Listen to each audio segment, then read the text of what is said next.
It's party time! P-A-R-T. Why? Because I gotta!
I got 4 arms like Biolante. I can do some harm like Biolante. I ring the city alarm like Biolante. I have so much charm like Biolante. I go where I please like Biolante. I look gorgeous with ease like Biolante. You really think you're appeased Biolante? Cause this band make it flow like this. I'm a big green plant with the vines pulled back. Godzilla better figure out how he wanna act. I attack, no rows, all flowing on cue. You're gonna step on a plant, then I'm stepping on you. If you run, I don't chase. Long body and grace, it don't matter your pace. I'm already there up in your face, not no ordinary fern. And today you gotta learn. I get my chlorophyll, watch you abhor the field. For real, I'm a creature on the mic. I can stop your work dead like a general strike and turn heads. Got your whole government in a tizzy. Jet Jaguar, where is he? Been AWOL since '73.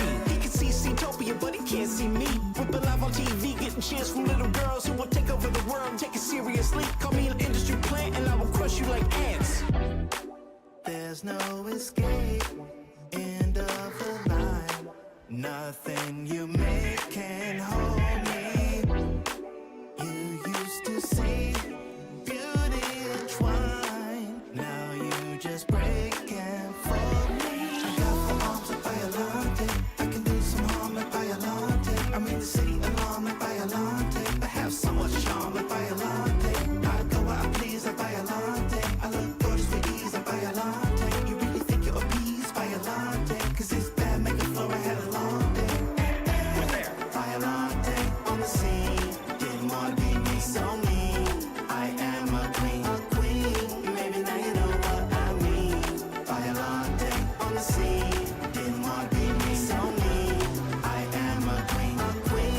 Maybe now you know what I mean. Biolante on the scene. Didn't wanna be me, so mean. I am a queen. Maybe now you know what I mean. Biolante on the scene. Didn't wanna be me, so mean. I am a queen. Maybe now you know.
And now, Jinx and Delecto awaken to the scent of a blood debt.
Hello, hello, hello, lackeys. I hope you're all doing well so far tonight. I hope you're enjoying yourselves, as always. Let me go ahead and get a little bit of background vibe. There it is, kicking in for us, so we've got something nice to listen to while I'm rambling on here at the beginning. Hope you guys are excited and ready to put on your detective caps as well, because we're going to be doing some detective work tonight, because whoever the fuck took down my goddamn Chihiro, I will find them and I will break them. That's a promise. So whoever it is, they better be fucking hiding real goddamn well, because this one's personal. Especially before... I'm still not gonna say my guess. I'm not gonna jinx myself on my guess, but there are so many flags that I personally recognize very, very quickly off of personal experience from what we had seen with Chihiro. So I'm a little curious, a little unsure exactly whether or not this has been some big, like, red herring, or if it is what I think it is, and I'm hoping we're gonna get to some sort of answer on that tonight. However, before we do that, we've got ourselves a tradition, baby. I've already got it lined up and everything, so we may as well swing over here nice and quick. I guess I can sit up here until I've got it fully captured. Where is our media little tab at? I know it's in here somewhere.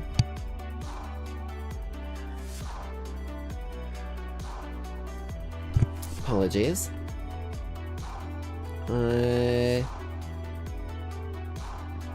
This one? I think it's this one.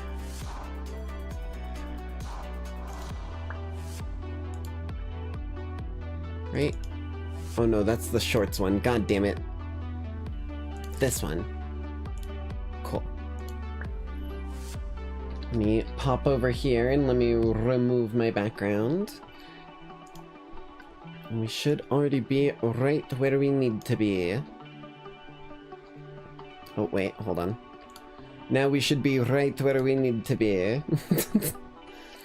This bad boy came out 7 hours ago, so I'm excited to catch this one hot off the press here. In this video, this blue herb... I mean, hey, if you're gonna be putting out as many videos as this dude, your description's probably gotta be kinda like this, if I'm being completely honest. I was like looking at it and I just realized that it just copy-pasted, in this video, they just copy-pasted the title. That's kinda funny. Okay, I'm a little curious to see what we got here, but let me turn down our background vibe so it's not too loud and in our ears or anything. There we go, I think that's a good volume for us. Keep everything rolling at a nice little level. And away we go. Hello everyone, this is your daily... I almost forgot. As always, manners, Nick's family, manners. Hello everyone, this is your daily dose of internet. Hello. She just found out how nachos are made. It makes one whole tortilla. I just ate 20 tortillas. Yes, that's. Oh my god, Jiminy Cricket was about to whisper in her ear. Ow! I felt that. Dude, what? I'm the one who said don't break it, don't break it, don't break it. So plant it. Didn't even do anything, dude. Dry ice is crazy. Oh. The high-pitched frequency from this band somehow distorted this video footage. Hold on, I want to see that The again. high-pitched frequency... And down. The high-pitched frequency from this band somehow distorted this video footage. That's me.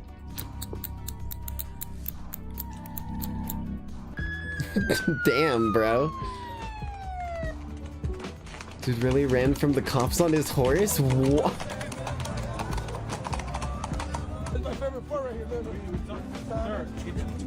Oh my god, dude. No. Well, I mean, at least you could go off-road way easier. No. Stuck on.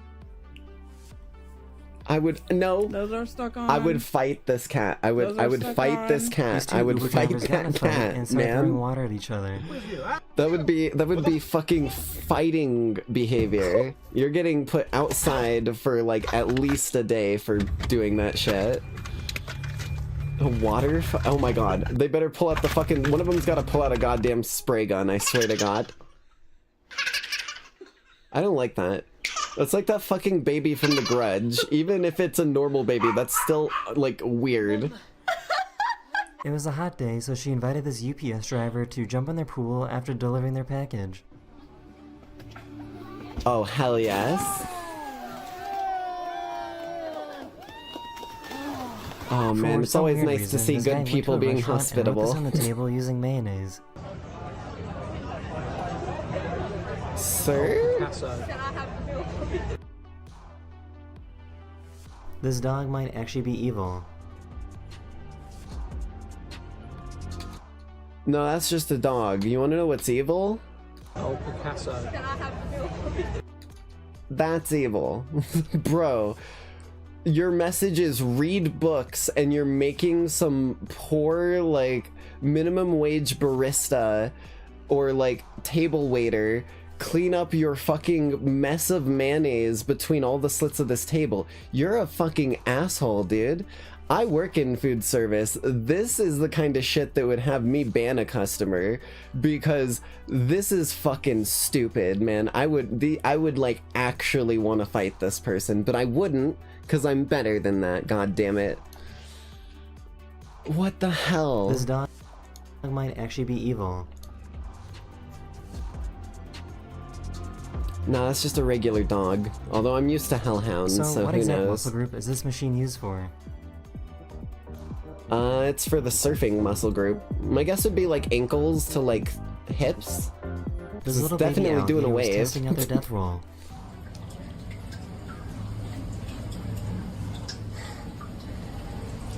Look at him go. Holy shit, he's gonna grow up to be such a dangerous fucking dinosaur.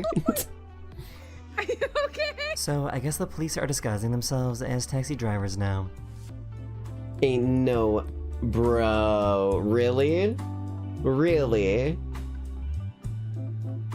This pizza delivery guy I mean, that realized puts a he ate whole new pizza meaning the to wrong house undercover and came running cop. back. Jesus. Hey, that's wrong stuff! I need that back! I need my pizza! Come on, please!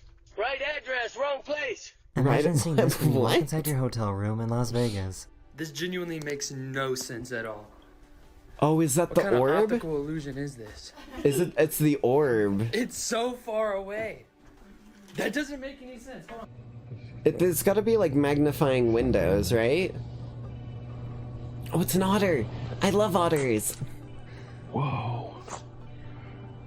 They're such fucking cute little predator animals.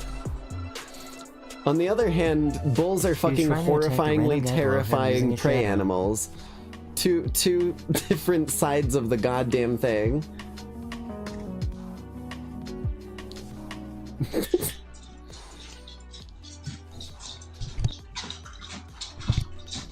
Hello? Oh my god.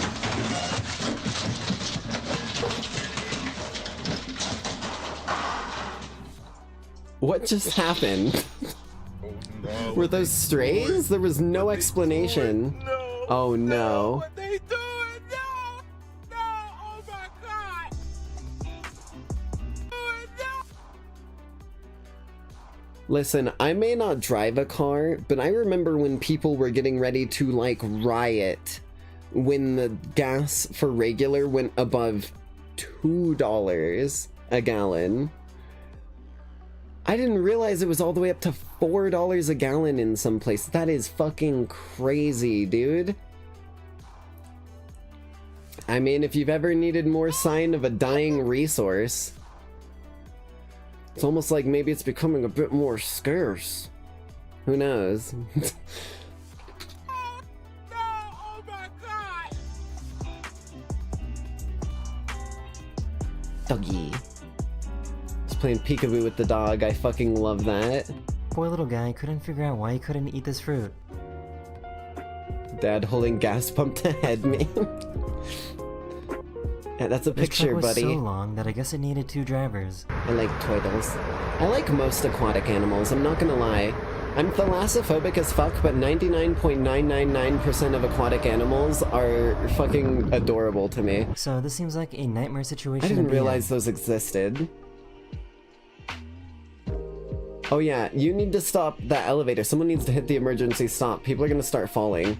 You need to hit the emergency stop. Someone needs to hit the fucking emergency stop, dude. How is no one hitting the big red button?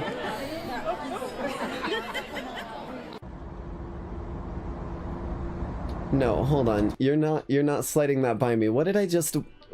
I like saw it, but my brain could not process it.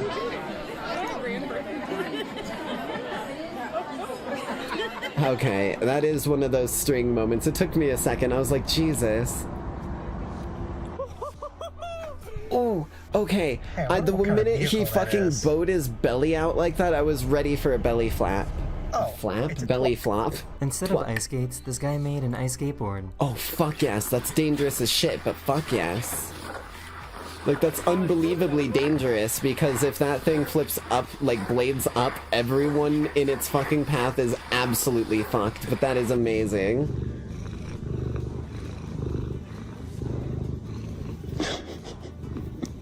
I would die for him. These people were at a restaurant when a I swarm will of die termites for that emerged cat. from the wood of the building. It's a new familiar of mine. I don't care how far away. If any harm befalls it, they shall meet my fury. And not just Electa. The weather on this side of the tunnel is completely different than the other side. Oh. Yo.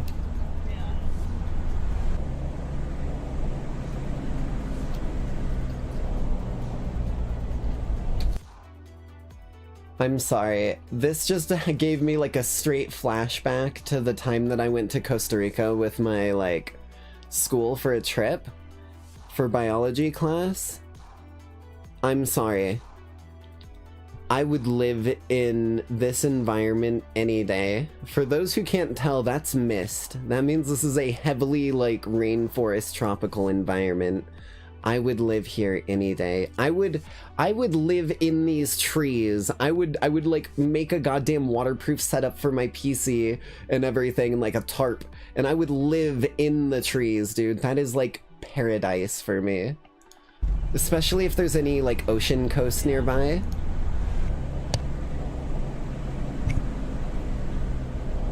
Like, I don't mind the real ocean. It's the fucking fake fantasy oceans that bother me.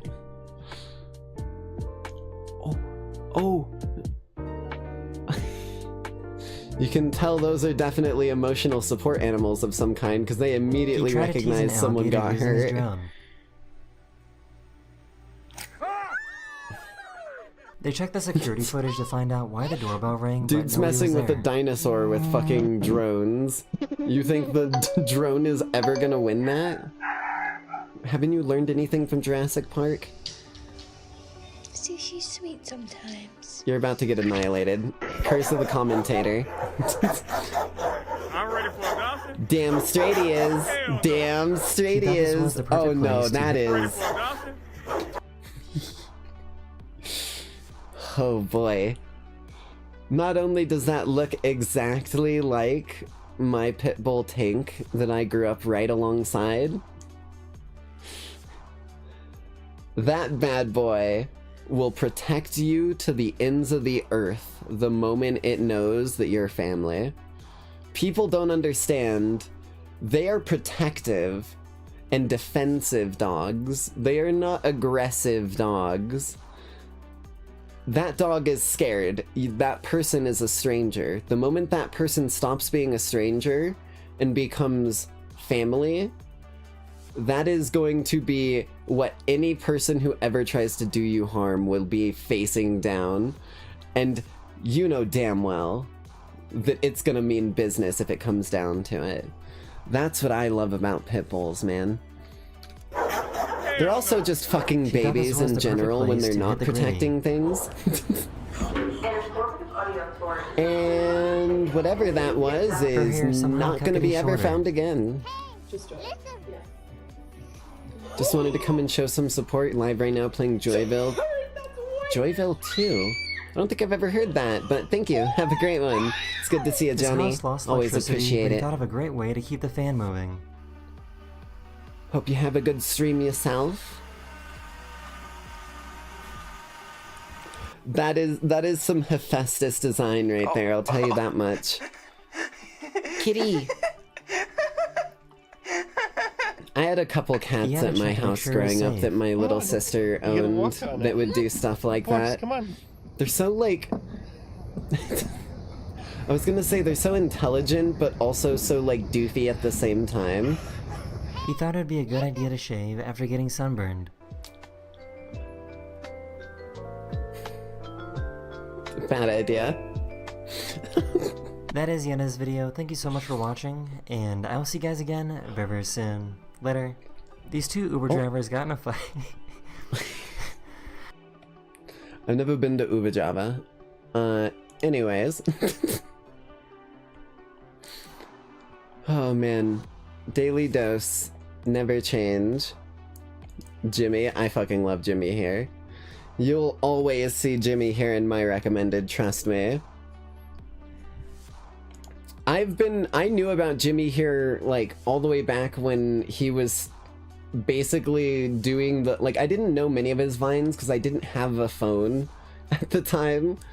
Back when he was doing his, like, it is Wednesday, my dudes memes.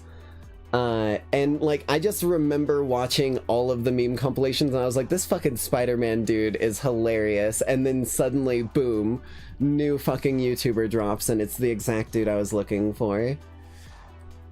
Okay, let's go ahead and launch this bad boy up and get into the game.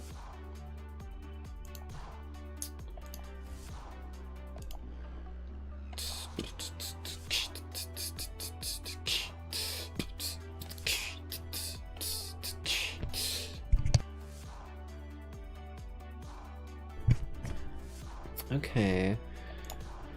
Mild audio warning as it's gonna do its little intro thing and it's gonna be a little loud, but we should be good to go. Let me just make sure I'm in the right spot to get the game capture ready. There you are. Okay. Here we go.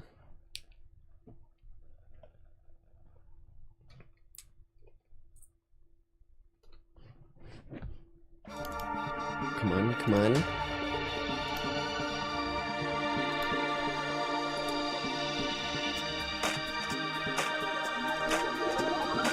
There we are. Danganronpa.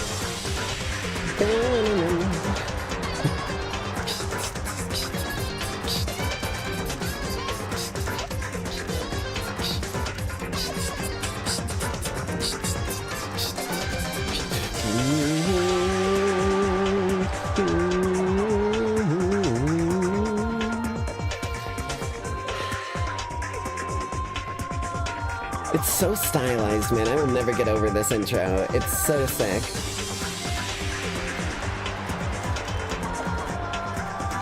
Mando Owada, Hifumi Yamada, Aoi Ashina. Oh shit, I can't go that quick, dude.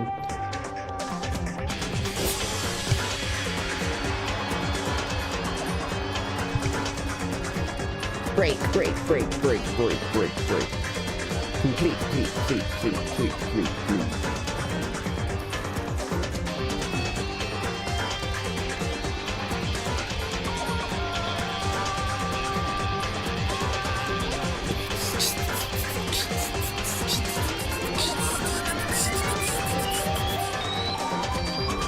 What if it was called Freaky Runpa and they all made out? Man, that'd make it a whole different game, I'll tell you that much. Way different game.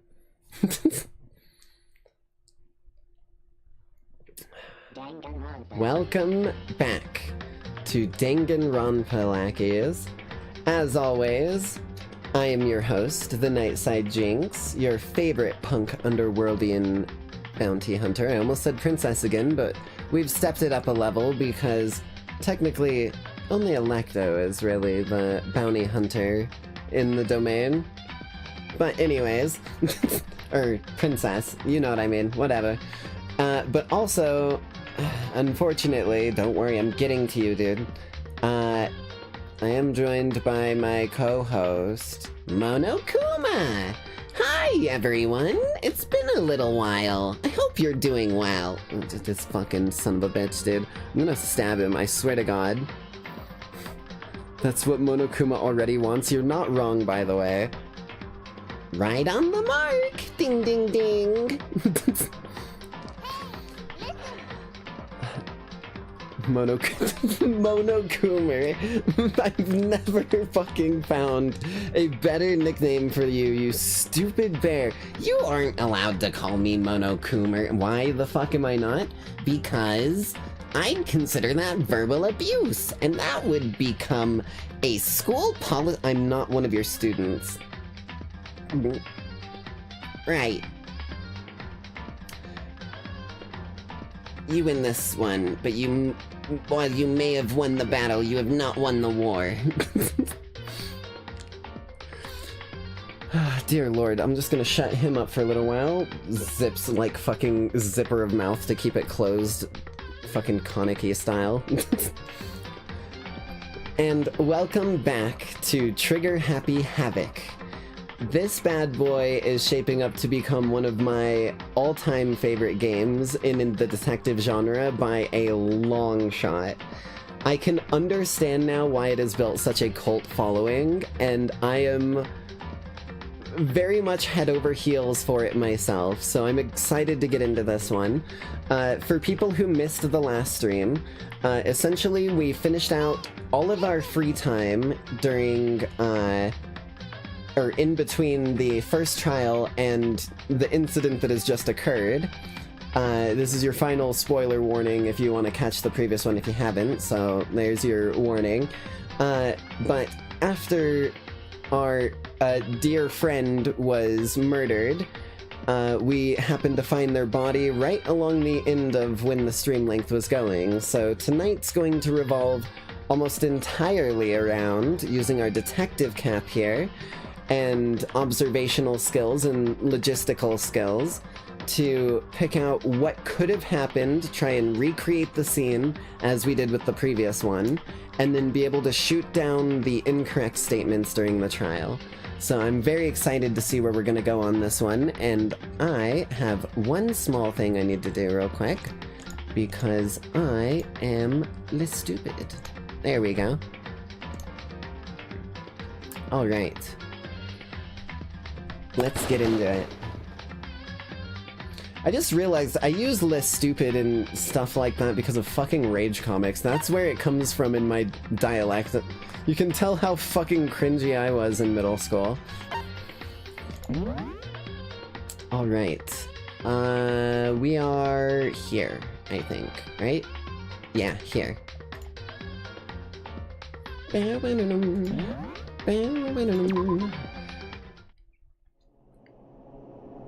You're so excited for this trial? I am too, because whoever the fuck did this is gonna pay, one way or another.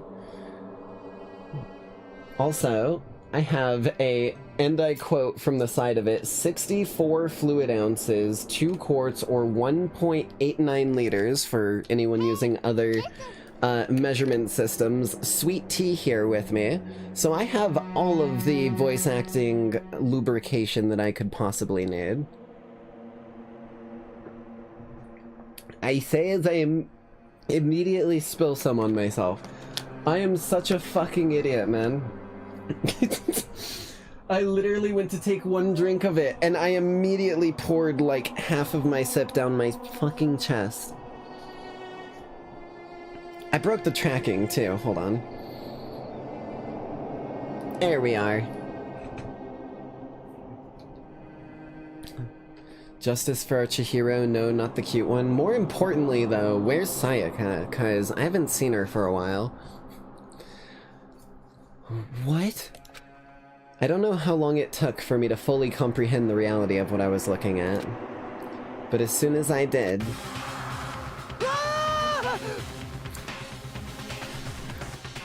Okay.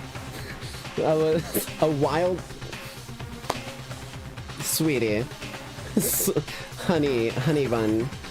I don't think that could be called primeval. I really don't think that could be called primeval. We might want to use a different adjective. I'm sorry, that was more fucking cute than anything. Sayaka? No, I didn't say Sayaka died, I was just saying I haven't seen her in a while. And I gotta find her. She's clearly somewhere.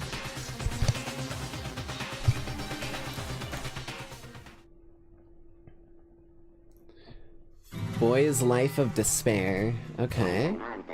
Danganronpa. Where the fuck is he getting manga from? Oh, probably from the Monokuma machine, now that I think about it.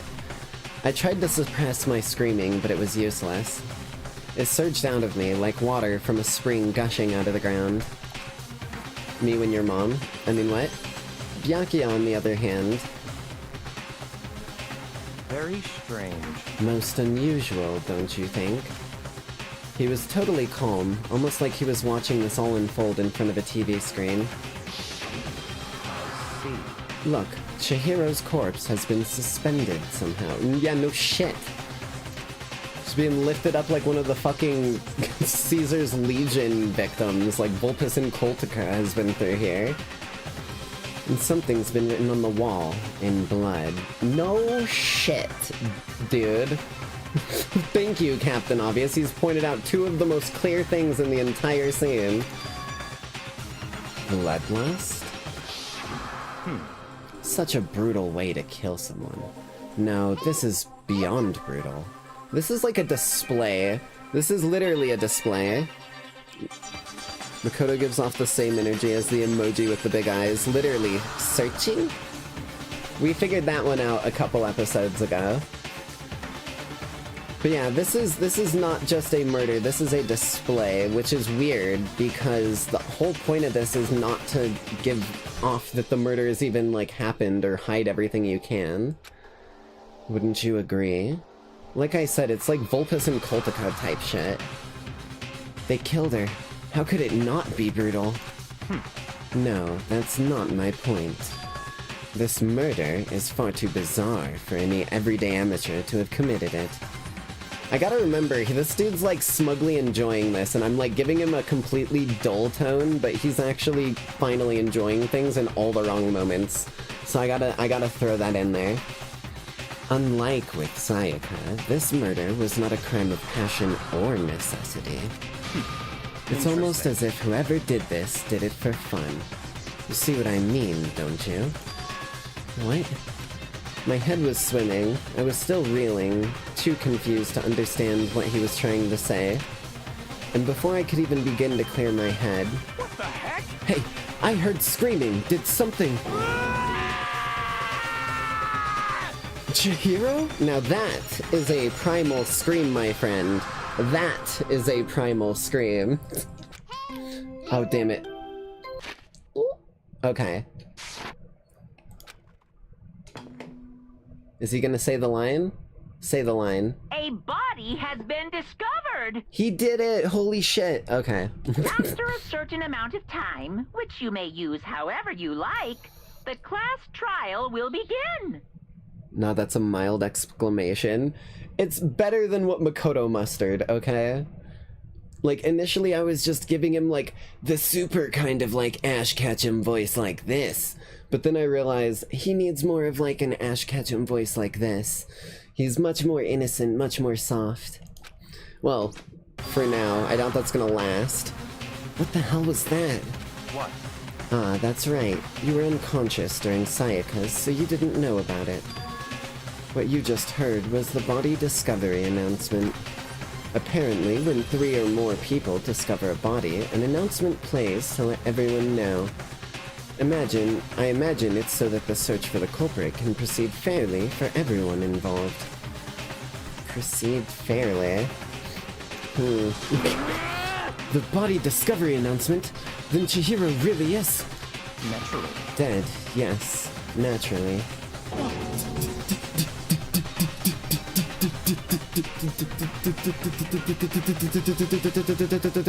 Starts, like, fucking driving around on his motor legs like the Tenya Ida he is.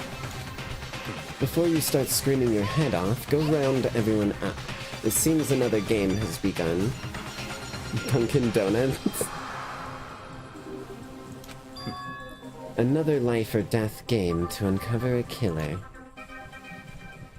I still don't like this dude. Despite how good he's gonna be at figuring out who the killer is, I still have a sneaking suspicion he's going through some of these so that he can build up knowledge on, like, other people's mistakes and then do better than them, which makes me really fucking worried because he is really focused on these missions. Taka bolted out of the locker room.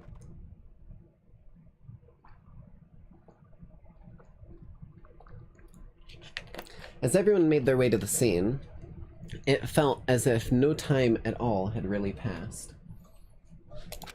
It was like my sense of time had just taken wing and flown away. When I finally came back to myself, I saw everyone had the same look of confusion, fear, and anger. We all just stood there, gathered around Chihiro's body. Damn. Damn, I couldn't keep her safe. Hold on, I'm gonna give it another go on that one. Damn, I couldn't keep her safe. So there's another victim. Which means we are now in the same position once again. Fuck, man. What the fuck is this?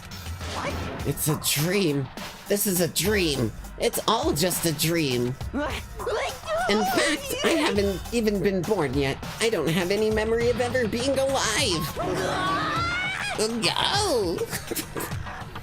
Shut up. Dear Lord. Okay. Well, I guess the investigation is kicking off immediately. We should probably take Claire's. No, there are more important things to worry about right now. More importantly, where's Sayaka? You're right. Where is Sayaka? She's not here. She's probably the murderer. Knowing her, she's not at the scene, and I know that she's, like, absolutely swole under there, so she could probably hit someone with that. Okay, let's just talk to everyone here then, Just starting... a second. Oh, wait. Hey. There's something written on the wall. Doesn't that concern you? Well, I was getting other people's stuff before they could formulate a plan. The evidence is there. No one's gonna tamper with it if we're all here. On the wall? Bloodlust. Blood feud. The word bloodlust is written on the wall in blood. So... I don't think it's any kind of dying message. It would be rather fucking hard to do if it were, I'm gonna be real with you. It's just too strange. But you know, that thing about writing bloodlust in blood, doesn't it sound kind of familiar? A murderous fiend who kills again and again using a bizarre and brutal method. And at the scene of each crime, the word bloodlust, oh shit, okay, is written in the victim's own blood. I forgot about that. I'm not gonna lie, I am really happy for the reminder on this because I had completely forgot that. Holy shit. Okay. So we're dealing with a serial killer. They're like a ghost, attacking suddenly, then slipping away before the police can catch up to them. And what a nickname did the internet give to the mysterious killer? What? Genocide Jack! Genocide Jack, the murderous fiend whose grisly attacks were famous all across the country. The ultimate murderous fiend I don't like that you fucking quoted it like that, buddy. I really don't like that he quoted it as the ultimate murderous fiend when the whole school is a bunch of ultimate characters, and then he capitalized it. That is weird. I don't like that. What is this? Then this is some copycat killer trying to imitate Genocide Jack's style? But why would anyone do that? Perhaps it's the work of the real Genocide Jack. The real?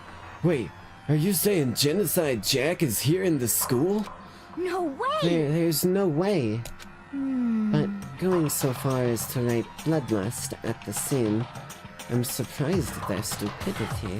Well, I can't imagine a worse situation than dealing with a stupid murderer. What is it now? Toko! Hina was pointing toward the entrance of the girls' locker room. Okay. Toko was the last to arrive, and now she was just standing there. Oh wait, no, this is the girls' locker room.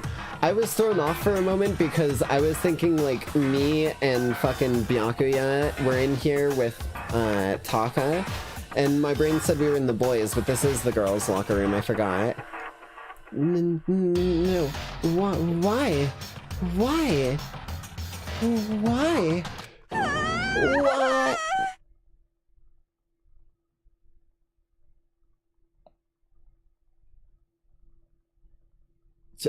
I'm just gonna assume she's just like losing her mind because of the scene, but like, why is she fucking got rabies?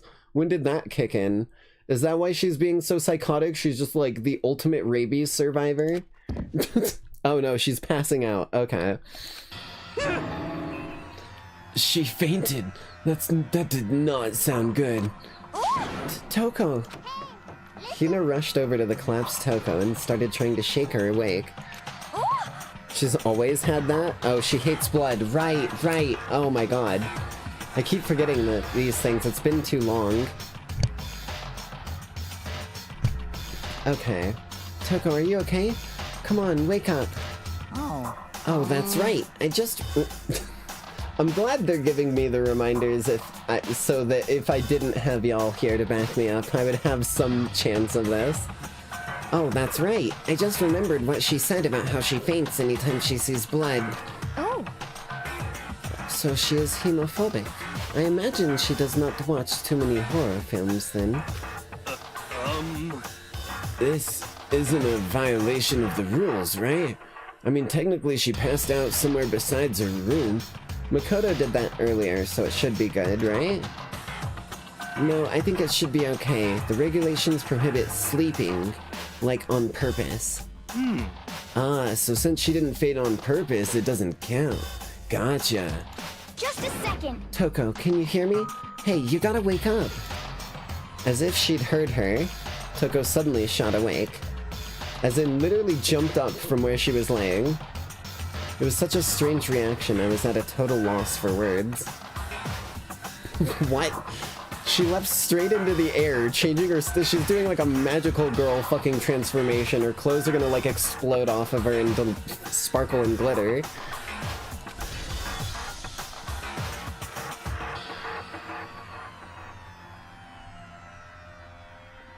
Ayo, me too, Toko. Hold on. No, I ruined it, soiled it. I gotta remember I can't, There you go, me too, Toko. Minus the visual.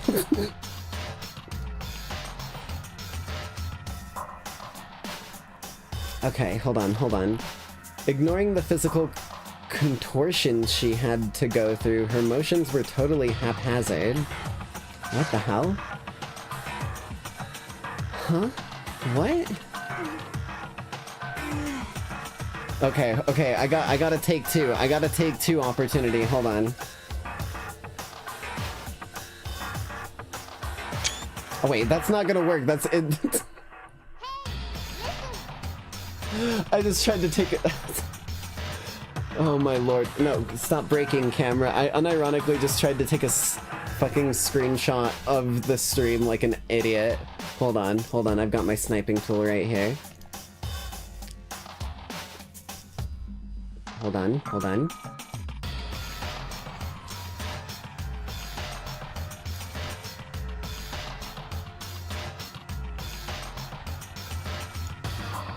Perfect. That's going in my photo album.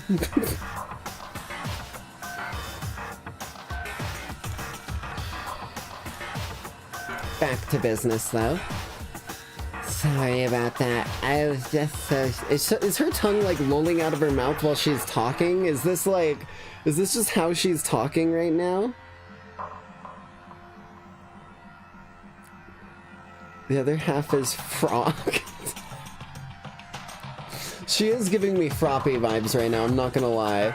But, like, Froppy after she's been fucking absolutely smacked on the head. Like, someone dropped an anvil type moment. Sorry about that. I was just so shocked, you know? It happens, right? Was I the only one? Toko, are you okay? I'm fine. I'm fine. Oh, is that a dead body? Hey, are you dead? What is happening here?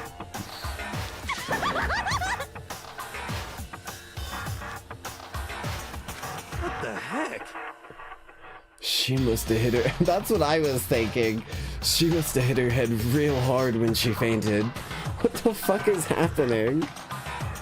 The world has a front and a back, a top inning and a bottom, the sea of truth and a web of lies.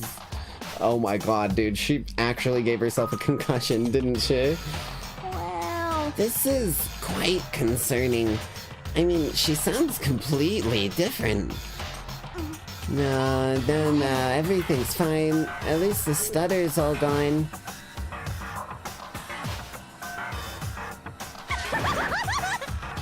That's a good thing, right? What the fuck?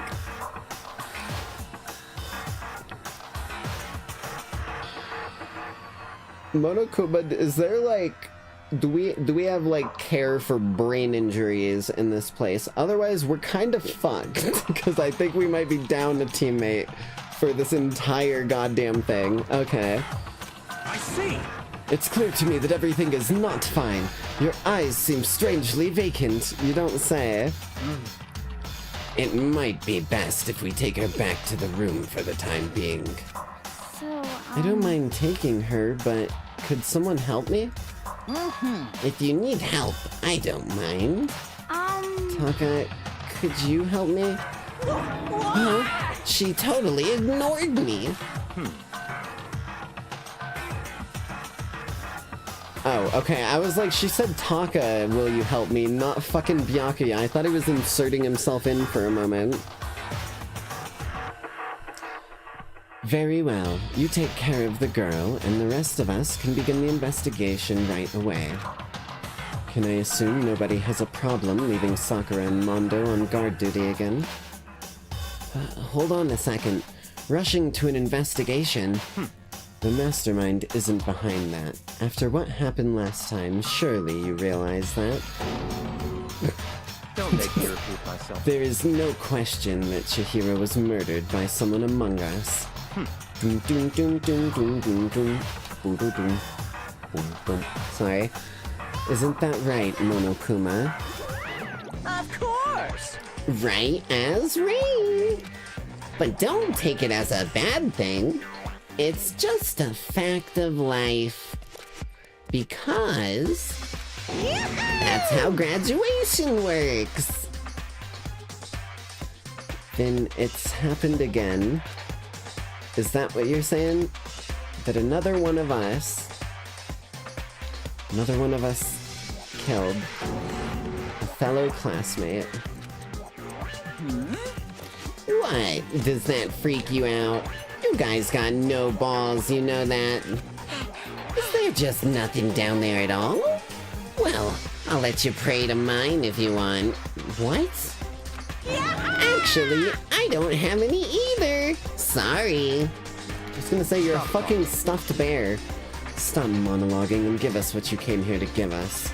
You did bring it, right? I sure did, chum. It's the Monokuma file! Allow me to present the next Monokuma file. I know how much you must be looking forward to it. See ya later! So, please do your very tippy-top best on this investigation. And he is gone. Okay. Do we really gotta do another investigation? I mean, it's kind of our only option, yeah. Examining the corpse of one of our friends. Having to suspect all our other friends? Why? I hate this. I can't take it anymore. I hate it too. Help me! I've had enough. I'm getting out of here. Hey! Where do you plan on going?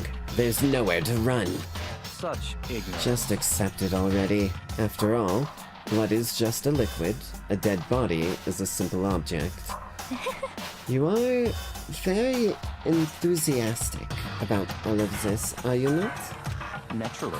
How can I not be? If we don't unmask the culprit, we all die. That's true, but to jump into it so soon... What? What? Do you want to die? Such ignorance. Fine, then go off and die somewhere. Right now. Fine, then go off and die somewhere. Right now. Go ahead. You're a waste of space. Why are you whining and crying and getting your tears all over my hardwood floor? This guy's such a fucking absolute dickweed. Damn you! Dead body is an object? Piece of shit! Chihiro wasn't an object. I'll show you a little respect or I'll beat some into ya. Calm down. Damn straight, Mondo. Everyone stop bickering. Listen, there's some truth in what Byakuya said. Kyoko, Because... if we don't solve the mystery and find out the killer, our own lives are forfeit. And if Byakuya is right that Genocide Jack is somehow the one who killed Chihiro, That's right. then unless we do something, more victims could start piling up. What? Forget more victims. If we mess this up, we're all dead meat.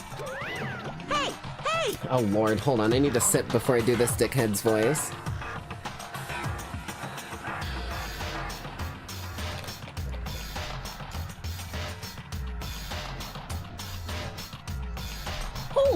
Hold on. If that's your worry, you don't gotta worry any longer. In any one killing game, the guilty party may only kill a maximum of 2 people. Huh? What? What? I don't remember any rule like that. Actually... I just came up with it. I mean, if one person went around and killed everyone, your lovely student life would be all over, right? The new rule has been added to the regulations menu. Okay. In that case, why not limit it to just one person? Hey! Well, in a good mystery, you don't want to miss out on the at least the potential of a serial killer angle. Just one would totally murder that possibility. Punishment is waiting for Very you. well for now. I'll catch you guys at the class trial. And he's gone again. I fucking hate this dude. Imagine that mid-investigation everyone but the killer dies. Yeah, you're like going around, each time you interact with a clue, one person gets murdered at random while you're investigating it, and you like... If you don't pay attention to it or start talking to people first, then you'll get really confused and just absolutely get murdered. I can't say I understand his thinking, but if we can kill up to 2 people, then one more person's life could still be in danger. Which is definitely not good. We need to uncover the culprit before something else happens. You son of a bitch! You need to shut the fuck up. So, Well, for now, Taka and me are gonna drop Toko off at her room. Nice. I'm gonna get dropped off. Hee hee. Ooh.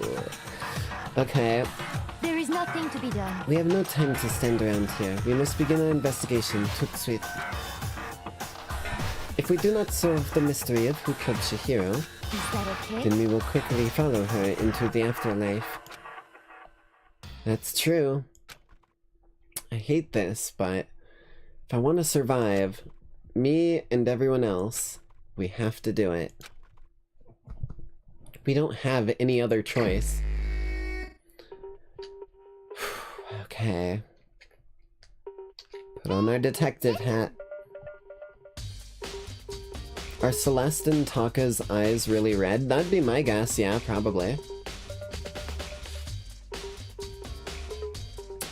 First of all, I'd better check the Monokuma file to see exactly what's going on. The victim was Chihiro Fujisaki. Time of death is estimated to be around 2 a.m. Body was discovered in the girls' locker room on the 2nd floor of the school. The cause of death was a blow to the head with a blunt object. She was killed instantly. That's all it says. Well, it's not like there's any point in complaining about it. No matter what I gotta do, I gotta do what I gotta do. Monokuma File 2 added to the truth bullets. Hey, Makoto, do you have a second? Huh? Did you need something from me? Naturally. Of course. Life without purpose is quite dull, you know? So, what did you need? I'm going to let you cooperate with me during my investigation. Oh my god, bro. What if I say no? What if I don't want to, you fucking dipweed? You're an asswipe. Huh? What? I'm purchasing your talent. The same- purchasing? How are you purchasing my talent, buddy? What are you offering? Better be offering something much better than anything you got on your fucking person right now. I'm purchasing your talent. The same talent which allowed you to solve Sayaka's case. Solve? No, I just... Stop talking. You seem to have some limited use, which is why I've chosen you. You have the honor of contributing to my investigation. So... You're inviting me to come with you. You're doing it in the most arrogant way possible, though? Let's go.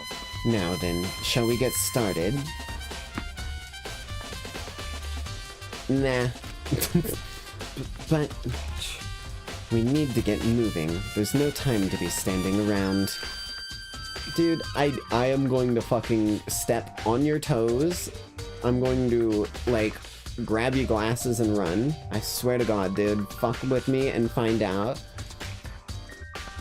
I don't really know what just happened, but it looks like I'll be working with Byakuya on this one. God damn it. Okay. First of all, people's eyewitness accounts, or I guess not eyewitness accounts, but people's info. Dude had a real complex about being weak. You heard Chihiro talk about it, right? All I need to get stronger. Yeah, I do remember she said that more than once. Sure did. Which I guess explains the trip down here. But did she really need to get... oh wait, but did she really need to get stronger that badly? Toxic, yeah, wait, what? Can we take the pervert instead? Oh my god. I would take him over fucking Byakuya, I'm not gonna lie. I'd take any of them. I'd even take Toko in concussion mode. But did she really need to get stronger that badly? You already mentioned it, but she was a girl, after all. Most girls aren't that strong. I don't know, man. I haven't really thought about that stuff. The cause of Chihiro's complex. Can't help but wonder what it might be. Mondo's account, okay. Wonder what that complex could have possibly been. Brain tumor. Yeah, I mean, that would also be a pretty hefty complex. I don't know what sort of complex would arise from that. It wouldn't be fun, whatever it is. I use this locker room all the time. Now, it's become the site of Chihiro's death. But why was she killed in the locker room? Actually, if you think about it, she could have been killed somewhere else than carried here. She was very light. That is true. It wouldn't be hard for someone to carry her, but still. Well, I still think she came here by her own choice. What makes you say that? She'd been talking a lot lately about how she wanted to get stronger. So you're saying she came here to exercise? But according to the Monokuma file, apparently she was killed around 2 in the morning. Would she really have been exercising that late? Probably. Yeah. When she was under the impression no one would come through, if it's what I think it is. Perhaps. Hina or myself are usually in the locker room during the day, so she was probably avoiding it then. Makes sense. Avoiding it? Although we invited her to join us more than once, she never showed up. So I can only assume she was trying to avoid us.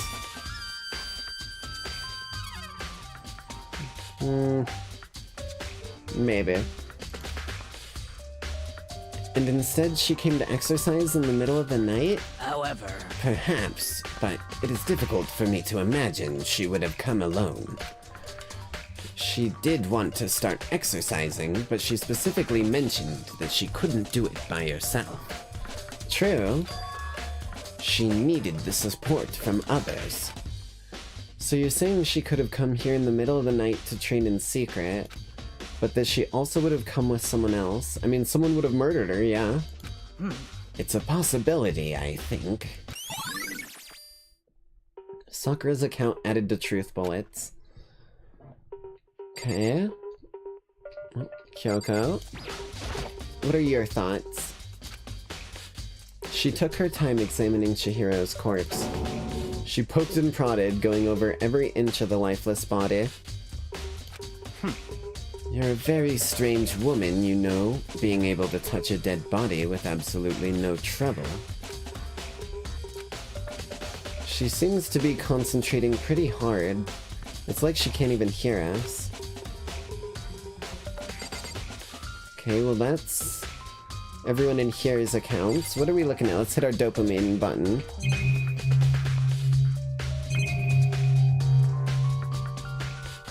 Okay. Let's look at the murder weapon. There's a dumbbell on the floor, and this is a bloodstain. There's a bloodstain on the dumbbell. You don't say. The Monokuma file said a blow to the head with a blunt object is what killed her. Does that mean this dumbbell was actually the murder weapon? That's right. Pretty fucking sure, yeah? I don't imagine it could have been anything else. Man, considering nothing else in here is covered in blood but the ground around where she's hung up. Locker room dumbbell added to truth bullet section. Now, I believe it's time for us to move on. Huh? Already? No, we have not inspected the corpse, you son of a bitch. What? New clues won't magically appear by standing around here. We need to check every aspect of this case. You don't say, dickweed. We haven't looked at like half of what's going on here.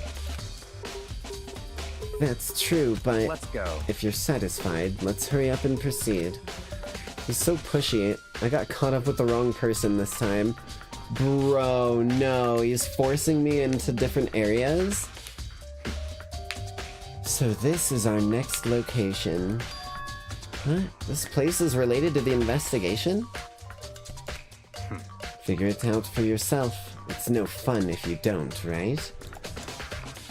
The fuck?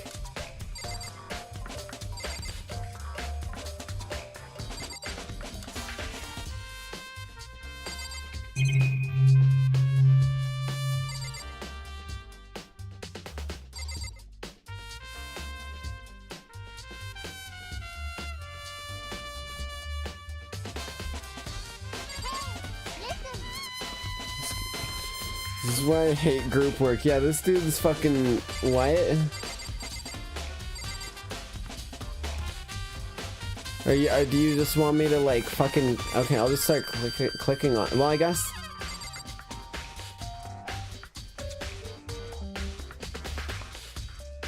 There is one thing I guess that... Wait, hold on. Hold on.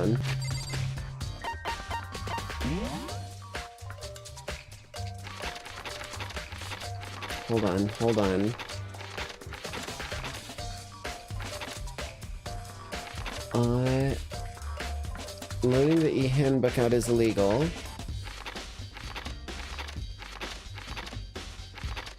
I thought... What was this gun for? Because it was to shoot people... Fuck, man. Monokuma said this was for one way or the other, but I don't remember which one, so I don't know if that's what he fucking cares about. Maybe someone took some boogie boards? There's a bunch of different pool-related items on the shelf which have nothing to do with the case. You're such a fucking dickhead, dude. Hey, Mississippi, hope you're having a good one tonight.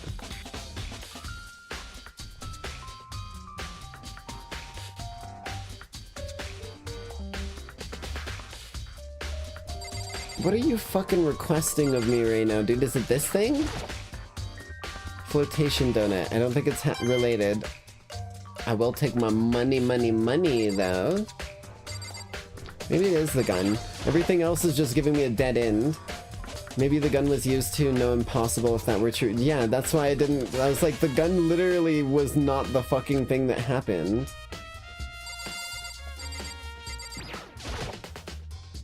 I'm just gonna start clicking things. If I remember right, this card reader is meant to work with our handbooks, right? What? Oh, you motherfucker, is this what I was supposed to click? Do you have an issue with it? If so, you should take it up with Monokuma.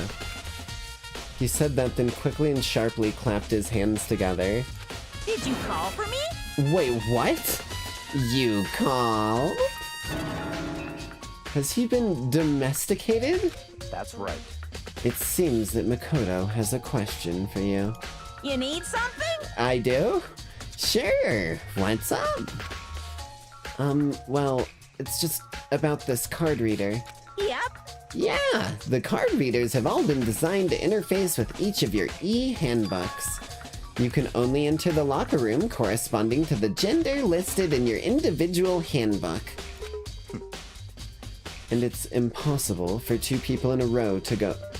And it's impossible for two people in a row to go through while the door is unlocked, right? Unbelievable.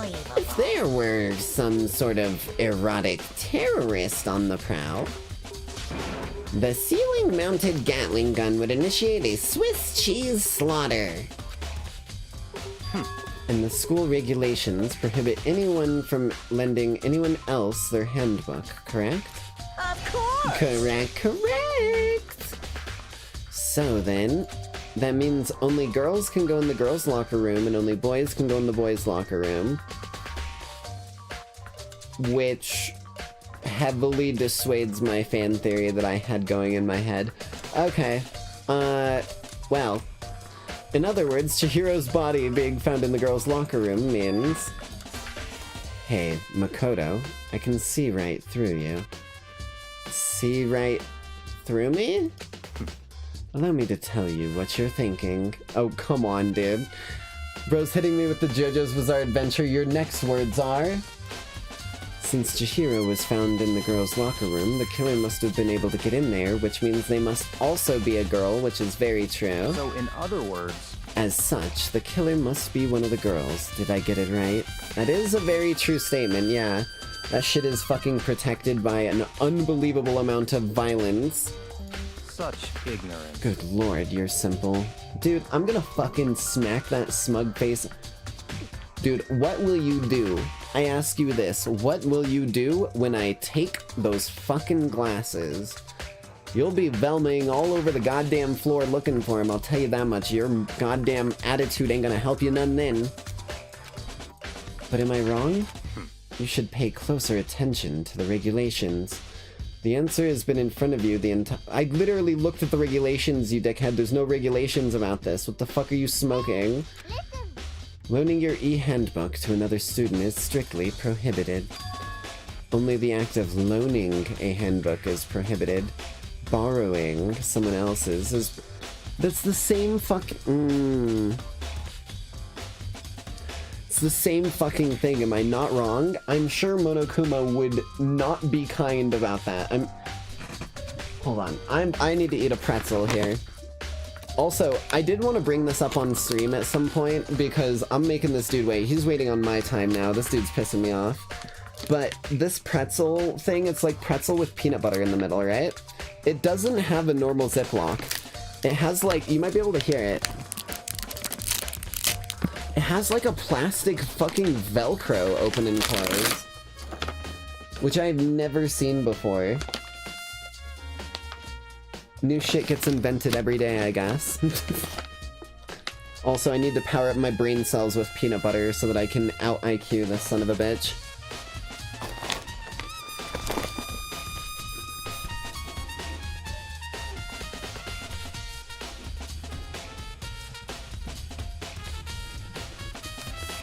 Don't worry, I'm not going to be eating a ton of these throughout the stream because it would make the voice acting extremely hard. I just need a little snack.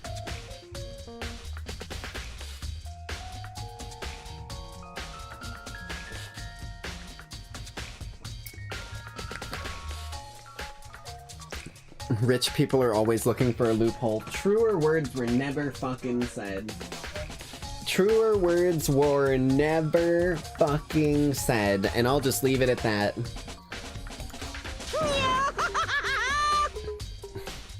God damn it, of course Monokuma expected that. Yo-ho-ho! I would expect nothing less from the prodigal son of the noble Togami family. So, you managed to sniff out the loophole in the regulations. Knowing you, I would bet you created it on purpose, didn't you? To add a little more excitement to things. Yaha! You're treating me like a puny little appetizer instead of the main course that I am. What? Wait a minute.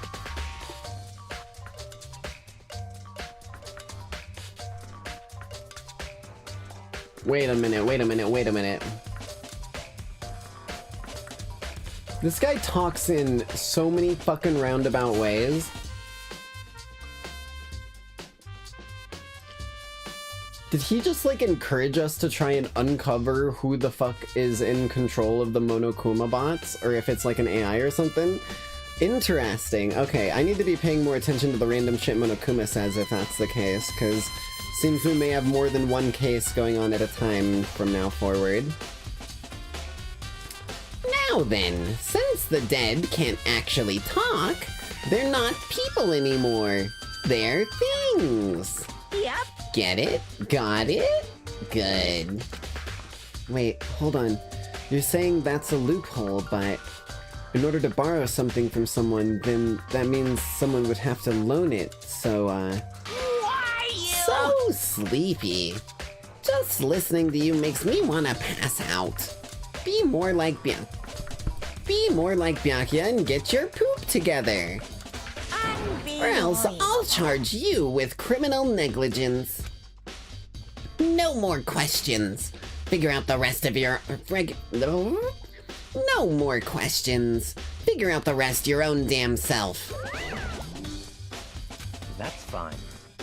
Well, I know you are unfortunately lacking in mental faculties, so I'll fill you in myself.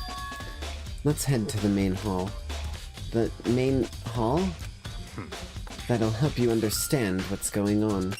Dude, I have not explored fucking anything yet, you piece of shit. You need to let me investigate or I'm gonna stab you in your fucking pancreas. Metaphysically, too, so that it explodes and ruptures within you, but you don't bleed out from the stab wound. No one will find that goddamn murder, I guarantee you that.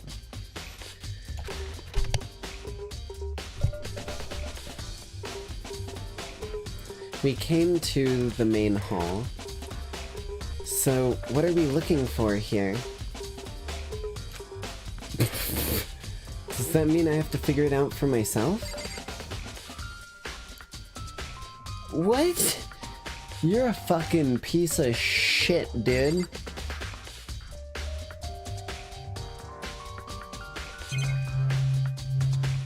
I doubt it's the TV. I doubt it's these fucking things. I doubt it's just the vault door. Maybe it's the mailbox. There's a mailbox here. Could there be something? Ain't no fucking way. I tried to check this thing so many fucking times. It's an e-handbook? No, wait, there's 3 of them. Whoa, hold on. What are they doing here? So, you finally... Dude, I checked that thing 5 fucking times. Don't tell me that bullshit. Huh? Did you know these were here, Byakuya? I happened to find them by chance myself the other day. Is this like a loaning? This is a loaning system, which means that people would get shot, right? I'm not crazy for thinking that. It seems there's a system in place where the handbooks of dead students, get delivered to this mailbox. So then, these 3 handbooks belong to Junko, Leon, and Sayaka? You can go ahead and confirm it yourself. I immediately turned on one of the handbooks, and when I did...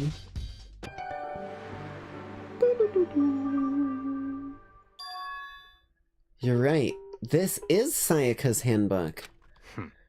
Now do you understand? This is the key to the loophole that I revealed earlier. So it's not... I get what the loophole was. It's not about the semantics of the wording. It's about the semantics of giving the book is what's the problem, not receiving the extra book is the problem. So you can have an extra book, but the person who had the book is gonna get in trouble. I see. You should pay closer attention to the regulations. I mean... You're a smug piece of shit, you know that? But you may be speaking facts, okay? I'll give you that. I'm not gonna look away from the facts that are sitting in front of me. Loaning your e-handbook to another student is strictly prohibited. Only the act of loaning a handbook is prohibited. Borrowing someone... Okay, that's what he fucking meant. That's what this... He's speaking in too wide of words. He's being in fucking... intentionally difficult. That's what's making me hate him. I see. Yeah, now I understand. Main Hall e-handbooks added to truth bullets. What? Hold on a second. What's wrong? Very strange. That's strange. One of the handbooks won't turn on. Is it broken? Whose is it? The other handbook showed Junko's name when I started it up. Then that one that won't turn on must be Leon's, right? I see. It would make sense, yes. After all, he did get pummeled with dozens and dozens of baseballs. Pummeled with baseballs. The memory of it came flooding back. That cruel punishment which led to Leon's death. The execution that the mastermind concocted. A cruel, heartless death. You're right. It wouldn't be surprising for the handbook to break during that kind... No. No. Blast them, soak them in water, bomb them, blow them up. The handbooks are indestructible. I remember that line. Damn it! Hey! Hey!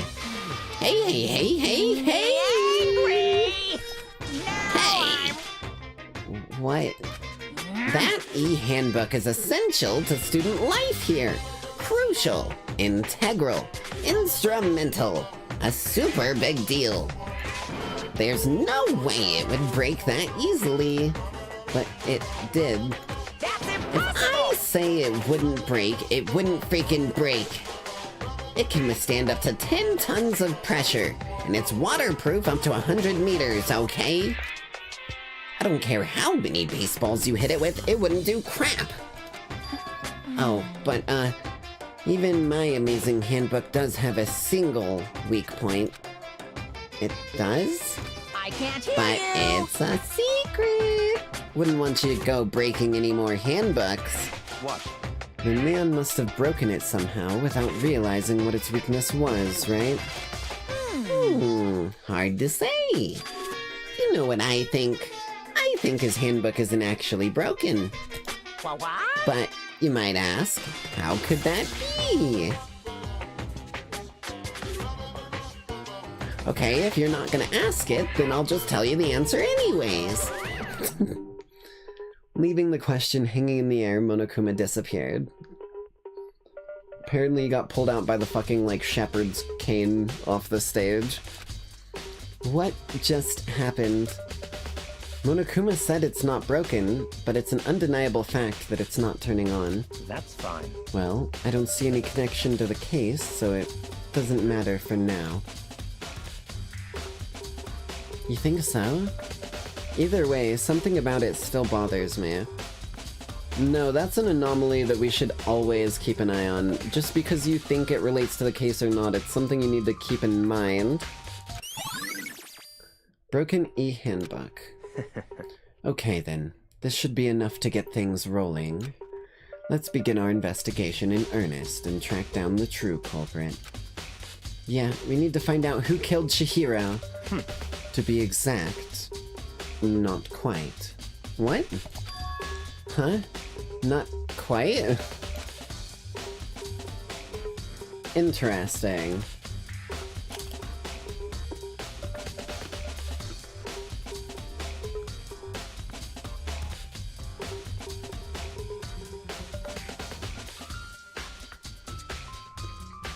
Well, you're not going anywhere.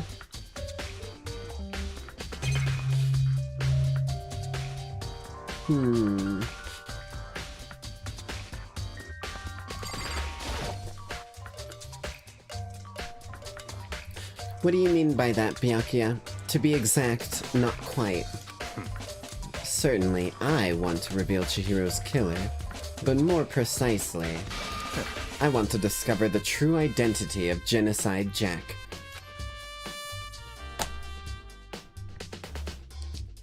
It's all a headline for him.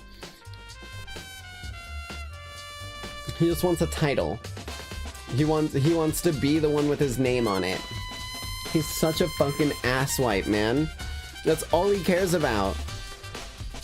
I will be the one to discover this true murderer, and I will become an amazing detective. I'm gonna fucking... Ugh. Then, do you really think... You really truly believe Genocide Jack is the one that killed Chihiro? Don't make me repeat Absolutely. myself. I have no doubt that Genocide Jack is the culprit in this case. That murderous fiend is Genocide Jack, right? What? There's nobody else it could be. A murderous fiend who kills again and again using a bizarre and brutal method. I wouldn't say blunt force trauma with a heavy object is necessarily a bizarre method, but okay. They're like a ghost, attacking, then suddenly slipping away before the police can catch up to them. And what nickname did the internet give to this mysterious serial killer?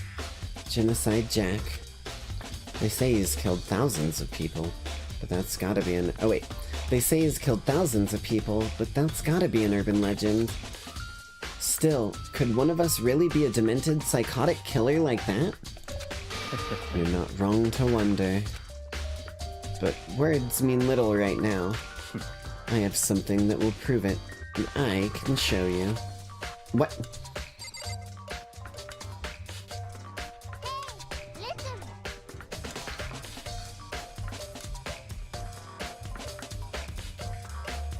Okay, you gonna show me, bro? What do you mean?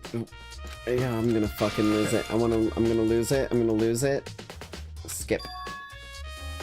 Wait, what if I don't do Genocide Jack? Oh, and I have a basis to believe that. I assure you Genocide Jack is one of... What is your basis? Is there really proof? There's somewhere I'd like to take you. This will prove all of the evidence you need. It's all clear. Evidence that Genocide Jack is the one who killed Chihiro.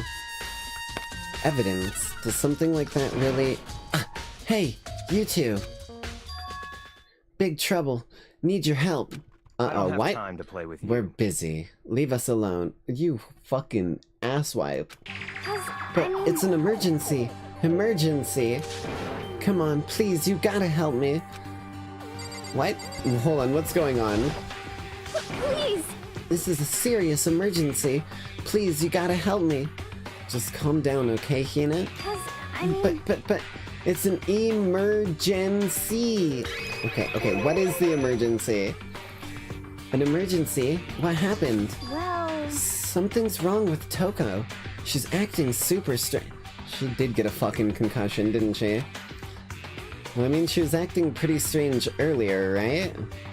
What should we do, Byakuya? Very strange. Since it's Toko, I must admit, I'm intrigued. I suppose we can take a second to see what's going on with her. Are you sure? Don't make me repeat Don't make- myself. Don't make me repeat myself. Don't make me repeat myself. Don't make me repeat myself. Why are you making me repeat myself? Why are you making me repeat myself? No, what have I done? No, what have I done? I'm a fool. I've given my voice to a voice actor. I didn't expect that. I thought for sure he'd just say no and that'd be the end of it. Yeah! Okay, come on, hurry. Wait for us, Hina.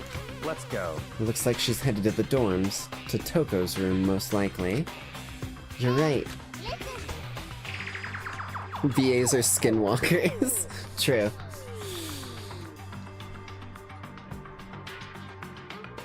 Toko...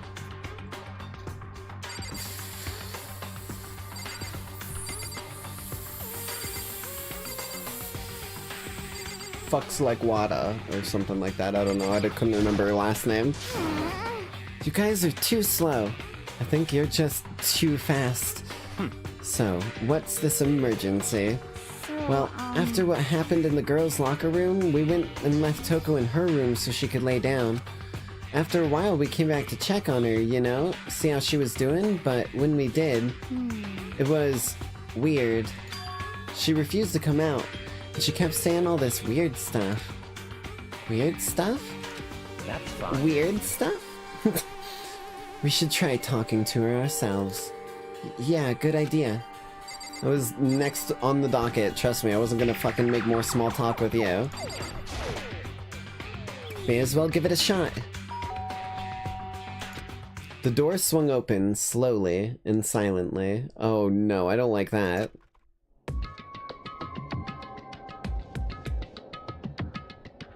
Hi? Holy crap. An aura of negativity flowed out from behind the door, forcing an aura of negativity?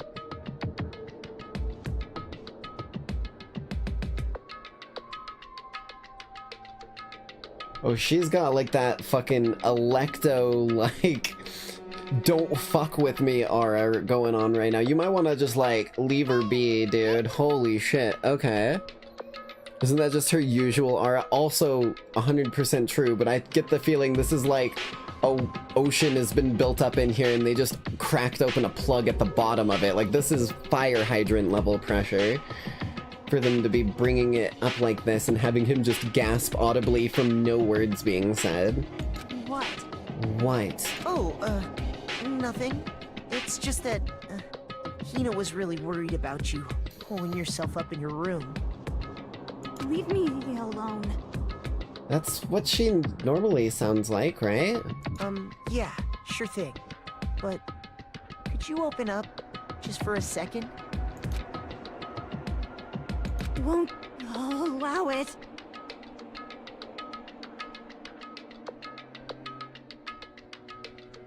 What is that, man? Huh? Huh? I won't let Genocide Jack have control. Wait, hold on.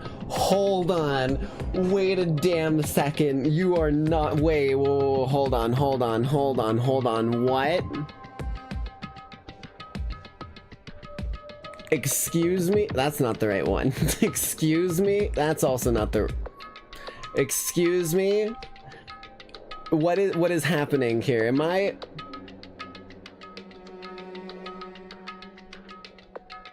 Why are we seeing fucking two characters now that I feel like have parallels to me? What is happening here?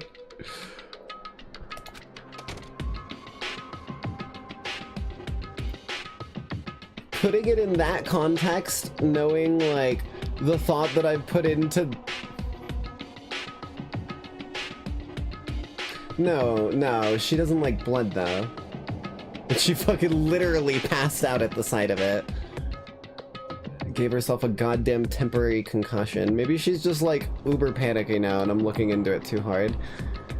Both of these headcanons I have running and I'm like sitting here like, wait, hold on. And just like that, she slammed the door in my face. Okay.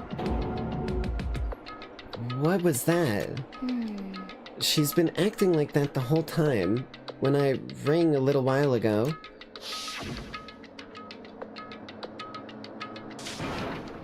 I'd drive out the killer. Drive out the murderous.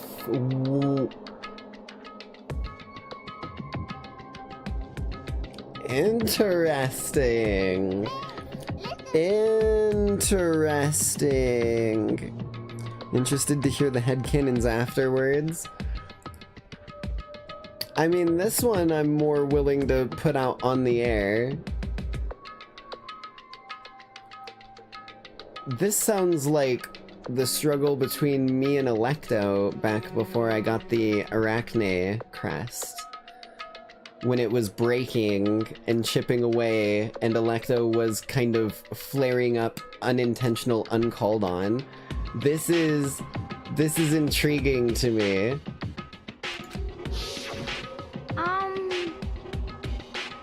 Makes sense to someone who's dealt with, I guess, evil entities, or powerful entities, or whatever the fuck you want to call it. Doesn't make any sense, right? Not to Makoto, no. I was afraid to leave her in there alone, so I tried to bust her door down. But it feels like something was holding it shut on the other side. I couldn't even budge it. Toko was scared enough to even bar her door. Damn. Does she think the same thing as Byakuya? Does she think the serial killer Genocide Jack really murdered Chihiro?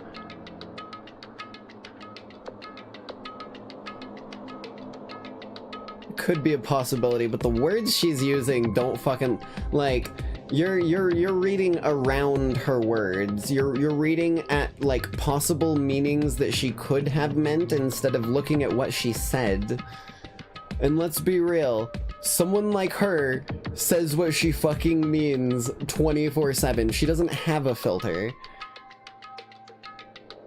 She's not talking around the bush here. Something's going on with her that we need to investigate.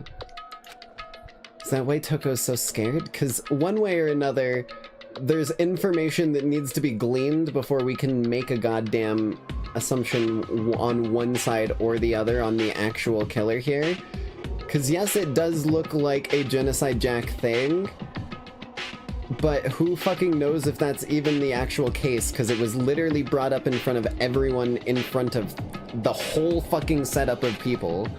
So, like, copycat killers are nothing new, and the moment that they mentioned, like, a specific kill method, I was already suspecting that someone was gonna take that, so who knows. I'm following threads and I'm building the, like, structure points for the web. I just don't have the meat and potatoes to connect any of the dots yet. Whatever it is, I'm really worried about her. Is there anyone who might be able to persuade her? Sakura. Isn't it Sakura? It was Sakura, Chihiro, and her that always hung out together, right? Pretty sure it was Sakura. I don't know where anyone's gonna be, though.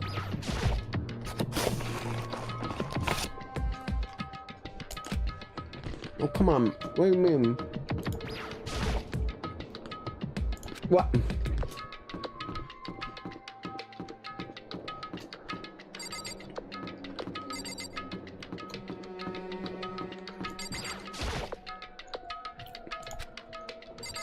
Apparently now's not the time for this. Hold on, let me look at the names. Maybe I'll remember someone that she hung out with more.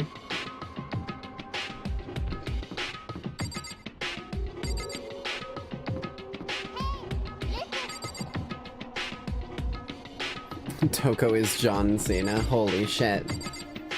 Didn't see that one coming. Time is up. My time is now.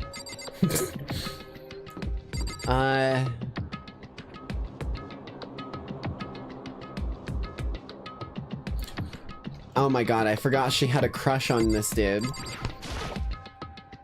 Hey, Byakuya, do you think you could ask her? To come out of her room, I mean. That's fine. Sure, whatever. Yeah, I completely forgot she had a crush on him. Huh? You're gonna talk to her, Byakuya? Jesus. Huh? You're gonna talk to her, Byakuya? Wow, I guess you can be nice when you want to. Byakuya stood in front of her door, not making a sound, and pressed the doorbell. After a few moments... What do you want? Leave me alone. You're all so annoying. Bacula! Oh my god, it's Bacula. Oh my god. Oh lord, he's an emotional vampire and his name is Bacula. We've actually figured out his true identity.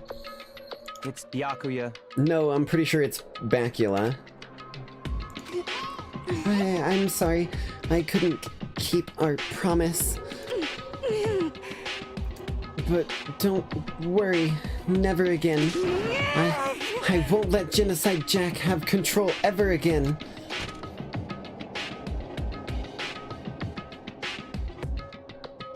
I know that sort of talk very well. And with that, the door slammed shut.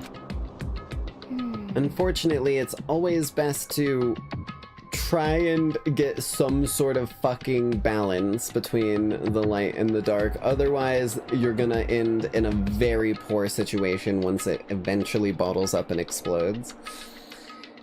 Even Byakuya couldn't pull it off. There's nothing else we can do. Let's get back to the investigation. Hold on. Hey, Byakuya, what was Toko talking about just now? Something about a promise? What? Oh, I have no idea.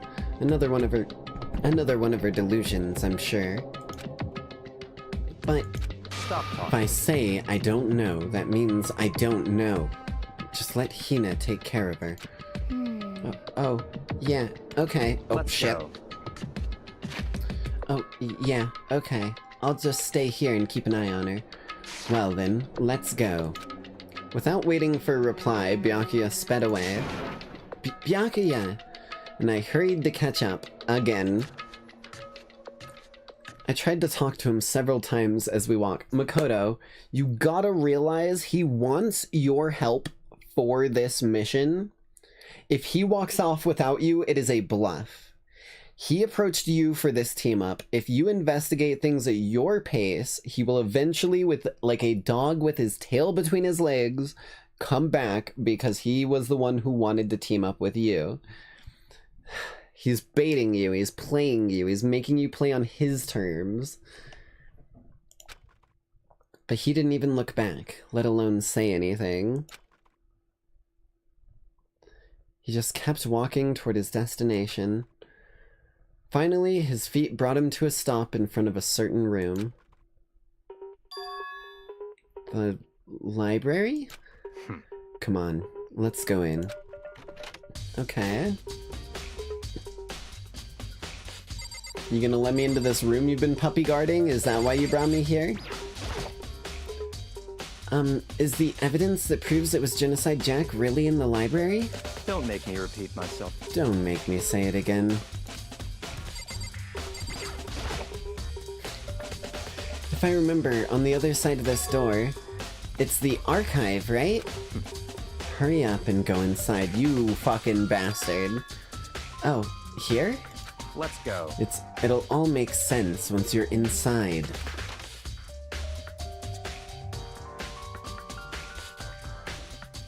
Whoa, there's so many books and files. And so much dust, too. So, in other words... I would say there's enough value in this place to endure the dust.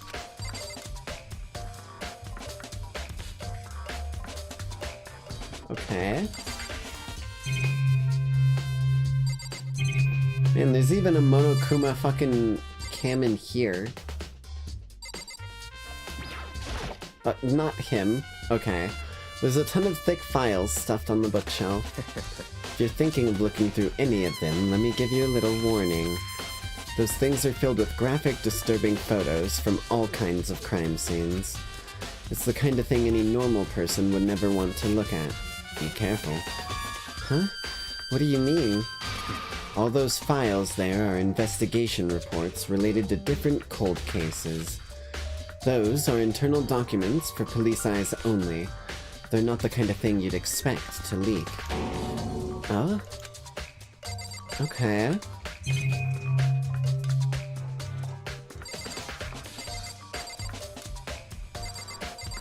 I guess I'll just click all of the bookshelves. There's so many files stuffed onto the shelf. What's in all these things? That's enough. Those documents are dangerous. Dangerous? They detail all the people who control the world from behind the scenes. Dangerous truth for a commoner. You mean like members of the Diet or something? No, I mean the ones with real power. The secret council, controlling everything from the shadows. Why have you been puppy guarding this fucking room this whole time then, you cocksucker? If you're ready to be disappeared for it, take a look. There's some very interesting people in there. You're just kidding, right? Am I? We've already been disappeared, dude. We currently have lived in a disappeared scenario. Lamp. Like a moth to flame. Huh? It's a desk lamp. Oh yeah, it's the same one I saw Byakuya using in the library before. Okay. What? Do you have a problem with that lamp? It was here before, then I moved it over there. It's too dark over there, so I thought I'd put it to good use. Okay. Why is this box lit up? There's a wooden box. It's empty. Although, judging by the smudges and the dust, it looks like there was something inside. I wonder what it was. There was an extension cord plugged in there. It proved very useful while I was in the library. An extension cord, huh? The fuck do you want from me? Did I click everything but the bookshelf I needed to click? The shelf is stuffed tight with files. Without really thinking, I picked one at random. Ah, you have a sharp eye indeed to select that file. Huh? That's right. That's the report on a presidential assassination. The original is kept at the National Library. It won't be declassified for another 30 years. Are you sure you want to look at it now? There's no telling whose crosshairs you might wind up in for peeking at it. Without making a sound, I returned the file to the shelf. So, are you finally beginning to understand the true splendor of this library? I haven't read a single fucking thing in here, dude. The entire reason I was interested in this library is because of this room right here. It's home to classified government documents, police records, things no ordinary person would ever see. Isn't it magnificent? This can't be for real, right? Such ignorance. That's your guys' problem. Anything that doesn't fit into your preconceived reality, you label it a lie. Well, it's not that, it's not like I totally refuse to believe it, but I mean, there's just so much. How could anyone have put all of this together? I suppose it goes to show just how much Hope's Peak truly wields. Or perhaps the mastermind may have wanted to provide us with enough entertainment to keep us from getting bored. It's no use. I can't keep up with all this. It's just too unreal. What's wrong? You still can't believe it? I want to know how the fuck you are tying them having a bunch of dirt on the outside world to Genocide Jack being in here and, like, 100% proof. That's why you led me here. What about you? How can you believe it so easily? Things like that are usually impossible. What? What do you mean, usually? Usual? Normal? Ordinary? Simple? Those things don't exist anywhere in the real world. If you don't understand what they actually represent, you don't understand the nature of anything. You don't pull your punches, do you? Damn straight he doesn't. Besides, what you consider usual is based on your common sense, right? But what makes you think your own common sense applies to me at all? The documents gathered here are genuine. I have reviewed them. Oh, sorry. I'm literally falling asleep listening to this dude talk. I have reviewed them multiple times, so there is no doubt.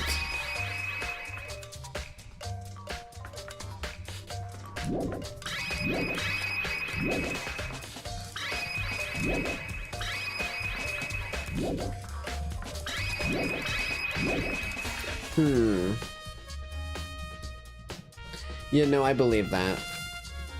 Oh, you cocksucker.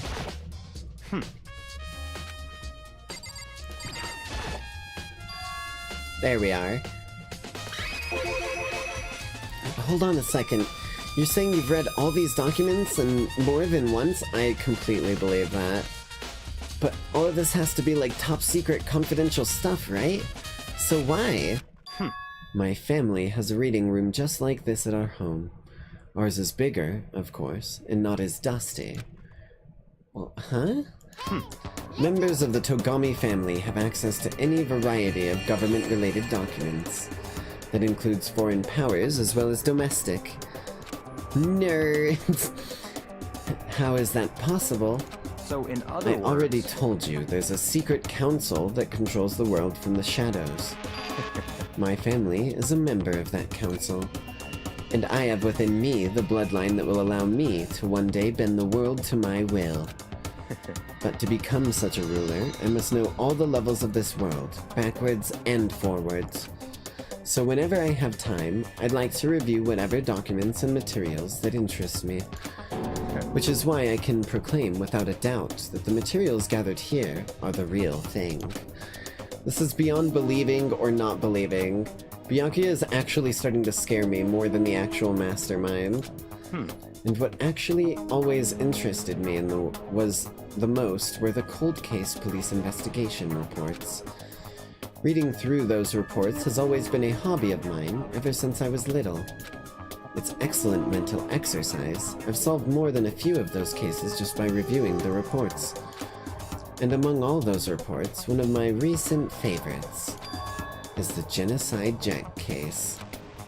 As he talked, Byakuya grabbed a specific file from the shelf. That's right. This is the complete case file.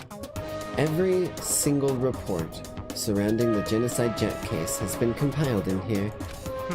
Because there are so many, allow me to quickly summarize the main points. To begin, there are two notable characteristics in every Genocide Jack murder. The first characteristic is that every crime scene the word Bloodlust is written in the victim's own blood. And the second is that when the victims are murdered, their bodies are suspended in a certain way. Bloodlust is written in blood, and the victim's... Jesus. Got a little Byakuya stuck in my throat, goddamn. Bloodlust is written in blood and the victim's body is suspended. It's exactly the same as what happened to Chihiro. Save your surprise. The best part is yet to come. For the second characteristic, where the victims are suspended, the only ones who knew about that particular fact were members of the police and other higher up. By all accounts, nobody in the media ever found out. Ooh. Oh, okay. Who was it? No, they didn't claim earlier. I think it was Byakuya who brought it up, but he didn't even mention that the bodies were suspended. He just left it at, like, horrible and, like, brutal way. Yeah, horrible and brutal way was the quote that I remember. Okay. Huh? In other words, no one on the news, no one online, nobody knew about that aspect of each crime. Only key officials and the killer himself knew about the act of mounting the victim. Now, if you recall Chihiro's corpse... So, okay, hold on. So someone was already knowing this, like, secret info, and Byakuya was fucking guarding that door. He was guarding it like a fucking hound dog, right? So I doubt anyone but Toko would have been able to get in there, because I remember us doing the whole interaction with Toko, and it looked like she was gonna go in there, but I don't think she did. I don't remember exactly. But, like... Okay. So, it is only possible for it to be Byakuya, or Genocide Jack themselves, or someone who got in there to be able to know. Otherwise, you wouldn't mount them like that specifically. Okay. My brain is building the information neuron highways across the web, slowly but surely. That's one of the pieces that was floating out in space connected to the rest. So how could the killer have known about suspending the victim? Right. That's the key question. But in fact, the answer is quite simple. So in other The culprit words... isn't a copycat killer. It's the real Genocide Jack. In other words... That's right. There is the evidence that Genocide Jack has hidden himself among the rest of us. Okay. What does... Huh.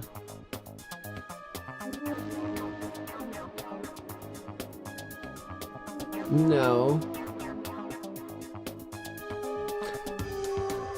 Wait.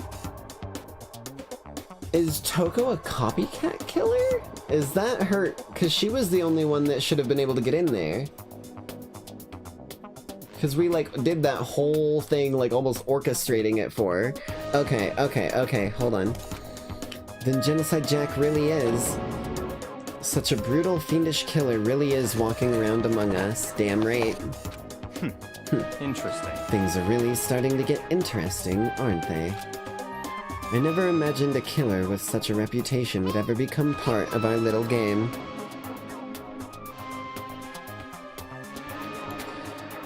Now, don't you think it would be good for you to take a look at what I've already seen? You might just manage to ferret out a clue or two. Such ignorance. If you get down on your knees and beg, I might even show you myself. I'm gonna fucking smack him. I'm gonna smack him so fucking hard. That's right. Right. That's not what I needed to hear, buddy.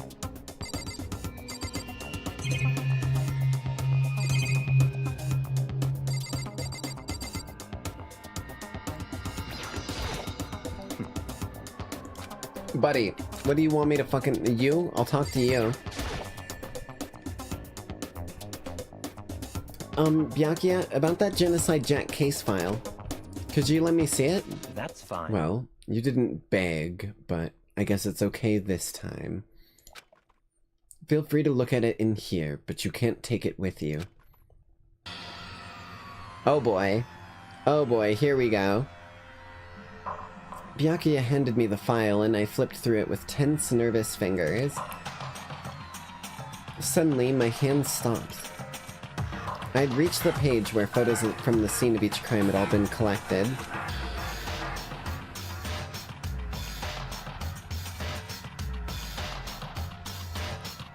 Scissors. Oh. Murder took place in the parking lot of a victim's complex, suffered multiple stab wounds. 28 stab wounds, sorry. Believed to have been inflicted with the same scissors that were later used to attach to the wall. As with other cases where Bloodlust written in blood, scissors used were apparently custom made with every pair left at the scene, seeming to be of same material and construction. Okay, okay. Remember, you can remove the UI to read better? True. I don't know what button it is, but I think I can read enough of what's going on here. This isn't...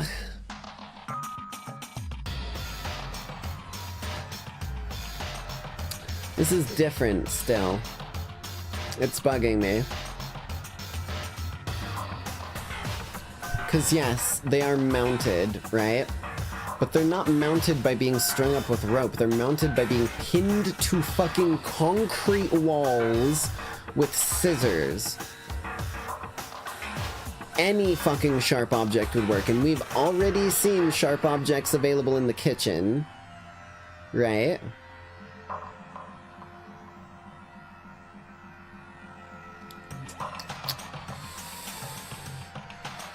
Something's funky. Because we're getting drawn to the point of mounting, but thinking in the mind of a killer, if a killer is known for always using a sharp object, why would they randomly use a big-ass dumbbell? And then... This is a copycat. This is a copycat. This is a copycat. I'm fucking brain blasting it. Hold on. The highways are starting to all converge, man. That spider web is forming.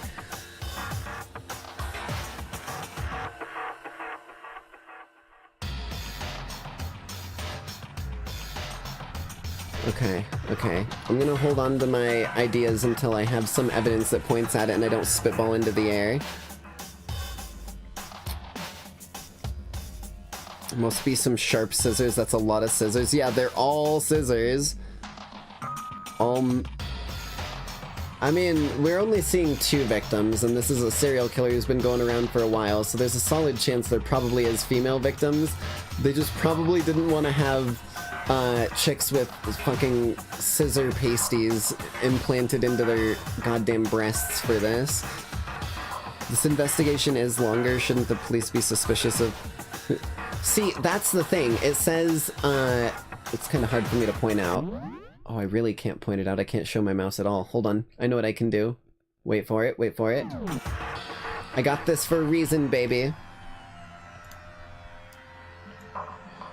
Right over here, it says, the scissors used in the murder were apparently custom made with every pair left at the scene, seeming to be of the same material and construction.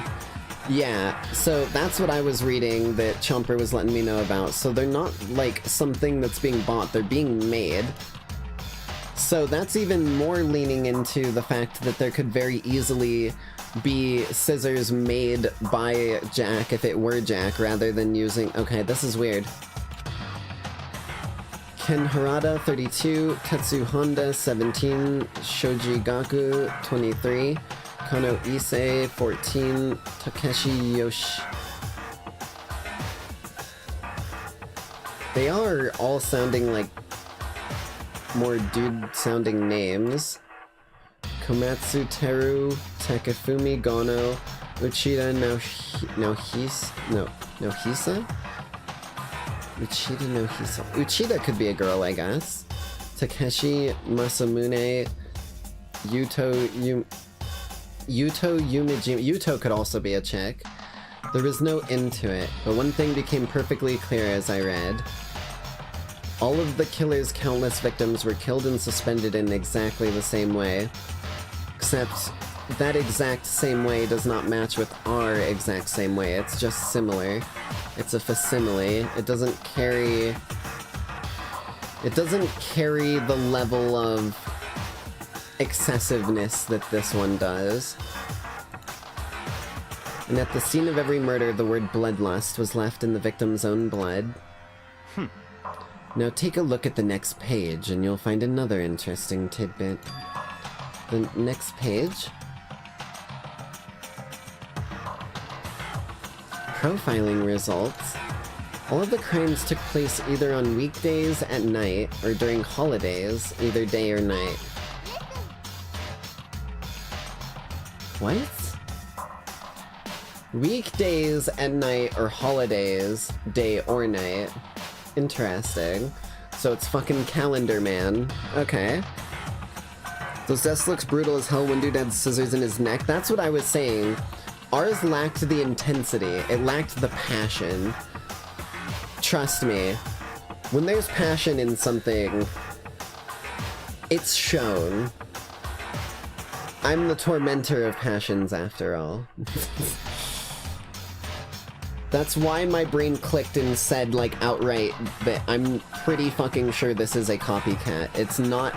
It's similar, it's strung up in a way that looks like it, but it's not the same. It just, I can't see it. If you look at a killer who's running around and, like, stabbing people with knives, and then you try and imagine that same killer, like, fucking hitting someone with a goddamn big-ass dumbbell, it's just, it doesn't work right. It takes two different kinds of people to do that. Or at least two different mentalities about the thing.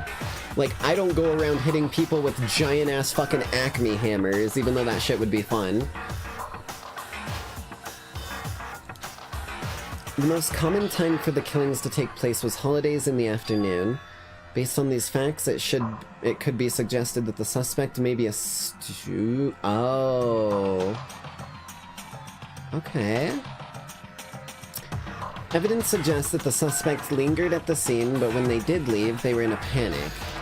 Because an eyewitness has never come forward, it's unlikely there was any external reason for this. This confused behavior suggests that the suspect may potentially suffer from dissociative identity disorder. Holy shit. Okay. So based off of the interactions that we've seen, Toko, or is it? Yeah, Toko. I almost called her Toka, like fucking, not high school dick. My brain is fucking firing too many cylinders. Let's tone it back a little. Holy shit. I almost called her Toka from Tokyo Ghoul. Okay, okay. So, from what I can gather, at least currently, my current assumptions, and not facts, but assumptions, are Toko is Genocide Jack, but we are dealing with a copycat killer, which is something that is really confusing me.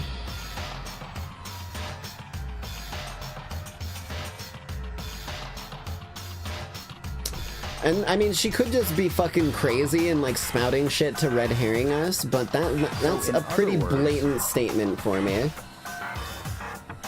The key point here is that the culprit may well have a split personality.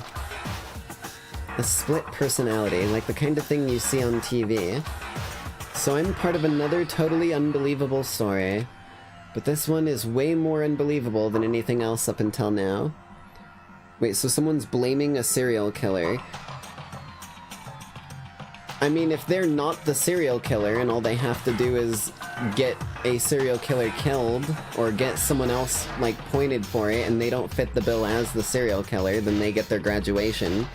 It's a short-term play, but all they need is one solid, unbreakable short-term play and they win. Or maybe it really isn't. I don't know. I feel like my mind has gone numb. Genocide Jack case file has been added to the Truth Bullets section of your handbook. Let's go. Alright, we should get going soon. Huh? Where are we going? Anywhere but here. We've finished our business, haven't we? Wait, Byakuya! So that's why he was puppy guarding that room so hard, because his fucking family is one of the people who already had access to those files, and he went, holy fuck, people cannot know that this is here, or all of our power from knowledge is out the window.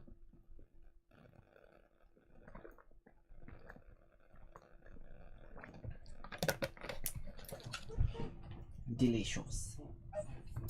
As usual, Byakuya turned and left without another word. I hurried out of the library to catch up. Well, this is where we part ways. I have some things I need to take care of before the class trial. Huh? All of a sudden, just like that? I don't have time. Come on, enough of your annoying misapprehensions. Did you really think we'd be together the whole time? Take responsibility for yourself and do something useful. Move the investigation forward on your own. Goodbye. Well, goodbye. And just like that, he was gone. Just as quickly as he'd asked me to join, he'd cut me off. In the end, I felt like I was just some plaything getting tossed around.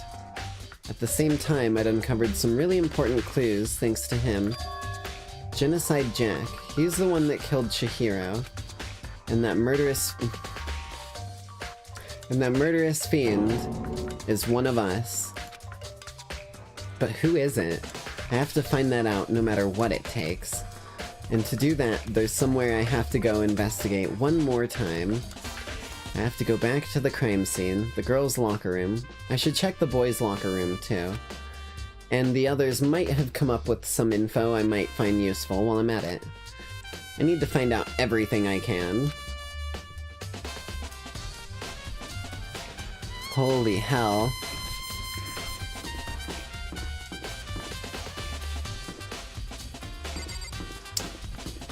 Intriguing. Intriguing. It's the pool, right? Okay. Oh. Hi, Hifumi. Ding ding ding! Hifumi has discovered evidence revealing the identity of the culprit. I feel as if... Another stat increase for me. Evidence? What did you find? I cannot reveal that just yet. But I guarantee that what I found will steal the killer's breath from his lungs. Are you sure about that? Oh yeah. Miss Ludenberg said she'd witnessed something worthwhile too. Really? What did she see? Well, She refused to tell me. It's like when a girl bullies the boy she likes, right? Right? Okay, so where's Celeste now? The warehouse by the dorms. She was there, but at the same time not there. What's it gonna be? Okay. Let's check the boys first, since we've already been into the girls once before.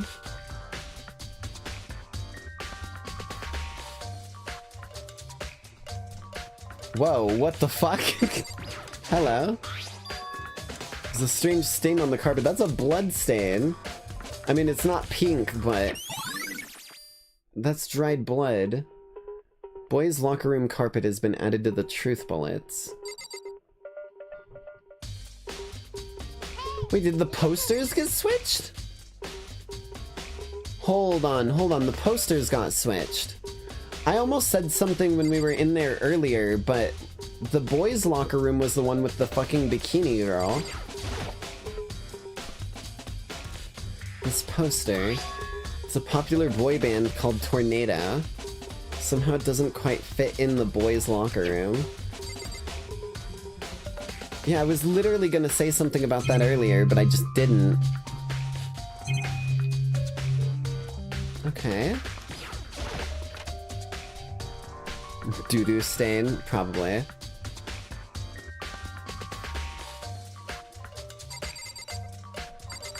Anything in here now?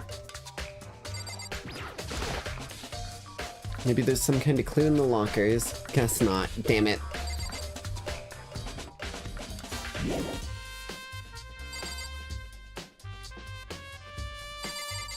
I'm not seeing anything anywhere here.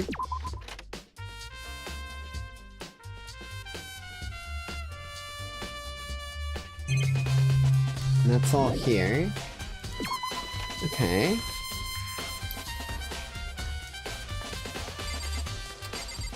Yep, here we go once more.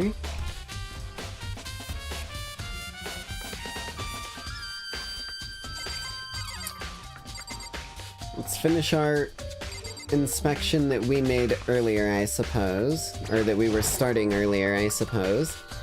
I can feel the life draining out of my own body. It's a dead body.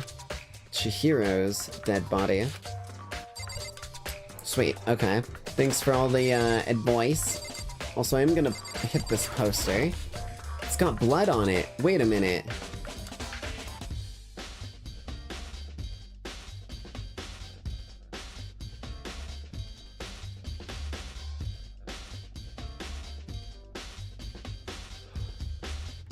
Whoa, hold on a second. More information highway possibilities are connecting. When I'm brainstorming like this, it's like fucking quantum computing. Like, it goes out in every possible direction, and then eventually locks in on the things that most likely line up. this was normally in the boys' room. It's got blood on it. We've got blood stains on the carpet that I would recognize fucking anywhere, even if they're not bright pink. I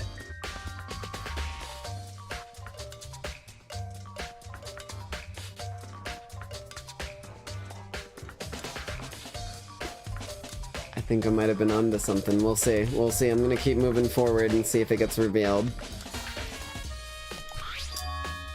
The big-breasted swimsuit model is pretty noticeable too, you don't say. Girls' locker room doesn't seem like the kind of place you'd find something like this. Oh, but wait, that reminds me, the poster in the other locker room is... That's right, there's definitely something strange about this. In the boys' locker room, there's a poster of a boy band. In the girls' locker room, a big-breasted swimsuit model. Could the posters have been switched? But if they were, why? What reason would anyone have?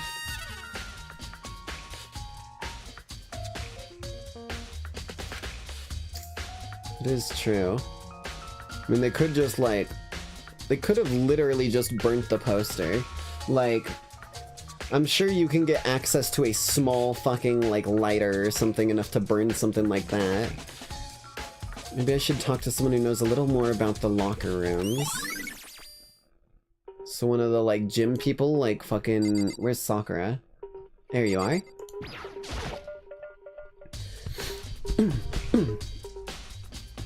You spend a lot of time exercising in the girls' locker room, right, Sakura? Of course. I've used it nearly every day since it opened up. Sometimes Hina and I use it together. Okay, then, let me ask you something. Do you think the posters in the boy and girls' locker rooms could have been switched? I'm sorry. Sorry, I can't really say. I never really paid any attention to the posters. I see. However... But there is something that's been bothering me about the locker room. You see, I like to drink a little protein coffee every time I finish exercising. We have protein coffee? In the warehouse. It's not the highest quality, but I don't have a lot of other options. Okay, okay. I mix protein powder with coffee and down a glass of it after exercising. Anyway, the other day I spilled oh.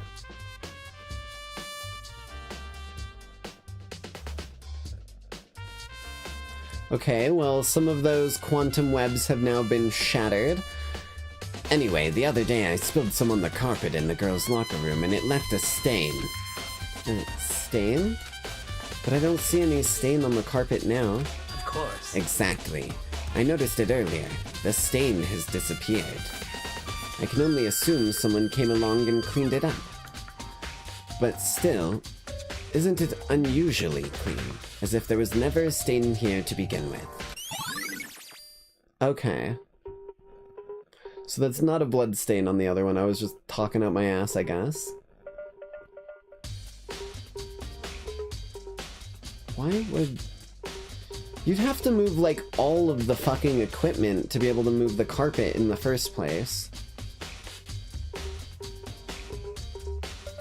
That's a big fucking thing to do. Okay, I don't know why that would happen, but that's logged away, I suppose. What about you, Mondo? Have you been in the boys' locker room much? Dude, I had a real complex about being... Oh, wait. Forgot his voice for a moment.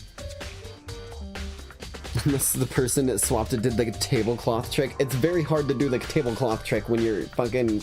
trying to pull it out from under like 750 pounds. Dude had a real complex about being weak. You heard Chihiro talk about it, right?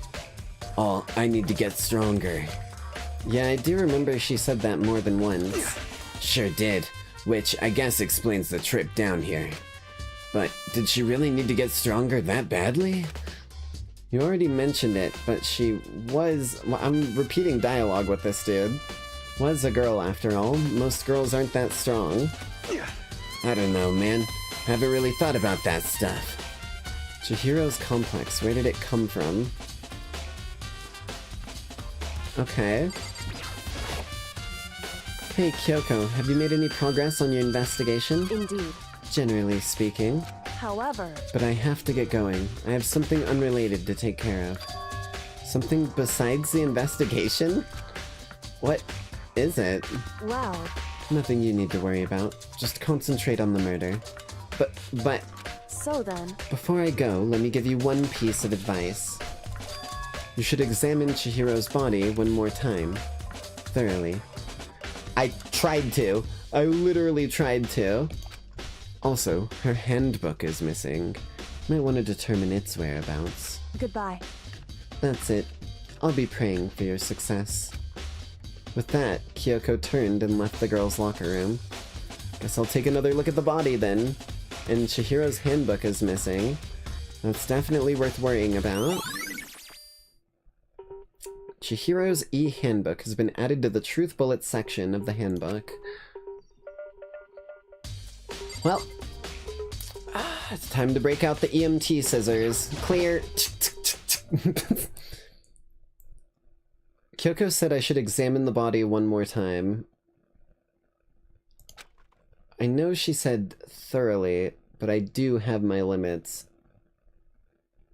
Listen, when we're fucking investigating, you gotta get your hands dirty sometimes, okay? Put on the glove and reach up the ass. It's not that difficult. Well, I better give it a shot anyways. That's the spirit, Makoto. See, all it took was a little bit of encouragement. He went for it.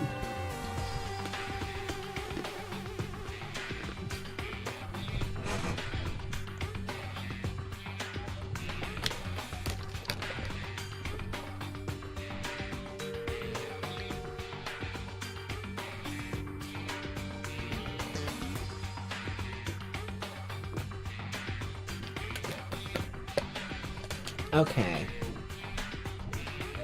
Let's kick some ass and take some names. Chihiro's hands are bound with what looks like some kind of rope. The rope itself was used to prop her up in a kind of crucifix position. Huh? This rope has a... Well, we found where the extension cord went, I suppose. Wait, so then this isn't a rope at all? But the more I think about it, the more that's not the only thing that concerns me. Chihiro's fatal injury was a blow to the head, which means someone struck her in the head in order to kill her. That's right, there's the issue of her being suspended and the fatal blow. At first I didn't see any reason to think too much about either of them. But seeing them again after looking through the Genocide Jack files, something's not quite right. Okay. Holy shit. What does this all mean? The status of the dead body has been added to the Truth Bullets section of your handbook. Well, the one thing most likely to tie all these together is the true nature of the rope that was used to suspend Chihiro. And to figure that out, there's a certain place I need to revisit and look over again. Plus, it might help to look at the Genocide Jack case file one more time. Okay. Slowly but surely honing in on this son of a bitch. Or at least having my suspicions confirmed. Library.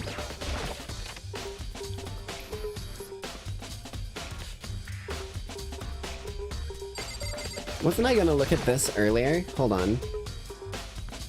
Oh no, I already did. Right.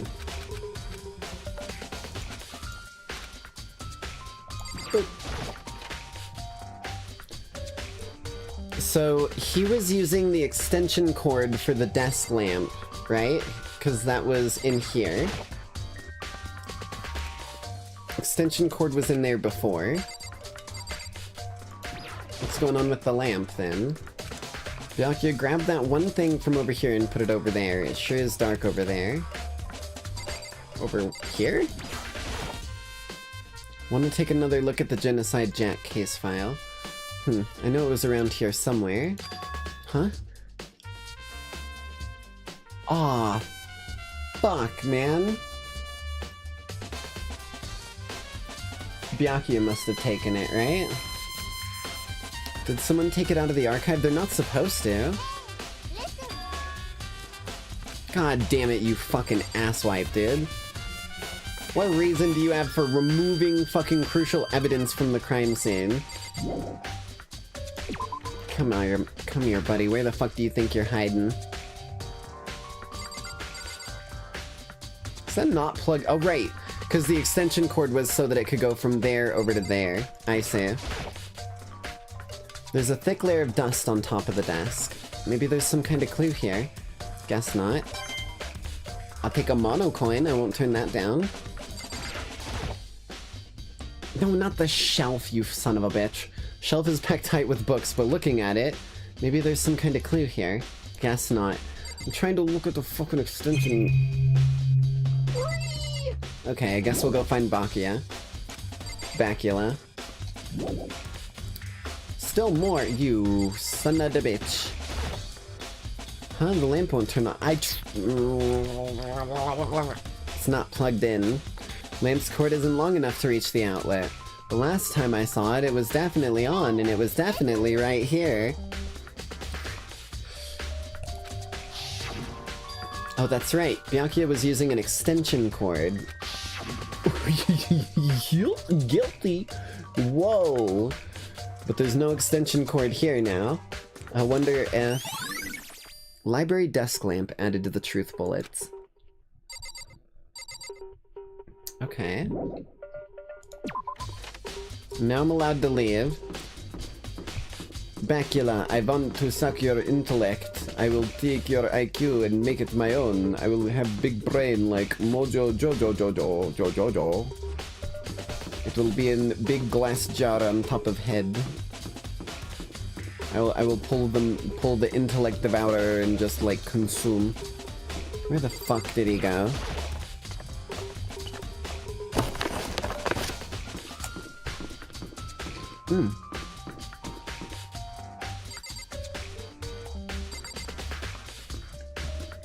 One moment, I'll talk with you in just a sec, I promise.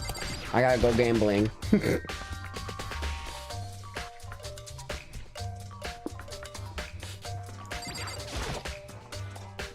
Let's go gambling.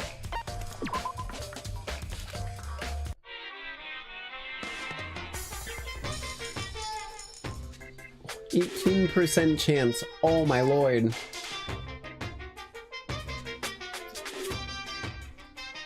Nah, I'd win.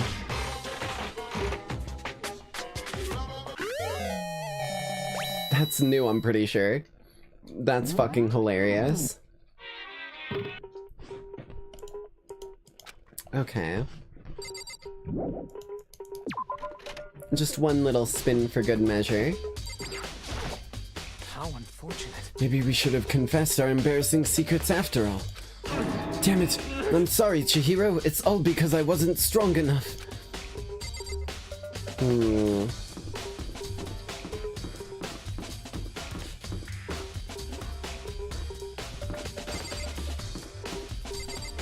I need to go to the front again.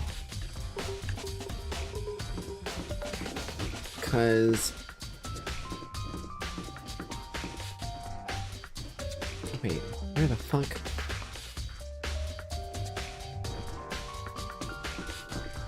I need to get to the main hall, because Chihiro's e-handbook should have been there.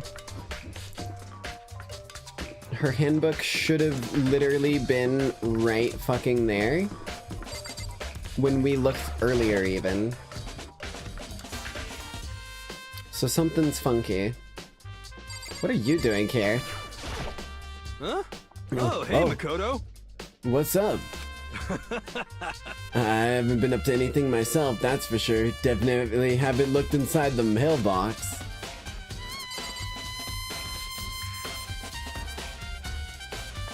X to doubt. There's a mailbox here, and inside are Junko, Leon, and Sayaka's e-handbooks.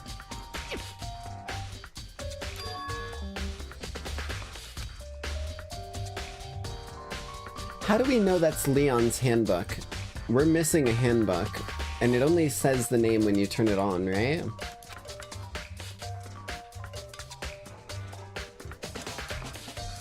Is this really unrelated to the case? Either way, something about it still bothers me. Yeah, we're missing a fucking handbook that should be in here. That's what's bothering me. I'm gonna talk to you again. Huh? Oh. Oh, you son of a bitch.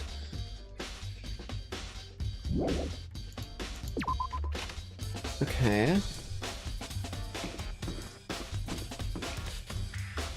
We do need to check the warehouse. It's something we haven't really looked for, or looked in properly. Pretty sure that's over this way.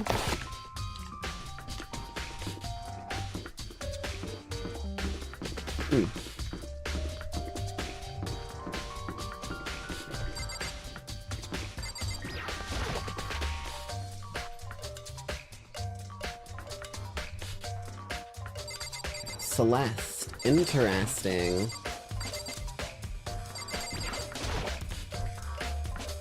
Celeste, what are you doing here? This warehouse is amazing. It has absolutely everything one might need to live a full life. From food to clothes to towels, there's an endless supply to choose from. I see that, but have you found anything related to the case? Most unfortunate. I knew you were going to ask me that. It's almost like that's the whole thing everyone's doing right now, Celeste. I thought talking about the warehouse itself might misdirect you, but I see it was pointless. Then you did find something? Very well, I will tell you, and only you. Actually... Last night, I saw her here. Chihiro was in the warehouse. What? Really? Indeed. This was right before nighttime. What are you doing out this late?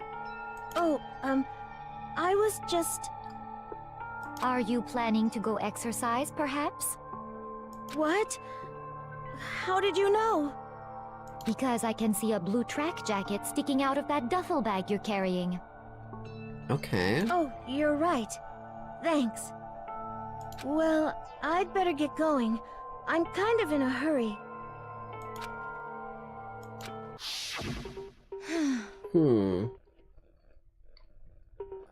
She stuffed the jacket into her bag in a hurry. It was almost like she was trying to hide it. And just like that, she was gone. Yes, indeed. I assumed she was merely stocking up to go exercise in the morning, but it would appear she ignored the nighttime rule and headed directly to the girls' locker room. If she hadn't broken our rule, none of this would have ever happened. You get what you deserve, I suppose. Nah, shut the fuck up, Celeste. Don't you talk bad about Chihiro. So apparently, she went to the girls' locker room late at night in order to exercise without anyone knowing. But the strange thing is, there was no trace of the track jacket or duffel bag, yeah. Which would mean the killer would have gotten rid of it somehow. Who's on trash duty? Someone's gotta be, right?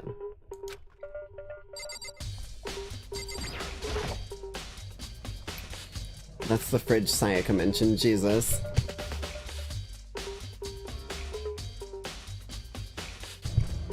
Okay.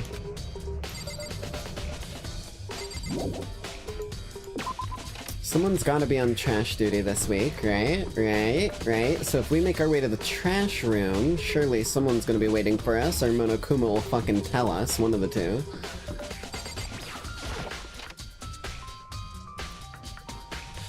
Hello? Boop.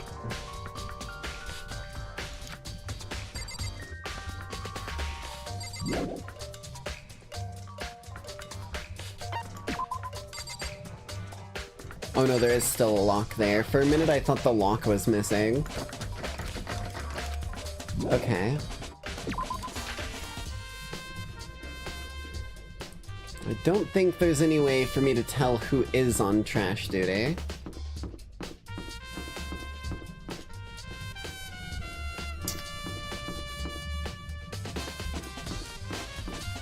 How long has that been like that? Not that long, right? Maybe the laundry room. Where would someone hide a duffel bag but the laundry room? Although it's kind of a bad location because there's a lot of fucking people. Right? Maybe it's stuffed in one of these?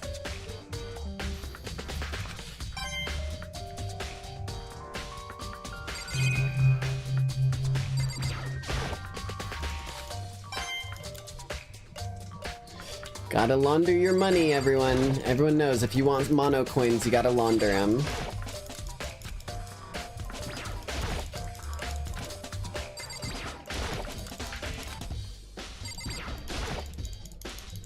Oh. Aw. I thought that one was, like, slower for an actual reason. Still a swimsuit up here.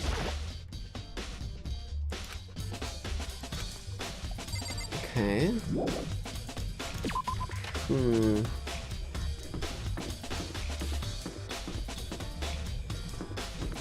Maybe there's someone in here.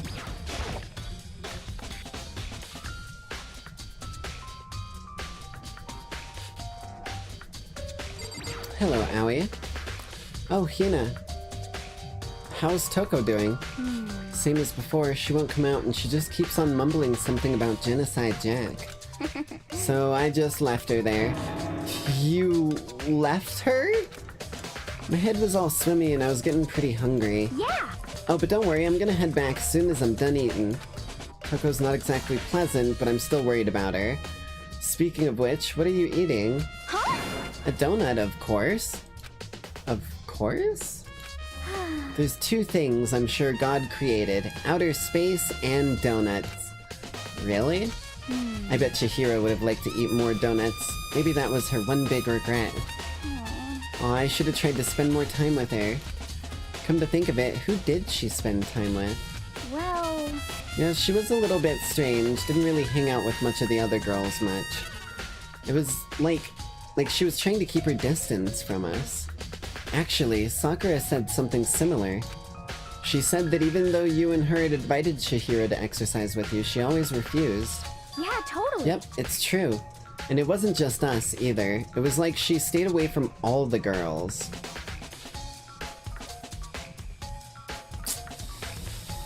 Had a feeling. Was she just shy? I don't know, she talked to the boys all the time.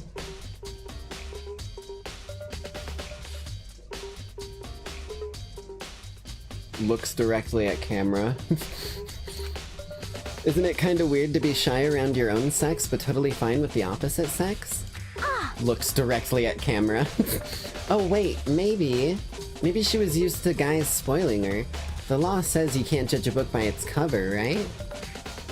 You think so? Never really saw her as that kind of girl.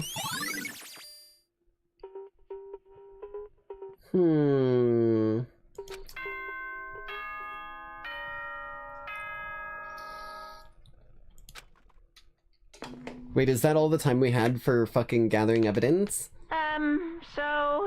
Oh shit. I'm getting tired of waiting. Shall we just plunge right in? Okay, well, I feel like there was a lot of threads left untied, so this isn't gonna go well. And if that's gonna be the case, before we plunge right in, we're at about the halfway mark on our stream, which means that we're gonna go ahead and take our little bio break, and I'm gonna make Monokuma wait. He's gonna fucking wait whether he likes to or not, son of a bitch. Let me just get that bad boy, and get the Danganronpa Trigger Happy Havoc OST, Shuffle-y, and then we go on a spree so I can pee. Not this one, give me something sick. Give me something sick. What the hell is this? It's only... Ooh! Jesus Christ, okay. I jumped forward to see what was happening. Apparently it was absolute fucking intensity. That's what's happening. Hey, listen. Okay, I think we'll go with this one. And it'll play past this one once it ends, because it's only like 47 seconds long. So, I'll be right back. Should not take me very long. Just getting a quick snack, quick bathroom break, etc.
Danganronpa.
Give me just one moment.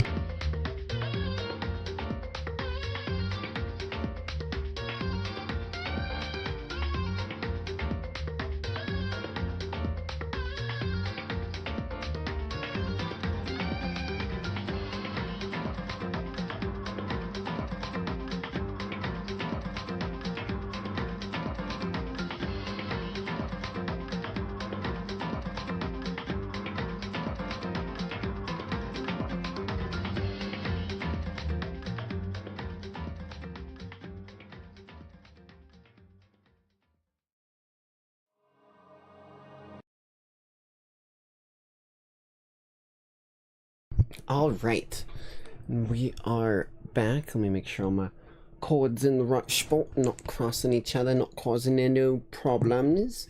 Alright. Thank y'all for the welcome back, as always. Let's get right back into it. It's the moment you've all been waiting for! The class trial! You remember where to meet, right? Yes, Please go the through big the red door. on the first floor of the school. I wanna fucking burn that door down. I'm gonna take the pin out of the hinges and when we go in there. That way next time he tries to close it, it falls on him. See you soon! See you... Not if I see you first, you fucking piece of shit. I'll tell you that much.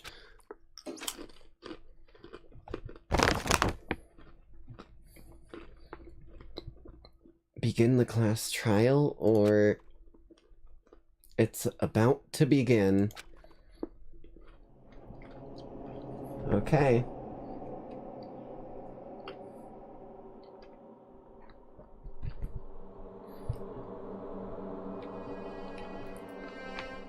Fueled on peanut butter and blood, and I am ready to go, baby. The red door is right through here.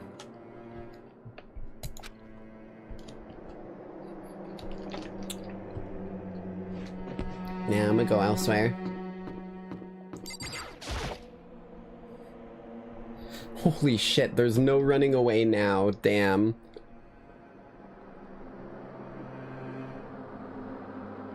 There we go, get a little bit of peanut butter out from my teeth because it was bugging me.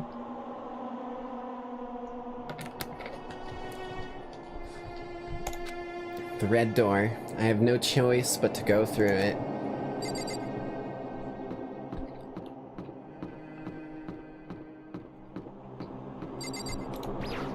Alright, you son of a bitch. Let's tango. Ahem. So, is everybody ready to what? Am I blind or are we missing someone? Oh no. Oh no. Is this about to be another twofer? Yo. Yeah, Toko's not here. And Toko is... You really don't remember? Come on! Kidding! I'm just kidding. How could I forget that little nut job? She's a crucial part of the class trial this time. What are you gonna do? Okie dokie. I'll go ahead and drag her out here kicking and screaming. Just one moment, please. Oh no. And just like he said, a few minutes later, he reappeared, dragging Toko behind him. Ugh. I told him I didn't want to, but he forced me. I can't believe you would drag a girl around. Terrible, you're terrible. Whew. So now, everyone's here, right? Okay then, hustle into the elevator and let's get this show on the road. I'll see you guys down there. Jesus. Let's go. So, shall we get going? It's time to find out who killed Chihiro. Chihiro Fujisaki. She was so gentle, so calm and meek. Nobody had any problems with her. And yet, someone made the choice to kill a girl like that. And that murderer is one of us. Someone standing right here.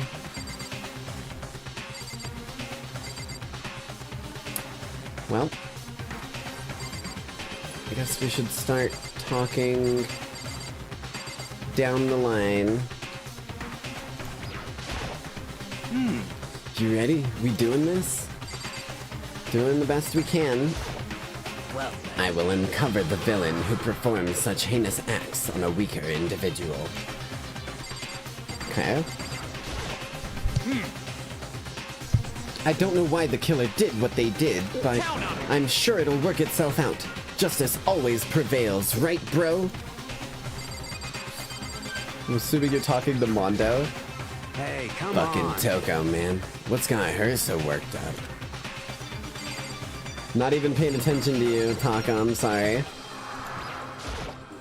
how Miss very Fujisaki, sad. I must admit, for being 3D, she was quite remarkable. Of course, just the idea of 3D makes me cringe. You're such a fucking asshat. Shall we go? Shall we begin?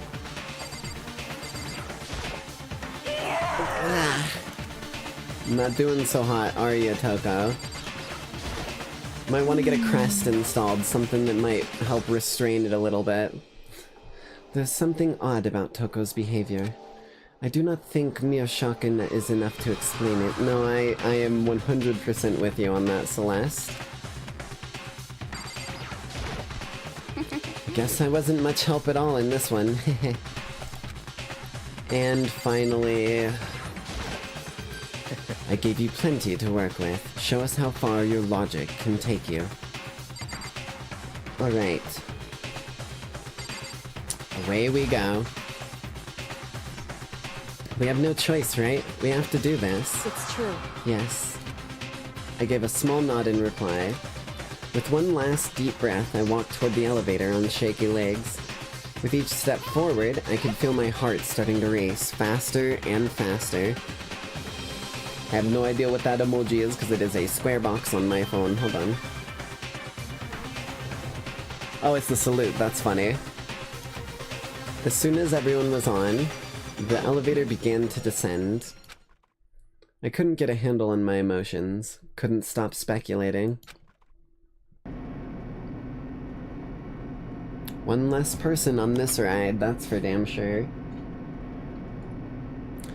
The steel box sank with heavy clunking sounds, deeper and deeper into the ground. And as we went deeper, the uneasiness in my heart grew bigger and bigger. The elevator was unaffected, however, and continued to descend without hesitation. Until finally, it came to a sudden stop. What do you think? I redecorated. Isn't it so fresh? Isn't it so exciting? Don't waste our time with stupid questions. Let's get this over with. Good, good. You're rip-raring to go. Gotta say, I don't hate it. Not at all. Well? Okay then, let's get this show on the road. Thrills! Everyone, chills, please thrills! find your assigned seats. And so the curtain opened once again. A deadly judgment, a deadly deception, a deadly betrayal, a deadly riddle, a deadly defense, a deadly faith, a deadly class trial. Time to save, baby. Okay, preparation time. We don't have as clear a scene as before, but I also didn't know we were getting into it this quickly, so we need to go over these. Victim is Chihiro. Time of death is around 2 a.m. Body discovered in girl's locker room. Cause of death was a blow to the head with blunt object, killed instantly. Okay. Although Chihiro wanted to get stronger, she declined several invitations from Sakura and Aoi and may have used the locker room late at night to avoid them. Despite this, Chihiro had stated she desired to help with her efforts. She may have been meeting someone in the locker room the night she was murdered. They could also have... Wait, no. Wait, no, yes. Because they could have had Junko's. Shit. Okay. I was thinking, I realized that the only person whose, like, notebook was missing in order to get into the girls' locker room would have been, fucking Sayaka's. Okay, interesting, interesting. Okay. Locker room dumbbell. Dumbbell found on the floor of the girls' locker room had significant amount of blood, definitely the murder weapon. Chihiro told anyone willing to listen that she wanted to get stronger. Some assume that due to inferiority complex about being weak, she admired strength more than anything else. This is what I was thinking of. To unlock a locker room, you need to swipe a handbook. You need a male for boys' locker room and female for girls. It is not possible for two people to enter at the same time, or you get shot. Additionally, lending someone your handbook is a violation of school regulations. However, borrowing one from someone who's already dead is not. And we're looking at, like, we're still missing a handbook, right? Like, Chihiro should have been in there, but we didn't find it anywhere. Handbooks of each student that died is placed in the mailbox, except for one, I guess. One of the handbooks has been found broken, which is apparently rare. Junko and Sayaka both seemed to still work, so it is assumed that the broken handbook is Leon's. However, Mono claims it's very unlikely that Leon's would have broken. That one little line of text here at the bottom just reinforced my idea that it was Chihiro's. Right? Because Monokuma doesn't lie. That's the one thing that he's proven, is that he doesn't lie. If he says something, it's truth for the most part, I'm pretty sure. Okay. Suspected genocide jack victims, countless others, killed in the same way and mounted to a nearby wall. The word bloodlust found at the scene of crime. Profiling indicates killer is likely a student suffering from split personality. Okay. That's just, I was kind of taking into account that she is Jack, I'm pretty sure. But other than that, we genuinely don't have anything to pin this actually on Jack. It just doesn't feel right. Chihiro seems to have consciously kept distance from other girls in the school, even from the beginning. Meanwhile, it had been noticed that she got along remarkably well with male classmates. Yeah. Okay. Carpet in the boys' locker room was found with a stain. Okay. Posters had been switched. And that poster has the blood.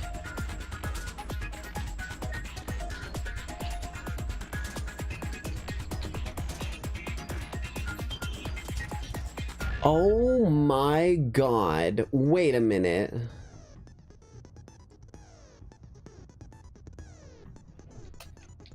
Hold on. I think my fucking... I think my headcanon that I had going just bought me info here. Well, I keep saying headcanon, but I'm pretty sure it's all but been confirmed at this point, to anyone who knows. So, blood happened in the boys' locker room, not the girls' locker room. Because this poster was in the girls' locker, or boys' locker room. Unless it would, like, there would be no reason to move a poster from the boys' locker room into the girls' locker room unless Chihiro was just really into, like, big-titted ladies, like, what are we... Right?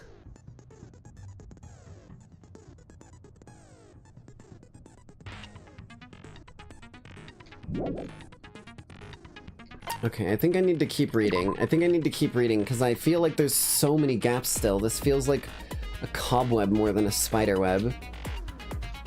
Yeah, the handbook is missing. This seems... Who would have access to that fucking...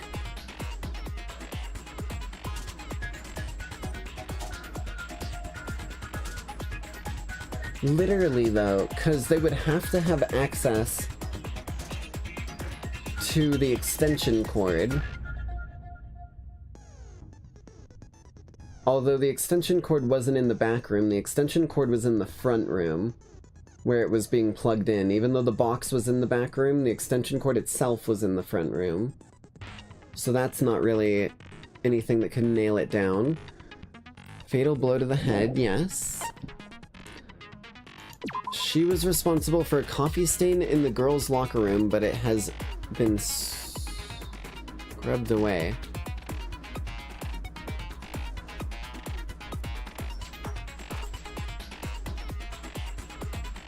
Hold on. So, if it's been scrubbed away, and we take that at face value, and not that the fucking entire equipment area was switched around, then we're assuming that whoever it was scrubbed the shit out of it with something, but there would still be evidence that we haven't fucking found. Okay. Byakuya is known to use the lamp often, however the extension cord went missing at some point and the lamp's cord couldn't reach the outlet. On the night of the murder, right before nighttime, Chihiro was leaving the warehouse with the blue duffel, or the duffel bag with the blue clothes. Presumably she was on her way to exercise, but the clothes were not found at the crime scene. Celeste has not told anyone other than Makoto about this. Okay. Only Celeste and Makoto know about Chihiro having a bag of any kind. So if someone lets off that they had a bag, then we're on to something. And that's the bottom. Oh, I do not feel prepared for this. I do not feel fucking prepared for this.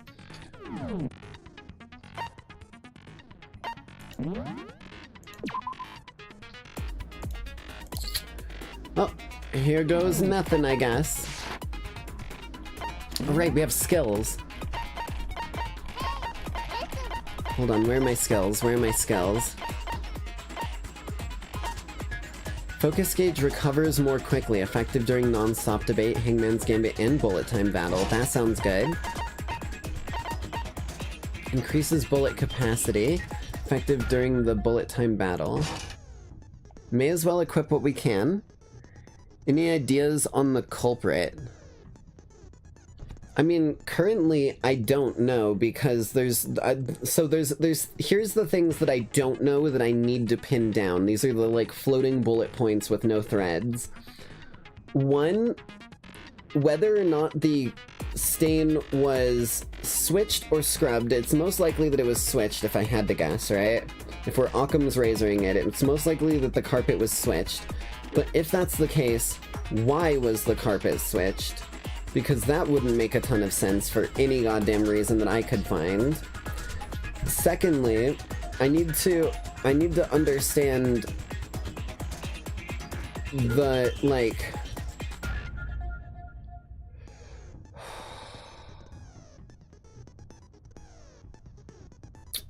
Like, oh man, I'm so fucking, like, spiraled in thoughts right now. I'm trying to unravel a little bit of it.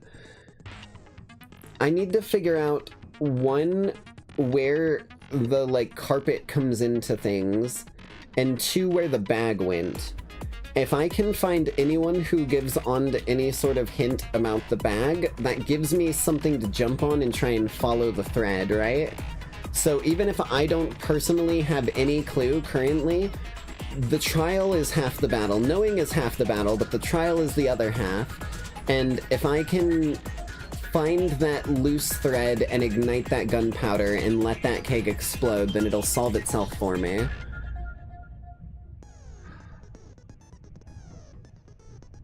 I think that's the best I got. Here we go. All right. Let's begin with a basic explanation of the class trial. So, your votes will determine the results.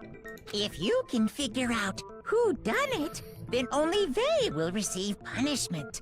But if you pick the wrong one, then I'll punish everyone besides the blackened, and the one that deceived everyone else will graduate. Okay. Okay, then. So, first off, let's talk about the murder weapon! Okay, we all know what the murder weapon is. First, we have to make clear what's used to deliver the fatal blow.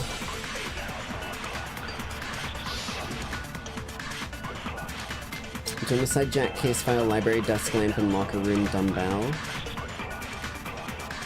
Okay. Chihiro's fatal injury.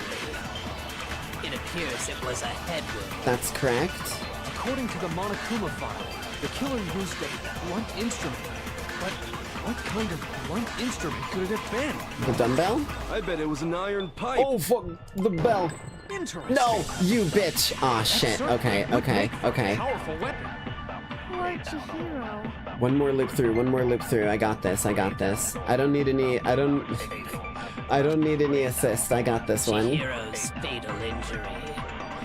It appears it was a head wound. According to the Monokuma file, the killer used a blunt instrument. I almost shot the wrong one, but... Oh right, I always forget about that.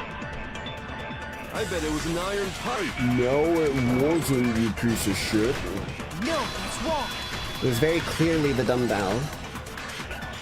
Break, break, break, break, break, break. Can we agree that the object that dealt the fatal blow was the dumbbell, found at the scene of the crime? It was covered in blood, and there was nothing else at the scene that could have caused that kind of injury. Yeah. And the wound on the victim's head is consistent with the shape of the dumbbell. As far as I'm concerned, there's no mistake and no room for doubt on this one. Okay. You looked at her head wound? You kind of fucking have to look at every detail, unlike what Byakuya wanted me to fucking do. Yay! That's so creepy! No! Life or death, buddy. Make your choice. Live or die. If you don't mind, Make your I will choice. proceed from Live or here. die. Let's move on to discussion of the culprit. Although, I believe the criminal behind this heinous act is already quite clear. Okay. What? For real? Who? Chihiro's killer is the fiendish serial killer, Genocide Jack. No. Incorrect. Genocide Jack, the fiendish serial killer. Did he really kill Chihiro? No. It doesn't match. A new element has been added to non-stop debates. Oh lord, it's evolving even further. Okay, what's going on here? For this debate, lines of white noise will appear to disrupt your reactions. Your truth bullets will disappear if they hit these lines, so think of them as obstacles. But there's a way to keep the white noise from getting in your way. Press right mouse button to attach the silencer, which you can use to shoot down white noise. However, if you shoot an actual remark with silencer instead of white noise, the time limit will decrease. Oh lord. Okay. Okay. Okay. Oh, but if your action difficulty is set to gentle, white noise won't appear at all. I'm pretty sure I'm normal on action difficulty and mean on logic difficulty, so... In which case you can forget about the silencer and just focus on the situation in front of you. Well then, good luck and have fun. Okay, here we go.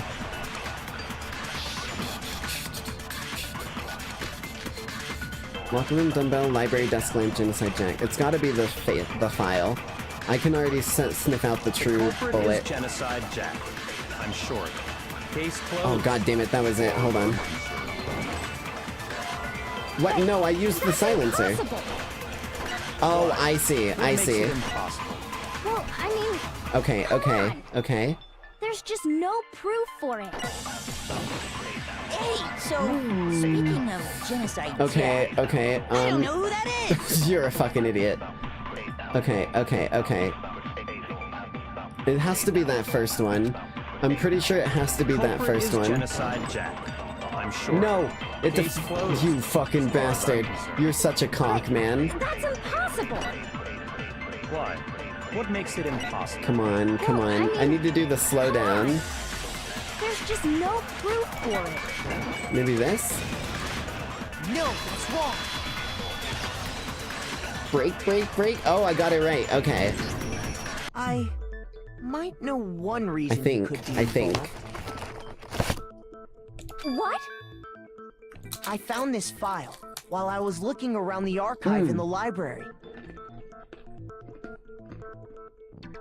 Right, the fact that it could be a student with split personality issues. I guess it's some kind of confidential file the police put together about the Genocide Jack case. What? That's kind of weird as shit, isn't it? What was something like that doing in the library? Have you met Monokuma? The why of it is probably more trouble than it's worth. So let's forget about that for now. Also true. More importantly, it outlines all the specifics of every Genocide Jack case in exceeding detail. According to the file, there appear to be 2 defining characteristics in every Genocide Jack case. Okay, I think I lucked out on this one, because it's going the route that I thought it was going, but I didn't think her answer was the one I should do. The first is that a bloody message is found written at the scene of every murder. Oh, that's right. Bloodlust. I'm gonna fucking smack you, dude. No. It's actually Bloodlust. But more important is the other characteristic, and it's something that has never been made public. Never made public? What the hell is it? Why don't you tell them, Makoto? The other characteristic of every case was how they were positioned. Apparently, in every Genocide Jack case, the killer suspends the body in a certain way. Other than the killer, the only people who know about this are the higher-ups in the police department. That's the other thread we need to pin down, is how the person knew that. However, Chihiro was most definitely suspended in the same way. But not quite the same way. So, how did the culprit know about this, when only high-level police officials were aware of it? There's only one logical answer I can think of. It's because the culprit in this case is the real Genocide Jack. Still feels wrong. A killer with blades does not randomly bash someone's head in one blow when they're like a torturous, slow, like stab wounds type of, the 36 stab wounds type moment, right? No fucking way! You're saying Genocide Jack is one of us? Almost assuredly, but I really don't think that they're involved here. Yes. In fact, it's Toko. Well, if you're just gonna fucking dox her like that, Jesus Christ. What? Genocide Jack's true identity is Toko Fukawa. You're right! What?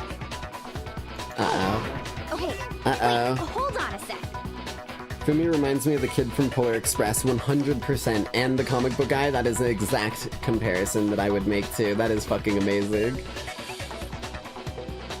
You got your ticket? Pushes up glasses. Toko has, like, bloodophobia or whatever, remember? What kind of serial killer is afraid of blood? Lesser known thing about alternate identities, egos, and stuff, because I did my research and whatnot while I was making my lore. In many cases, it's a full-on different person, different thoughts, different, like, memories even, so That one's pretty easy to explain away, unfortunately. Is Toko Genocide Jack? The answer is yes and no. Another riddle? Man, why is this gotta be so complicated? Just read his mind and get the answer. Simple. It does seem like a riddle in a way, but I feel like I can just about see it. Genocide Jack is Toko, but isn't Toko. What does it mean? It means... Oh, this is a Hangman's Gambit.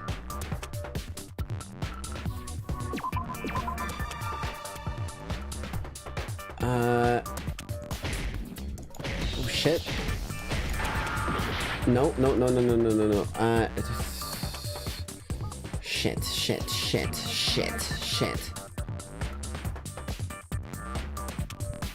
What the fuck word is that? Oh lord, I don't like that word. Okay, it's not an I. R? Ooh.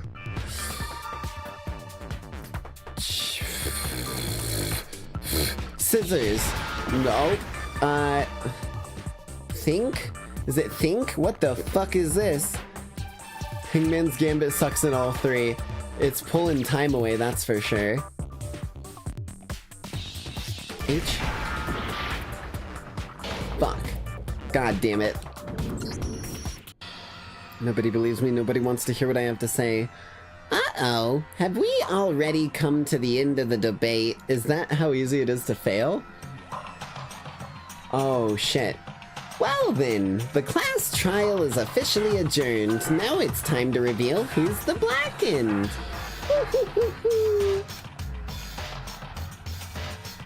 Wait, is it that easy to fail? It would appear that the one with the most votes is Makoto. Holy shit, man, it is brutal out here. However, Makoto is not the blackened. Too bad. Looks like the real killer gets to graduate. Congratulations to them. On the other hand, everyone else must now be punished. Is this really the end for all of us?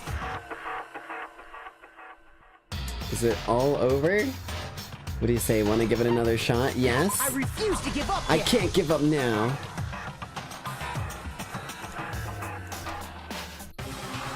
Okay. Hold on, before I go into my timed segment here, let me do a little bit of fucking conscious thought. What the fuck did he say right before?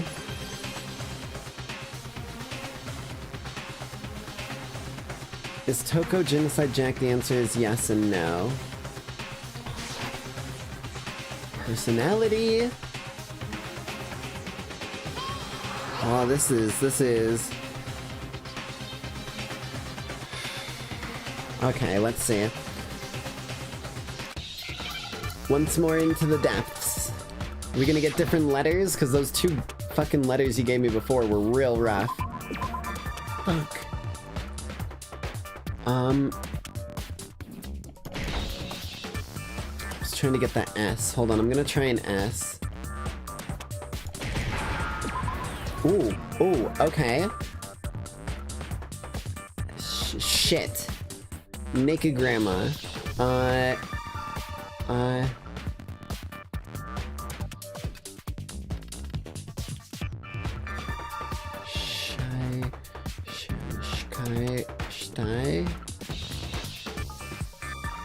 Oh? Oh, fuck. Well, that was an A. It's not an A. Oh, this is rough. This is rough, man. P? Aw, damn it.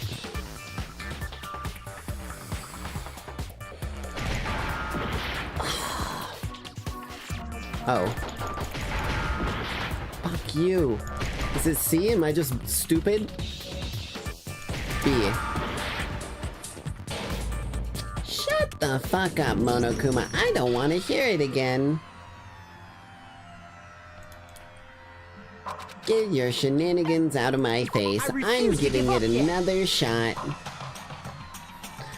But Makoto refused. Heart forms back together from a bunch of shattered pieces. Okay. S? I don't think it's C. What? Am I calling her a schizo? Is that really what I'm doing here? Bro, that shit ain't even really in my goddamn dialogue. Now I No understand. reason, no wonder I didn't catch that word. Holy fuck. Is it because Genocide Jack has a split The personality? moment I got that C down, I knew exactly what it was, but I was not ready for that, bro. Holy fuck. Huh? Huh? I think I read that somewhere in the file, too. They thought that the suspect might have, what did they call it? Dissociative identity disorder. I was looking for, like, identity or, like, DID or something like that. Okay, but still, to go and say that about Miss Fukawa is... Perfectly acceptable. Toko's strange behavior after seeing the body is proof enough that she has a split personality. One thing that shows Toko could have a personality is that her behavior changed after fainting. You're talking about how she started acting totally different than usual, right? That's right. Think back. She fainted when she saw Chihiro's corpse, and then, when she woke up... Fucking tongue hanging out of her mouth, Jesus. So is Genocide Jack just like fucking half brain dead? Is that part of it? Like one half of the brain is her, one half of the brain is the other chick? Like what the fuck? Whoa, is that a dead body? Hey, are you dead? Yeah. She must have hit her head real hard when she fainted. The world has a front and a back and a top inning and a bottom, a sea of truth and a web of lies. This is quite concerning. She sounds completely different. She was acting funny, that's for sure. That melancholy tone of hers completely disappeared.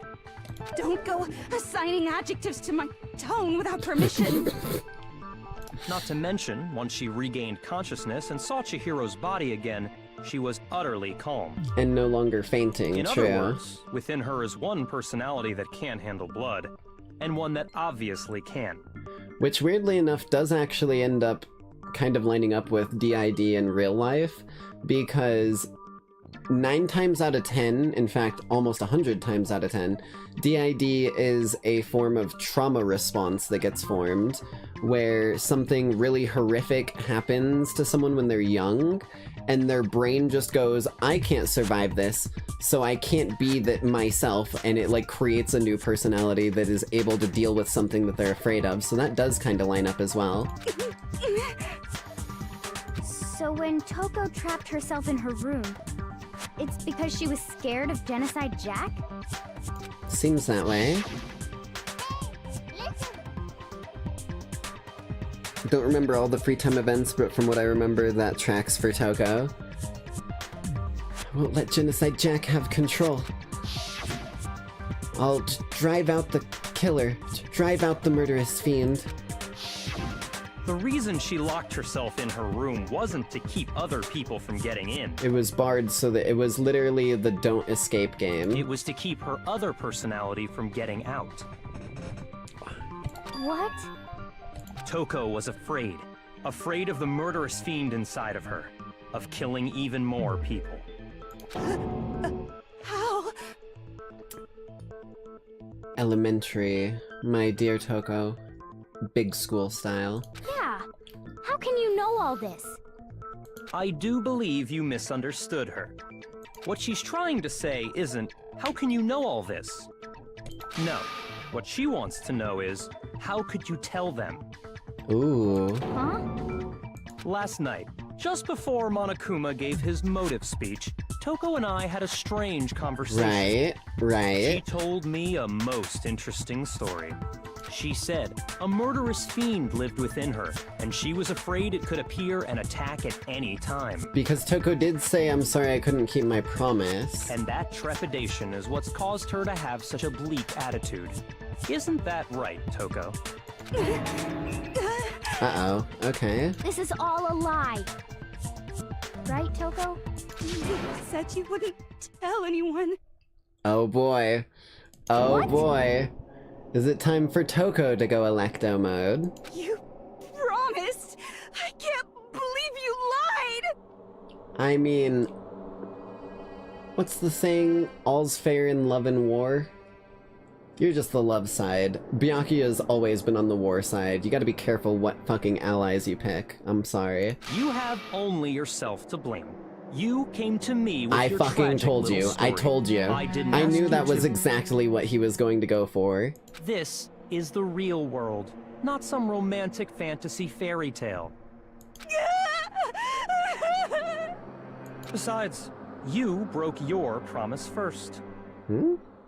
You said that as long as you were here, no matter what, you wouldn't let Genocide Jack kill anyone. But in spite of that promise,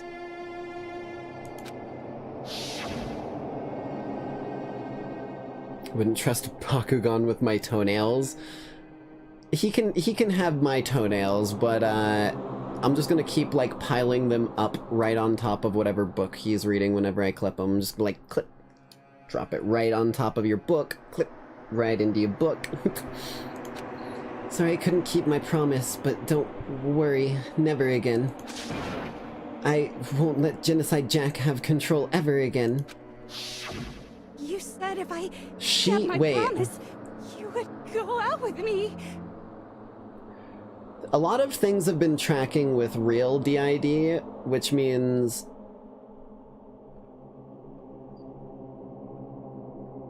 Hold on. If we're under the assumption that it is blackouts, right? Like full-on blackouts like real DID, then she wouldn't even know whether or not she had committed the crime, so she could just be under the impression she did because it was a copycat. Like I said, it still doesn't feel like something that someone with a motive of, or motif of slashing and stabbing would do. It just doesn't fucking line up. That's the only reason I promised. how many times do I have to tell you? I never said that, but you weren't able to do it. You Stop just couldn't whining and resist crying that and rush getting you your got tears from all killing, over my could hardwood you? floor. I tried. I swear I tried to control it, but...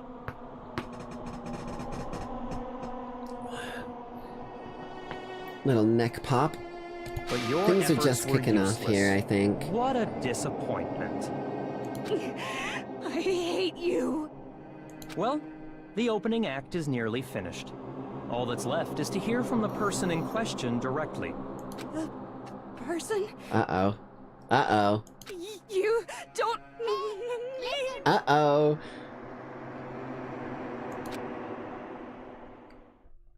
Toko's body suddenly lunged backwards. A huge thud echoed across the courtroom, but in the next second...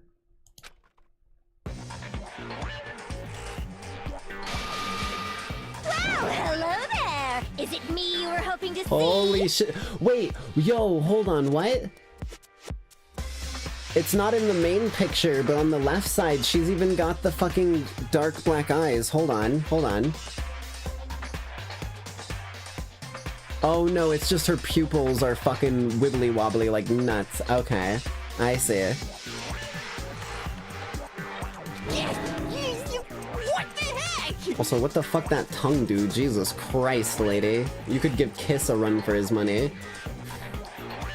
So you figured it out, huh? Well, whatever. What are you gonna do? I'm the ultimate murderous fiend, Genocide Jack! Or better yet, let's go with Genocide Jill! Interesting. What the fuck is this? Toko, what happened to you? Not Toko, that's a loser name, and what happened is a textbook split personality. So what if one of them happens to be a serial killer? You should turn a blind eye to one's faults. Does she just, like, never have her tongue in her mouth? Isn't that her whole thing now? It's just, like, permanently out. That's like an accessory. Okay.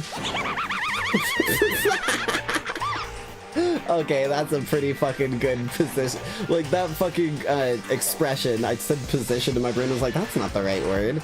That's a fucking good expression. I like that. So, wait, does she have all sharp teeth? She's so intense. Oh, I broke my tracking. Hold on. There we go.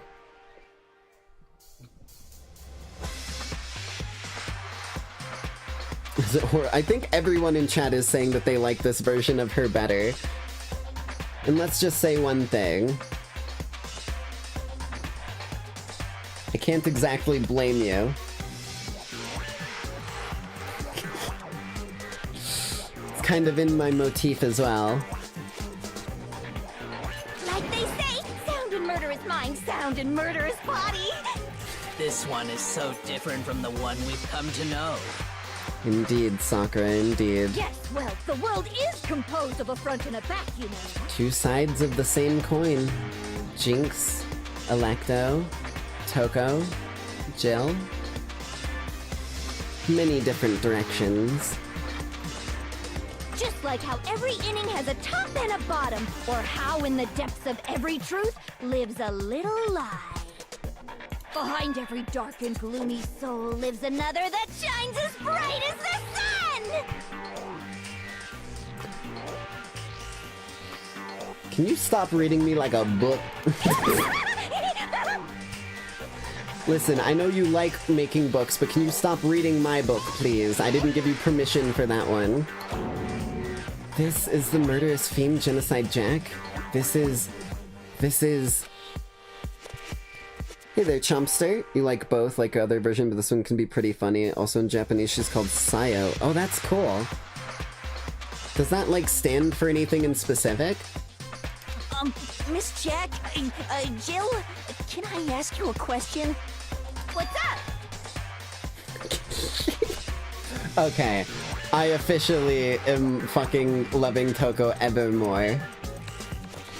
Some of us think you might be the mastermind behind our entire situation. What are your thoughts on that? Well, I'll tell you, I am the mastermind of all masterminds! You're not helping your case, Jill. Come on. Just kidding! Then it's not true? Of course it's not true! How dare you try to link me to that creepazoid? You know, Jill isn't a student of your school. It was Toko who was invited, so you best be watching your mouth. She might throw some fucking scissors your way that she's got stashed somewhere. And another thing, the police and government and society in the outside world are totally powerless. I mean, they just let this idiotic, bloodthirsty maniac go buck wild all over town! Jesus. Sure, I'm a bloodthirsty maniac, but life is pain, right? To live is to hurt other people. To live is to hurt those who hurt other people. That's the true punishment. It's a necessary evil if you want to survive. The act of living itself causes pain for everyone. Man, all this talk of two sides of the same coin, and I feel like the entire character design of Toko right now is the other side of my coin. I'm a vengeful, brutal bounty hunter of vengeance and redemption, and she's just a fucking psychopath. Hello there, Piper. Japanese version Hifumi was the ultimate otaku. That's funny. Fanfic ultimate, yeah, they made him the ultimate fanfic in this one. It's funny that it was used to be the otaku. That sentence did not come out in the correct order. It's funny that it used to be otaku. There we go. Just kidding again! Oh my fucking god. I'm not gonna ever get enough of this character, am I? I knew there was something else to this character that we needed to figure out. This should be enough to convince you. This murderous fiend is responsible for Chihiro's death. There's clearly a motive, so there should be no doubt. Show her the pictures, see if she agrees that it was her work. A motive? Remember what Monokuma told us? If someone didn't murder and graduate within 24 hours, an embarrassing memory or secret would be revealed. True. I guess she was stressed about that, but she revealed it herself to... No. She revealed it herself to Byakuya. If she was worried about it being revealed, she wouldn't reveal it to someone that she was going to avoid murdering. She would reveal it as like a, hey, this is gonna come out anyways, so I'm gonna tell you on my terms. Well, let's assume that Toko's secret was about Genocide Jack. Even if you assume that, it still doesn't line up. The logic doesn't make sense. If a secret like that came to light, Toko's life would have undoubtedly been forever ruined. So she had a very clear motive to never have that side of herself exposed. I mean, she's also literally in here, so as Monokuma said, the outside police force and everything have no power. So if she's in here, I'm sure Genocide Jack would enjoy being in here, and, well, actually, Genocide, I need to start saying Jill, because my brain got so locked into that name. Genocide Jill, right, may like murdering, but this is like a murder playground for them. So they would likely show some restraint as well. Interesting. Very, very, very interesting. But sorry, as much as I hate to admit it, I'm not the culprit. See, artists will always take credit for their work. That's just their... That's sad to say, that's kind of in the job description. Sign your art. But I cannot imagine anyone other than you could murder someone in such a bizarre fashion. Maybe so, Even if but it's not- nevertheless, it's the truth. Even if it's not credit directly onto the person themselves. Think Banksy, for example. Banksy is a name, we don't know who the artist Banksy is, but Banksy is a name that holds all that credit. Do you really expect any of us to believe you? Yeah. I could never believe a word you say, you monster!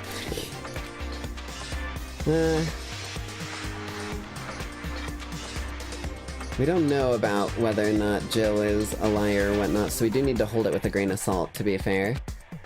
Maybe she's totally right about that, but something's still bothering me. What she said, I need to get some more details about all of this. Oh boy, here we go.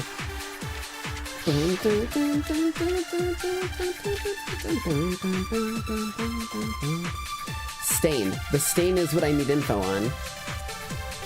Sorry, but I didn't kill anyone! You say that, but do you really expect any of us to believe it? Perhaps if you had an alibi, that would change things. Oh, an alibi, huh? Now we're talking! When you compare your past murders to this incident, the modus operandi matches completely. What more proof do we need? Give it up. You Oh killed shit, her. okay.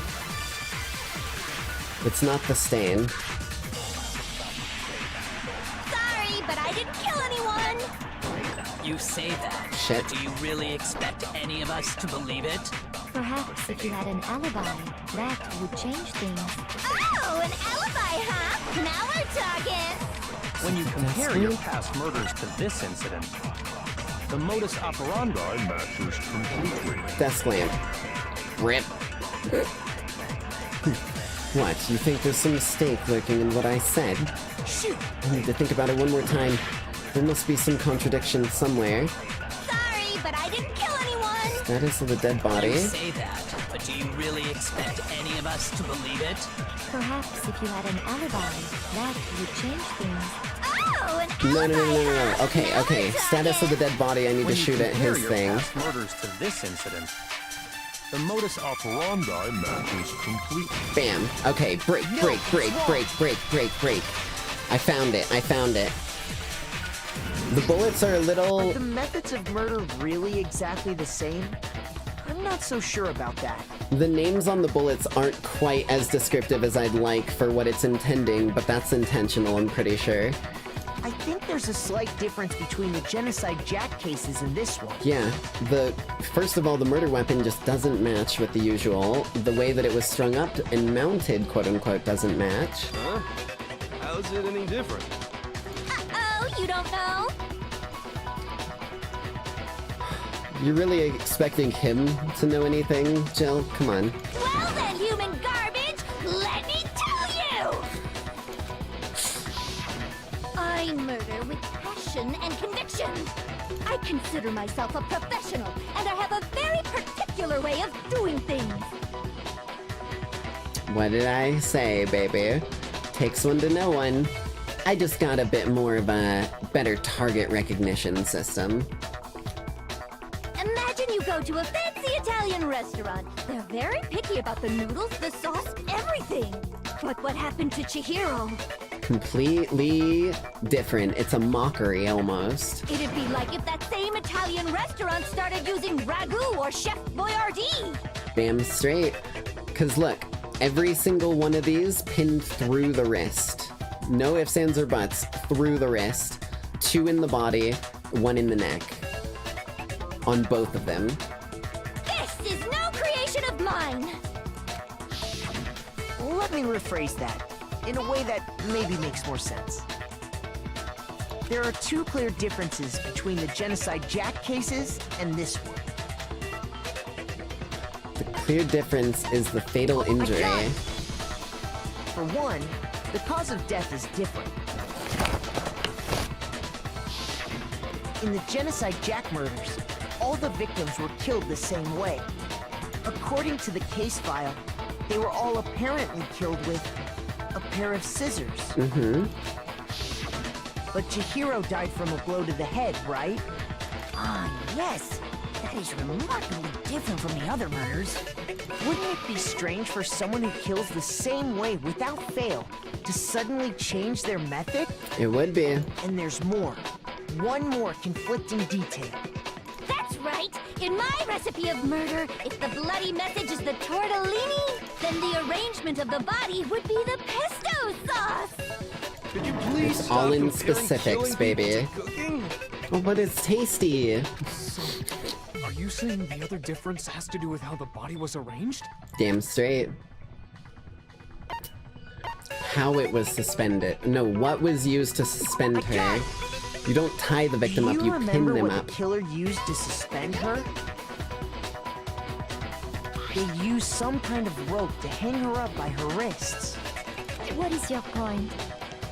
Well, in all the previous Genocide Jack cases, something else was used to suspend them. The scissors themselves. Specifically, pairs of razor-sharp scissors. And guess what? I used my own specially designed scissors for the murders and the arrangement! We did see that. Like I said, I'm a professional, so naturally I'm very picky about the tools I use. And you know what else? What? Big Mac said there's 2 differences, but he's wrong. Big Mac? Are you referring to me?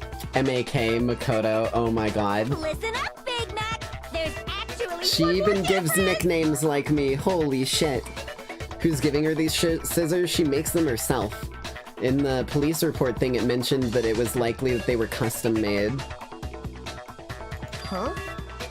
My word, you really didn't notice? Take a look at who the victims were in each Genocide Jack case. Looks like someone may have been onto something about them being There's a pattern males. there just waiting to be discovered. We never really had any definitive things saying that they weren't males, because we only ever saw the 2 pictures. A couple of them sounded like they could have been female names. So my guess is that that's what you're going for. Pattern. Figure that out, and it'll be plain as death why I couldn't have possibly killed that little lolly girl. Let's see. Patterns surrounding the victims, and Chihiro didn't fit in. My god! Right there, baby. Is it because Chihiro was a girl? Bingo! Bullseye! Right on the money! I'll never get enough of that fucking expression, dude. In all the Genocide Jack cases, all the victims had something in common. See, I don't know enough about Japanese names to be able to decide one way or the other. I knew enough to be like, the majority definitely are, but a couple were outliers that stood out to me. They were all guys? Yeah. That's right! The people I killed with such passion and conviction are all adorable little men! Oh boy. I can't believe I said it! I'm so embarrassed! Oh no. Wait, she's already showing affection towards Makoto, and he is a little dude, short king for sure. So we're about to get absolutely fucking blasted if she's around for much longer, that's for damn sure. The hell is wrong with you? I can't help it! I'm just a full-throttle boy-on-boy fangirl, and the mopey side of me just hates it. Jesus. And now I'm on the fast track to becoming a full-fledged fan madam! So since Chihiro was a girl and not an adorable little man, you wouldn't kill her? Would an Italian chef suddenly start making ramen just because they're both noodles? Don't be stupid. I have too much passion and conviction to cross that line. That's the absolute reality of the one and only. Interesting. You've clearly explained your hobby and your philosophy. But that's not all there is to it. It's a different matter entirely, when you're forced to kill in order to survive. Quiet, lolly cur! Oh shit, we finally got someone putting him in his place. Slowly, cur? Damn straight, Bakugan, Bacula. I would never kill for a reason as petty as mere survival. And if by some fluke I did kill to survive, why would I bother with the message and arrangement? It'd make me the obvious suspect! True. She's not necessarily forced to her motive, it is art to her. That does make some amount of sense. Whatever reason I have for killing, I would never leave out my prized scissors. That is the calling card that wouldn't get left behind, that's for damn sure. Who would go out of their way to use a big, stupid, heavy dumbbell? That's what I'm saying, baby. Maybe you used the dumbbell because you couldn't find any scissors in the school? She makes them. Any scissors? I don't just use any scissors. I only use my own set of high-class envy of the entire world scissors! Okay, whatever. There still aren't any in the school. I would be careful what you say. Anyone who is used to carrying weapons will likely have access to one or two. Are you sure about that? Yeah, that's what I thought, baby.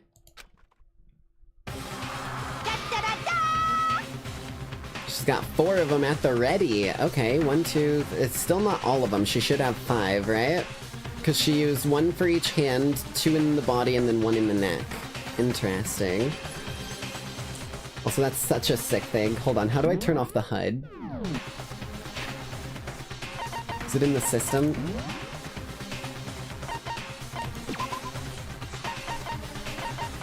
No.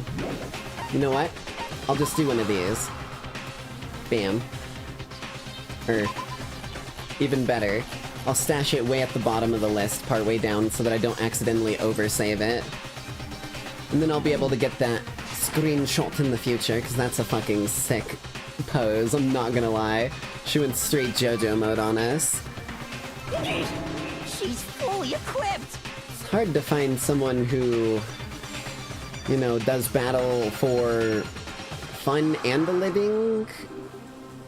Ever not, my friend. That's right! So I can kill anywhere, anytime! Why would I resort to dumbbells or rope when I have my trusty scissors by my side? Oh no, I'm scaroused. I've never heard that phrase before, or that word before, but I feel like I'm gonna end up using that from now on. Go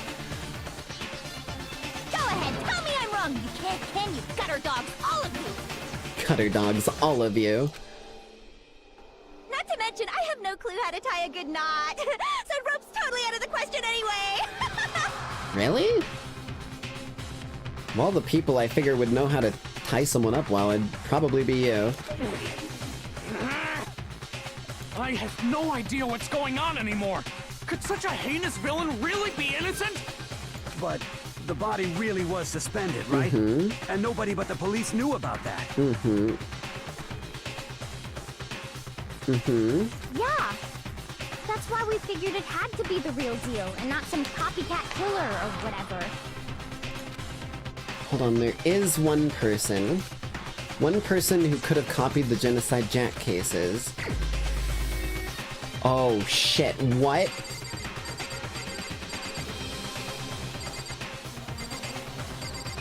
It could have been Byakuya. Here's my answer. Oh. Oh, did I get him? It's possible you could have found out, isn't it?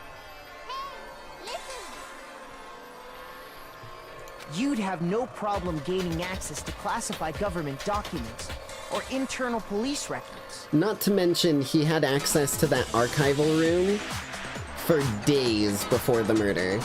I'm not gonna lie to you, he had access to that archival room for days and was puppy guarding it like a motherfucker. So, it was pretty clear to me that he was the only other person with access. Plus, you'd already looked through the Genocide Jack file before this all happened, hadn't you? Are you saying Mr. Togami did it? It's possible. Though, I don't think Chihiro would even warm up to Byakuya, so I don't think he's the one who did it. We needed to poke the hole in that balloon that was inflating a little too much there. Then, the reason he pushed the theory of Genocide Jack being the killer so hard was because he wanted to pin the crime on her. We gotta remember, Chihiro got done in like one fucking blow. One swing, so unless bro like picked up a heavy dumbbell and caught her by surprise with it, I think he's just tunnel visioned. I don't think he is the dude. Something still doesn't add up, because he's spent like every goddamn second in the library. The last place you would ever find him is in a fucking locker room, I'll tell you that much. So, he rearranged the scene to disguise it and make it look like he put my stamp on it. The adorable glasses man was behind it all! Oh, I'm on fire! My lord. Keep your tongue in your fucking mouth for a moment, Jill. Or at least, like, away from any weird fucking positions on other people. You gotta chill. Well, Byakuya, what's your response? I see. So now the suspicion falls on me. It does, yes. Then I must ask, when would you say I began acting suspicious? Surely you... Hold on.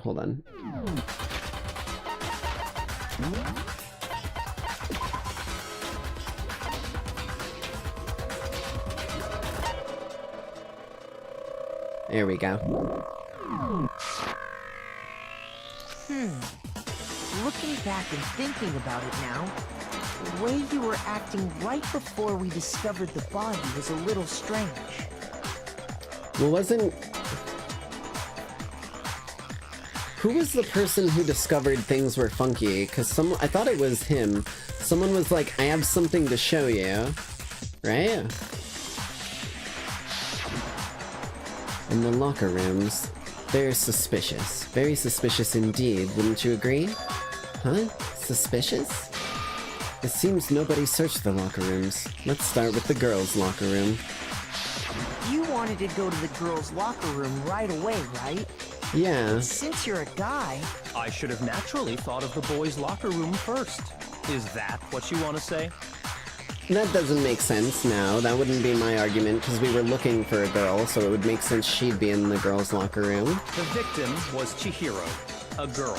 Hence why I said we should check the girls' locker room. No, yeah, that makes sense. Nothing strange about that, I'd say. On the contrary, there's something very strange. Okay then, what's so strange about it? Go ahead, share with the rest of the class. There's a clear contradiction in what Byakuya just said. Aw, fuck me. You weren't looking for a girl, you didn't know who it was yet? Well, we knew that she was missing, right? I thought the whole reason we went looking was because we were all grouped up together and we realized that Chihiro wasn't there. I need to make it clear to everyone. A new element has been added. Yes, I need info, please. What we're gonna add is something called a truth flashback. If you aim at a weak spot and hold down left mouse button, then you'll memorize that weak spot. This memorized phrase can only be shot once as a single truth bullet. If you shoot or change the truth bullet, it will disappear from the truth cylinder. So I store one of their phrases and then I shoot it back at them because they're contradicting it. Is that what the idea is? Okay. However, you can use this flashback feature as many times as you want. If you don't seem to have the answer to a lie or contradiction in the truth bullets, it might be wise to memorize a different weak spot and use that to make your case. When is the best time to flashback? Well, you'll just have to use your keen wits, won't you? In this case, though, I will say if you don't use a flashback, you won't be refuting anything. Well then, good luck and have fun. Okay. Alright, alright, alright.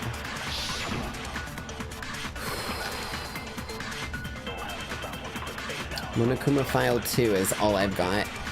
So, you said Byakuya was acting kind of weird before we found his body. Yes? But he was acting weird... how? If you're presented with the opportunity to check out the girls' Oh my god, bro. You absolutely take it! That's a natural reaction for any guy! Get the fuck out of The here. victim was Chihiro, who was a girl. So of course I would suggest we check the girls' locker room first. There was no time for pointless distractions.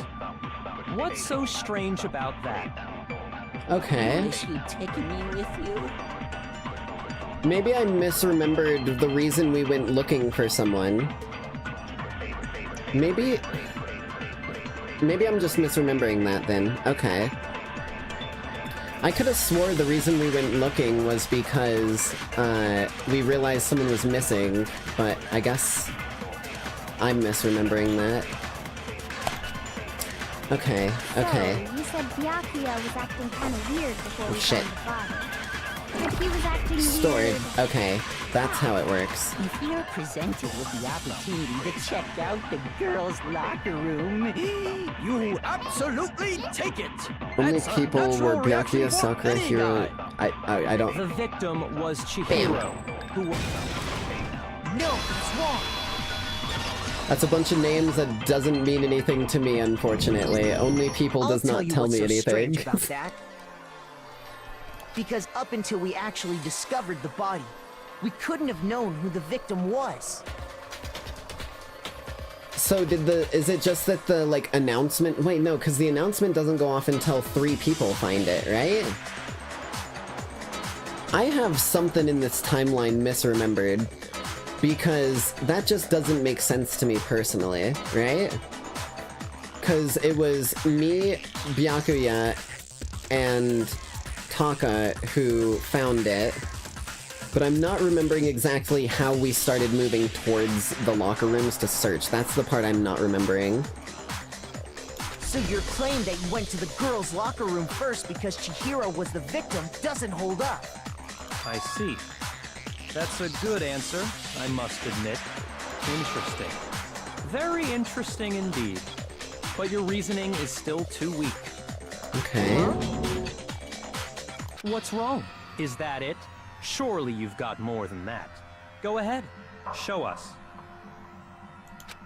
What's with Byakuya's attitude? It's like he doesn't even care. I've got him cornered, but he's acting like it has nothing to do with him. What's the matter? You're not finished already, are you? There must be more to it. There is, I think. There is more to it. Think about it. Okay. We just talked about the differences between this case and past Genocide Jack incidents. Yeah. The proof you're looking for is hidden in there. He knows something. Yeah, like, he has info that he hasn't shared with the class. And that's why, like, it's throwing me for a loop, I guess, but I still... Oh? Proof that I'm the culprit, you mean? As much as I fucking hate Byakuya here, I really don't think that he is. Difference between this case and the other murders. The evidence that proves it is... Okay. What bullets do we got? Desk lamp, Celeste's account. Oh, fuck, I don't remember. Oh, right. Celeste's account was that it was, that she had... The difference between the cases? You want me to explain it again? When I want to kill, I use my very own special scissors. And I use those same scissors to arrange the body. But Chihiro was suspended with... It was some kind of rope, was it not? Yes. That's right! It absolutely was! Then there must be something very fishy indeed about that rope. Hey, Byakuya, Where'd you get it from, huh? I'd never seen that rope before in my life. Obviously, somebody else must have I had fucking it missed it. I missed it. I missed it. I missed it. Who did he lend the rope to? Who did he lend the fucking extension cord to? He had to give it to someone. I found it. It took me a minute, but I found it. It was right at the end. Explain it again? When I want to kill, I use my very own special scissors.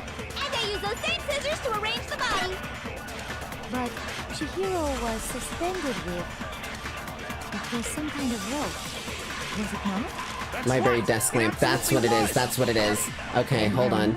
Took me a moment. I had to think about what other bullets I had. Hey, Byakuya, where'd you get it from, huh? I'd never seen that rope before in my life. No! Break, break, break, break, break, break, break. There we go. Actually, I'm pretty sure you have seen it before. Because, you see, that rope, or should I say... Extension cord? That extension cord? What? An extension cord? Byakuya, you've used the extension cord in the library more than once, haven't you? Damn straight. And the same extension cord that was in the library all this time went missing after the murder. And there's no way someone who uses that extension cord as much as you do wouldn't discover that fact. Damn straight, dude. It was literally his, like, fucking security blanket when he was reading. Byakuya must be the one who took the extension cord. I can't imagine any other possibility. You gonna refute it? You got anything to back yourself up here, That's buddy? really what you think? Then your conclusion is something like this? I killed Chihiro in the girls' locker room, then hung her up and wrote that bloody message. You couldn't have. I intentionally made it look like Genocide Jack was behind it. You couldn't have. Is that about right? He's doing it again. He's totally calm, totally unconcerned. As if he's not even involved. Wait, not even involved? What's wrong? I asked you if you think that's what happened. Hell yes, that's what happened. So that's it, right? Byakuya's the killer. I don't disagree with not disagreeing. I don't think he is. He kept calling this a game, right? So he'd be totally willing to do something like this to win. Sorry, but could we hold on just a second? I think we need to talk about this a little more. Sure. Can we put the court adjourned for a moment? Who did it. I know, but still. There's something that's still bothering me. Is that right? And what, pray tell, is still bothering you? I killed her in the girls' locker room, then disguised my crime. Specifically, I dressed it up to make it look like it was the work of a homicidal psychopath. What about all that bothers you? Girls' locker room. Wait, what was that just now? Something's not right. Byakuya remarks just now, there's something in there. It is the scene of the crime. You say you killed Chihiro in the girls' locker room, right? But are you sure about that? Isn't it possible that the murder took place somewhere else? I mean, it is possible. The carpet was changed. There was no blood on the carpet either, which is a little strange. Wait.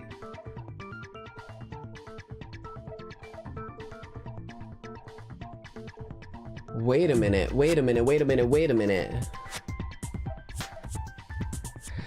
Initially, my instinct was that there, like, wasn't blood on the carpet because the murder didn't really happen there?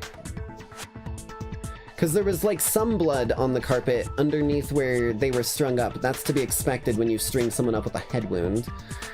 Right?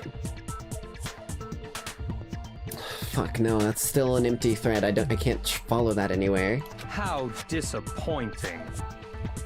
What kind of Because we know that is the that? we know Even that the in carpet. the world of disappointments, this is a true letdown. We know that the carpet from the girls' locker room, or girls' locker room, was in the boys' locker room because that's where the stain was. And then. See, why and when did those change? And, like, is there, like, a new carpet that got grabbed from somewhere? Like, Monokumo's like, oh, there's a carpet missing, let me just get a new one, or, like, what? I have no idea. She was found dead in the girls' locker room. There is absolutely no question about that. How could the scene of the crime have been anywhere else? Well, I think it's entirely possible that she was killed somewhere else, then carried there later. That's what I'm thinking too, right? Because that was my initial, like, a head wound is a lot of fucking blood, man. Like, that is... A chest wound and a head wound are the two most, like, bleeding wounds you can get unless you hit an artery. And there was, like... There was the blood on the poster, which makes me feel like... It happened in the boys' locker room. Because that's the only thing that got hit by spray that was visible. But why were the posters switched? Because, like, it's possible that it still happened in the girls' locker room, but the posters were switched beforehand, but there's no fucking reason for that, period. There's no logical reason, unless it's someone's random fucking quantum whim, that they wanted to see boobs in the girls' locker room. So it would have had to have happened in the boys' locker room. And then we get blood spray. But then how are they... I guess they could have taken... Whoever it was could have taken Chihiro. Well, no, because Chihiro couldn't...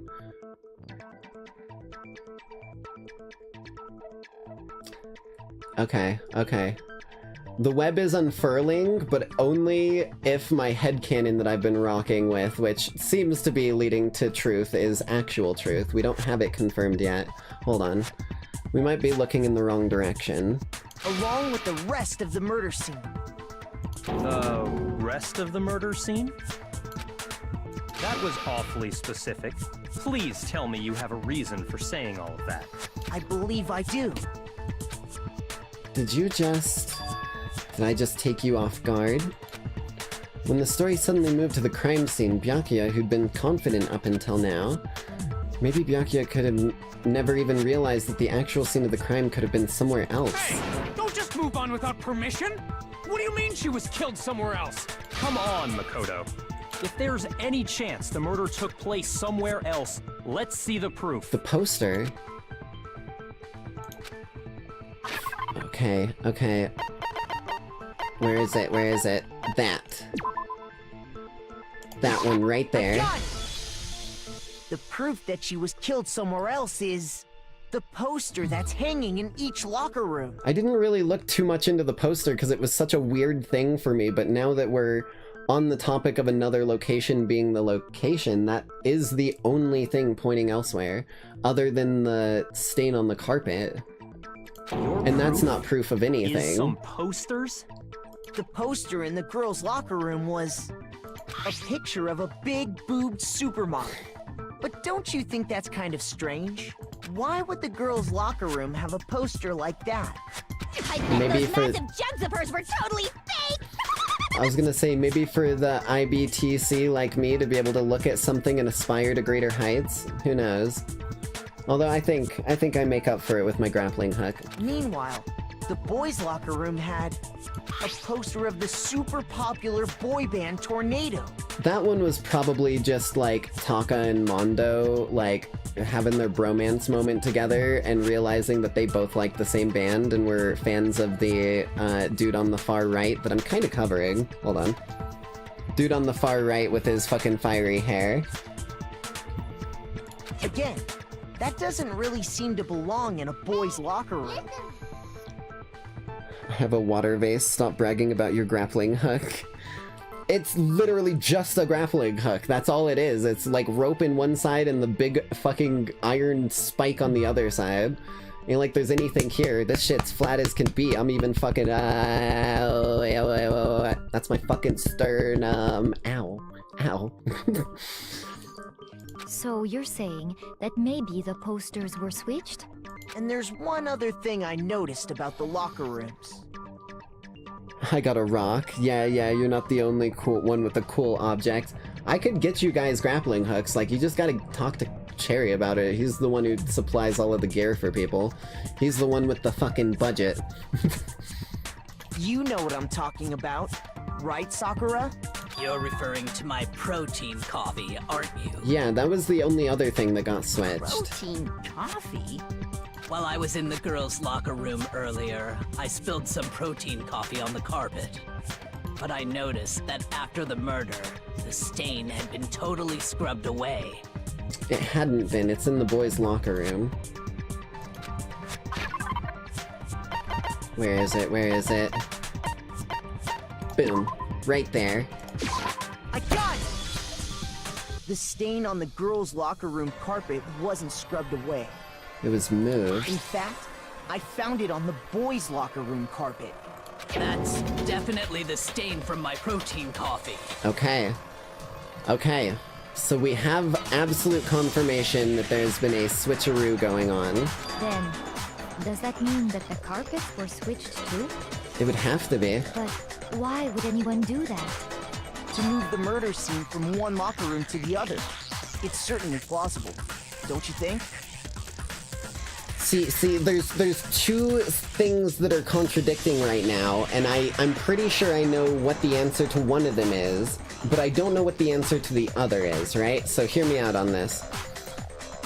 I'm just gonna drop my fucking theory right now, because at this point all of the evidence is on the table, and I don't think I could quantumly change a single thing. Chihiro has shown so many fucking signs of being transgender that it has been like a goddamn mirror in so many scenarios, and I have avoided jinxing it up until now, right? Secondly, Monokuma's an asshole, right? So there's one of two possibilities. Either Chihiro's, like, thing that we couldn't find because I was fucking trying to find it is going to have her listed as male, which would allow her into the boys' locker room, in which case my web that I was starting to unfold earlier comes into play, where she dies in the boys' locker room, and then gets moved to the girls' locker room. The problem with that is, if her thing says male, then her, whoever killed her would also be a dude in the boys' locker room, and should anyone actually try and take hers to move into the girls' locker room, it just simply wouldn't work in that scenario. Looking at it from the other side of the coin, if hers doesn't say male and says female, then she wouldn't be able to get into the boys' locker room to get murdered there. That's what's throwing me for a loop. Something happened in the mix. Like, there's something that fucked with the system or Monokuma's rules or the loophole. Like, they would have had to have gotten someone else's. There's the broken one, right? The broken one should be Leon's, but it also, according to Monokuma, shouldn't be Leon's.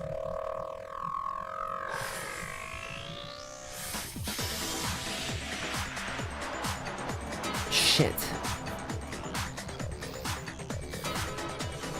I don't know what could have broken the thing. We didn't find any info on that. Wasn't Chihiro the hacker? The ultimate programmer, yeah.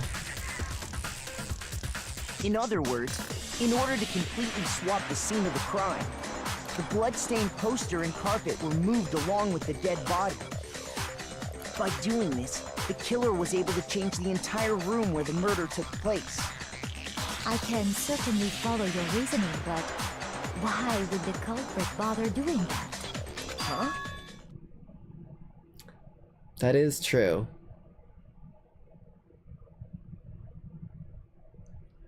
I'm not gonna lie, that's the one thing I didn't think of is why. I mean, irregardless, things were moved.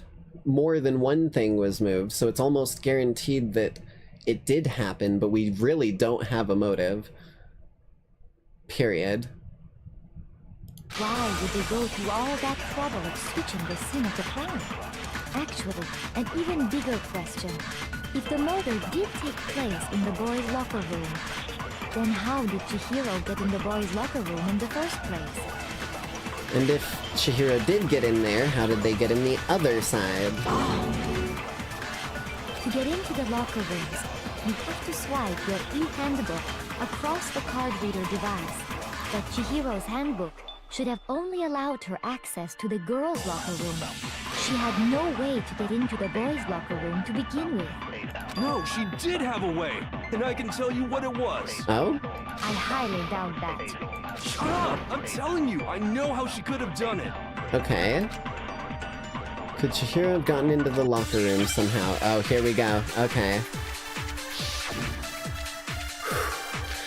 Locker room carpet, broken handbook, 2 posters. If it's gonna be anything, it's gonna be the handbook here. I can almost guarantee it. Is it really possible? Could Chihiro really have gotten into the boys' locker room somehow? Ah! I got it! She must have hacked her e-handbook! Oh! She was the ultimate programmer, after all. Oh! I'm sure that would have been no problem for her. No, I don't think that's it. She used the thing that was in the main hall. Wait, what? Huh? What thing?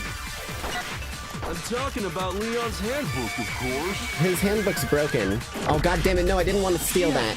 Son of a She bitch. could get into the boys' locker room, no problem. No, I got you.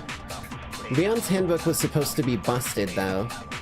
Is it really possible? Broken e-handbook. Okay, now we just gotta ride. Really have gotten into the boys' Get locker my room somehow? pointage. Ah! I got it! She must have hacked her e-handbook. She was the ultimate programmer, after all. Save some time. I'm sure that would have been no problem for her. No, I don't think that's it. For once, Yasuhiro is actually on top of things. What thing? I'm talking about Leon's handbook, of course. Bam. Leon's handbook was supposed to be broken. Break. No, I don't think Chihiro used Leon's handbook. Why not? Because Leon's handbook was broken. Or at least supposedly was. Oh. Well, then, yeah, I guess that'd be pretty impossible, huh? I am struck silent by how quickly you gave up. Plus, isn't there a regulation against using someone else's handbook? There's a regulation against giving out your handbook to someone, not against using someone else's. Actually, the rule states that loaning your handbook is prohibited. It says nothing about borrowing one. You are talking in the most inconceivable fucking ways for people to understand Bakugan. If you give your handbook to someone, you get punished, not the person who gets it. If someone gets a handbook, they're fine. In other words, you could borrow a dead person's handbook all you want, and you'd be safe. That's what I said, Bacula. Get the fuck off my back. Hit the nail square on the noggin. Of course, if it were broken, that wouldn't make any sense anyway. So then, she must have hacked hers. Just like say I said. stealing from the dead is allowed, pretty much, yeah. Programmer skills and You can't fix an e-handbook. The instant you open one up, a security buzzer starts blaring. Oh shit, okay. So, if she didn't use Leon's handbook, and she didn't modify her own handbook... Maybe Mr. Naegi's initial assumption is just wrong? No. It seems like there's no way she could have got into the boys' locker room. So I guess so. Kyoko, would you like to back me up with your thorough investigation that you did that I wasn't able to do? okay then, I vote for Byakuya. Hold up. Is that it then? Chihiro was killed in the girls' locker room and Byakuya is the one who did it. Really?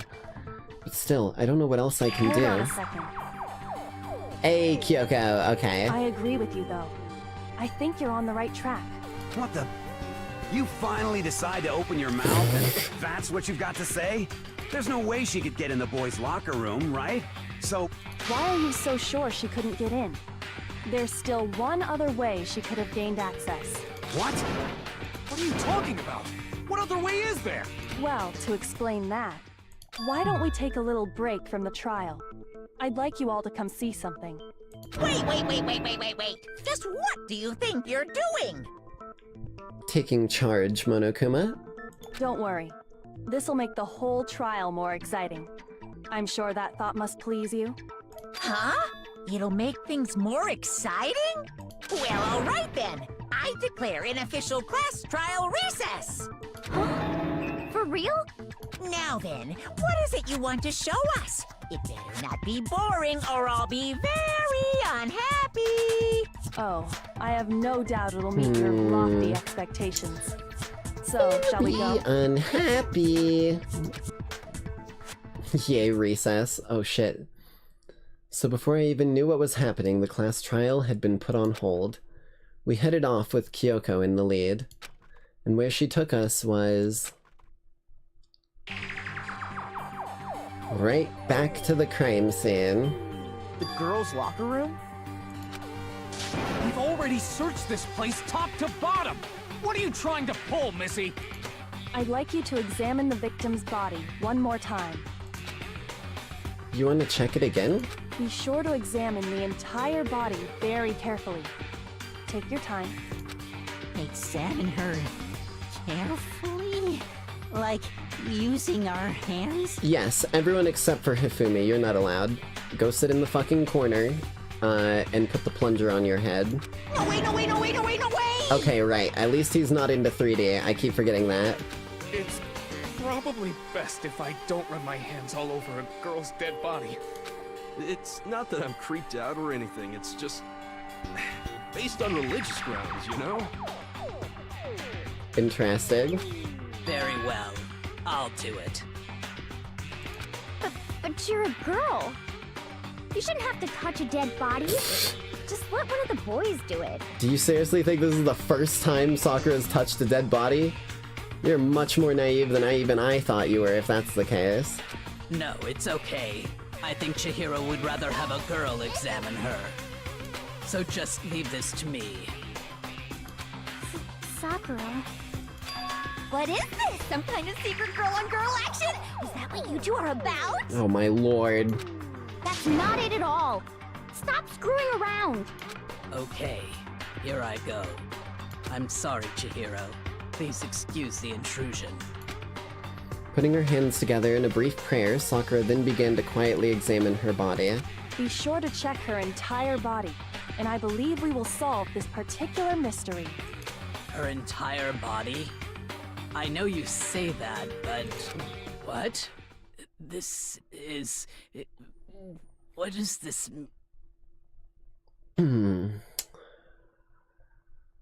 Well, I think I may have been hitting the nail on the head. Uh-oh. What is it? Uh-oh, Sakura's angry. Not possible.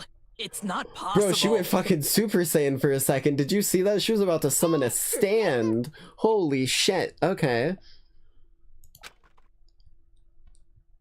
Sakura's eyes were staring wildly at Chihiro's lifeless form. Her massive frame trembled. This girl is what? Is a boy! Biologically so, yes. Ah, I see. So, she was actually a... She. Interesting. Thank you for confirming this fact. I was wondering when it was gonna kick into his actual brain cells on what he had just processed. You're joking, right? I wouldn't joke about this. Then... it's really true? Chihiro was... a guy? As an adjective, I guess. Probably not in any other form. Oh, what? You guys didn't know? Heck, I knew that right off the bat. And just like the Dick Monokuma is, I figured he would be like this. Chihiro Fujisaki was totally a guy. He was a cross-dresser? Oh, I'm really on fire! Oh my lord. Killed him! So that's what Kyoko wanted to show everyone, huh? Interesting. Sport was spoiled to you, so it messed up the trial for you because you were already in the mindset with the knowledge. Ah. I mean, I kind of knew going into it. I didn't have solid confirmation, but I kind of knew based off all of the different hints that were dropped. Yes, that certainly does make things much more exciting. Now let's ride this wave of excitement back to the courtroom and get back to the trial. Okay. So it likely happened in the Apologize for boys' keeping you waiting. Now locker then, room. Let's resume the We've class figured that trial. out. But I'm still confused on why the carpet got switched, unless that is just the bloody carpet from the wound. Intriguing. We've all just learned of the shocking revelation that Chihiro was actually a boy. Let's pick up from there. Yes, well, I don't know his reason for hiding it, but the fact is, Chihiro was not a girl, but a boy. To think that Chihiro was actually a guy, the thought had never even crossed my mind. Probably intentionally. And because the victim was male, he would have had no problem gaining access to the boys' locker room. Assuming his handbook did, in fact, list his gender as male, then yes, that would be true. Of course his handbook said he was a boy. He dressed like a girl, but he was a boy through and through. Oh, I'm gonna enjoy grinding you into dust. So then, there should be no issue with Makoto's initial assertion. The victim was killed in the boys' locker room, and was then later moved to the girls' locker room. And the killer could have easily used Sayaka or Junko's handbook to get into the girls' locker room. They could have. Those are the two that we know were functional.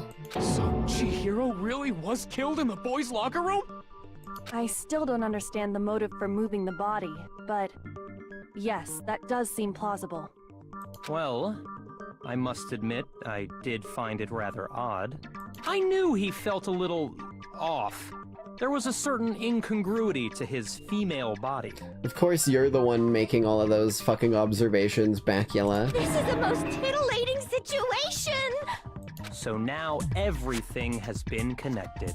All the mysteries have finally become clear. Okay, well, connected or clear or whatever. We still think you're the killer, remember? Yeah.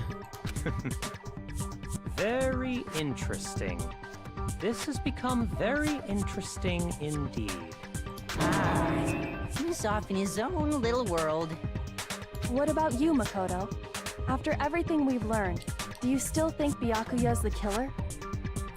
Really didn't think he was in the first place. Despite the threads that tie to him, it just doesn't feel like his sort without of a doubt, thing. Byakuya is the one that made Chihiro's death look like Genocide Jack did it. But I think he might not actually be the killer after all. What? But aren't you the one who accused him in the first place? I didn't accuse him of being the killer, I accused him of having more info. He just seems to be too easygoing about all this. Like he's enjoying us solving the mystery. The way he's acting, it makes it seem like it doesn't have anything to do with him. And you think that might be because it doesn't have anything to do with him?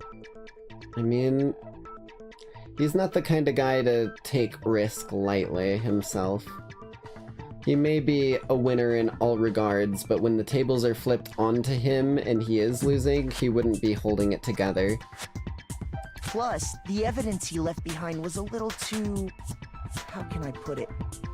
Overt. He consciously chose to use the extension cord, knowing it could connect him to the murder. At least, that's how I see it. And Byakuya, when you found out the murder took place in the boys' locker room, it seemed to rattle you.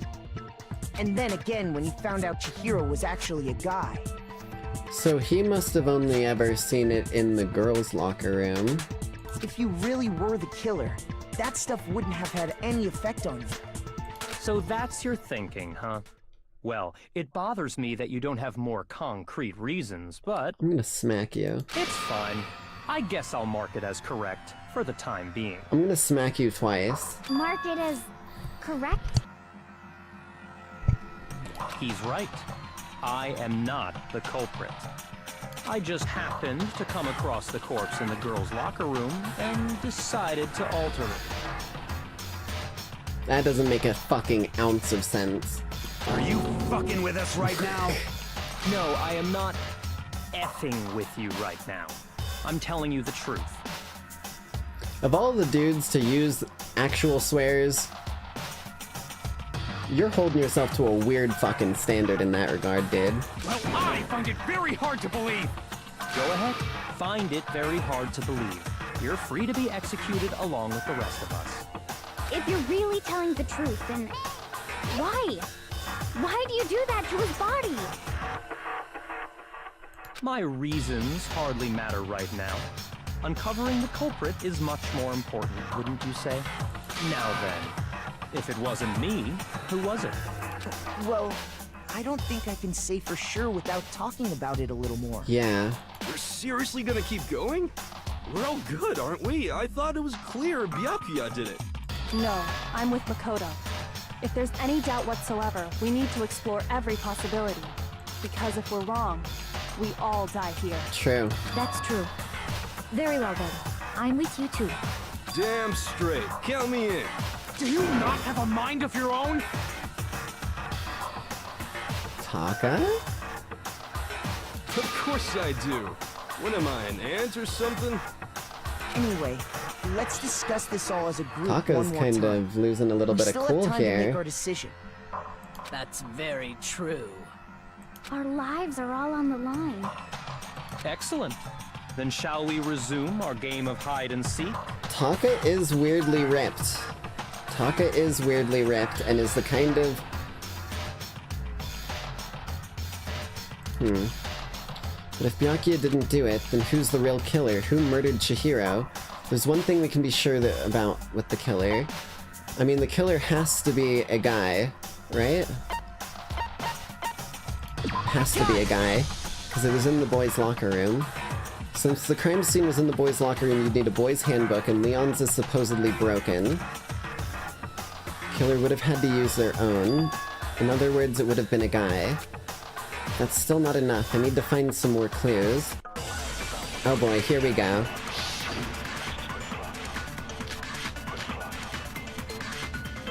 Disappearing stains, Celeste's account. We still need to find the bag. Isn't there a single clue that might lead us to who did it? No, that's not it. Aw, shit. Maybe you have some idea, but I don't understand it all. Shoot! Need to think about it one more time. Okay, hold on. Isn't there a single clue that might lead us to who did it? Well, clues are one thing, but... Well, there's a lot of phrases here. The killer? I'm sure if someone saw the killer, they would have said something by now. Perhaps someone saw the victim at some point. Even that might be enough for now. Yeah. All we need right now is any kind Right of here. info. Really? The account of the bag really wasn't it? Okay, don't scare me like that. Makes me think something weird's going on. Okay, ouch. Isn't there a single clue that might lead us to who did it? Well, clues are one thing, but... Did nobody get a look It's gotta at be the killer? account. It's gotta be the account or one of the things that they're saying. If someone saw the killer, they would have said something by now.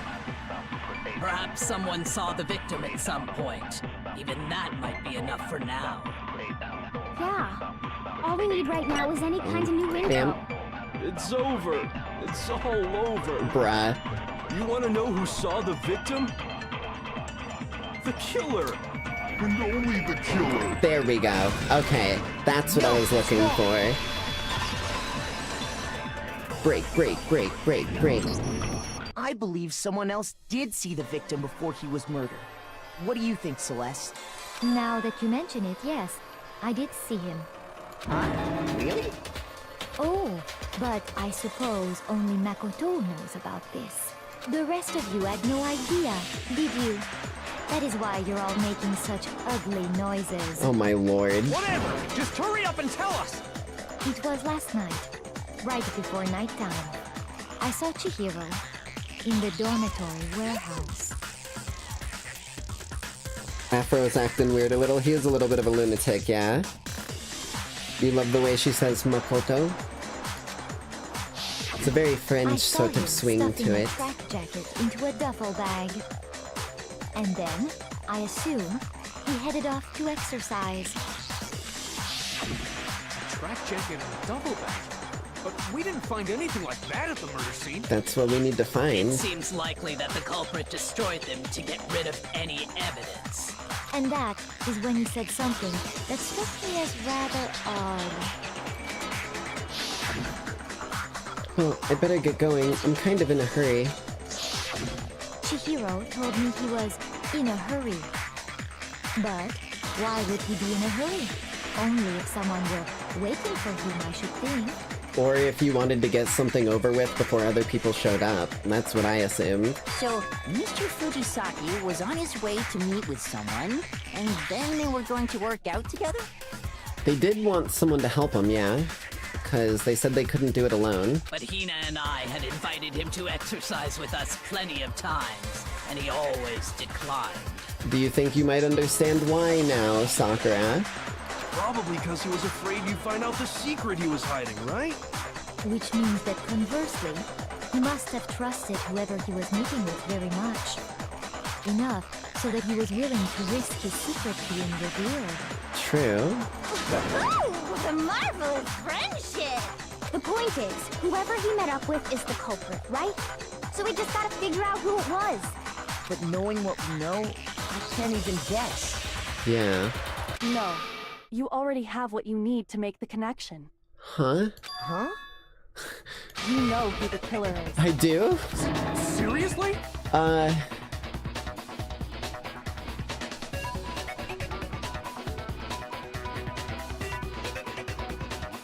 Thumbs up. Who is it?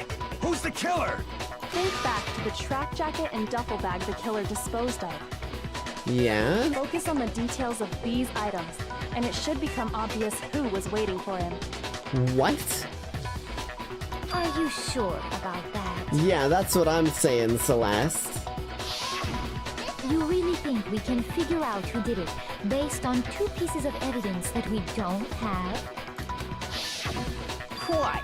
You want to track down some fingerprints or something? Even if we had the equipment for that, we wouldn't know how to use it. I do. As was noted, the evidence is already gone. There's nothing to get fingerprints from. Maybe, but we can make certain inferences if we just take the time to talk it out. Easy for you to say, but fine. Celeste, did you notice anything special about the bag or jacket? The bag was just a normal duffel bag from the warehouse. Okay. All the bags in there are the same, so I can't imagine what would make that one special. Well, if I remember right, there was a decent variety of tracksuits to choose from. Okay, so it was a blue one. Do you think there might be some connection between the culprit and Chihiro's jacket? A blue jacket? Perhaps. Let's explore that and talk a bit more about the jacket he took. Does Chihiro's check jacket really hold some clue about the killer? Somehow it's really hard to believe. But we've got to believe it anyways, baby. Okay.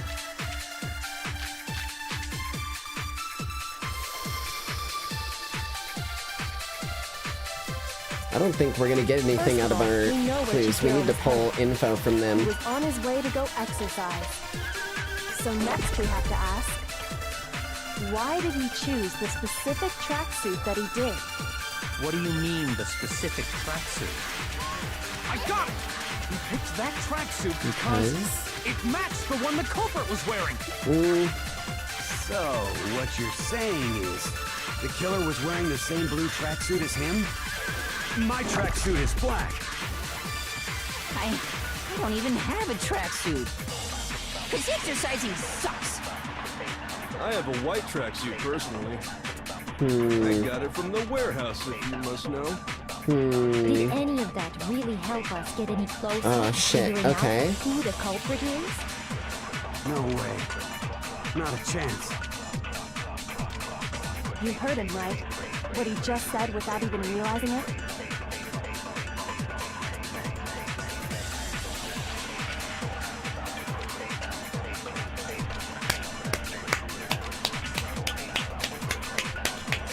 I may have missed whether or not we said that the tracksuit was blue, but I fucking caught that. The moment you said it and my brain caught up to everything that had been said, I picked that up.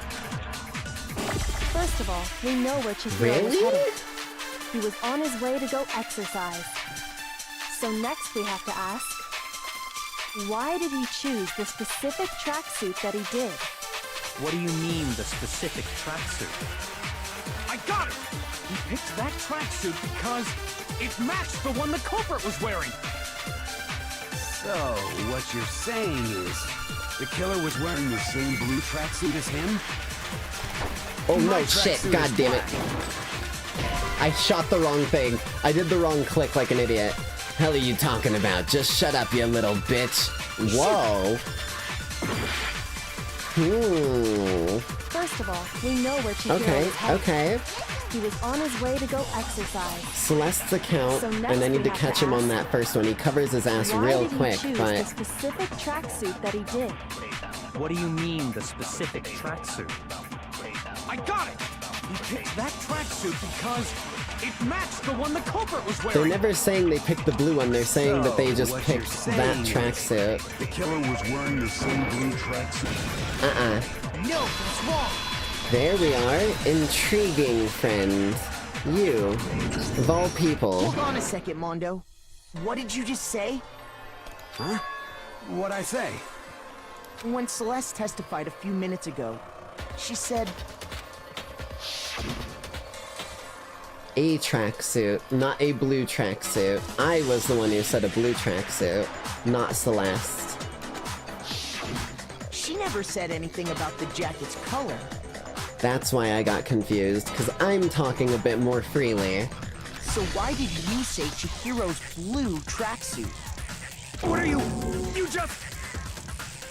Intriguing. Hey, Celeste, what color was Chihiro's tracksuit?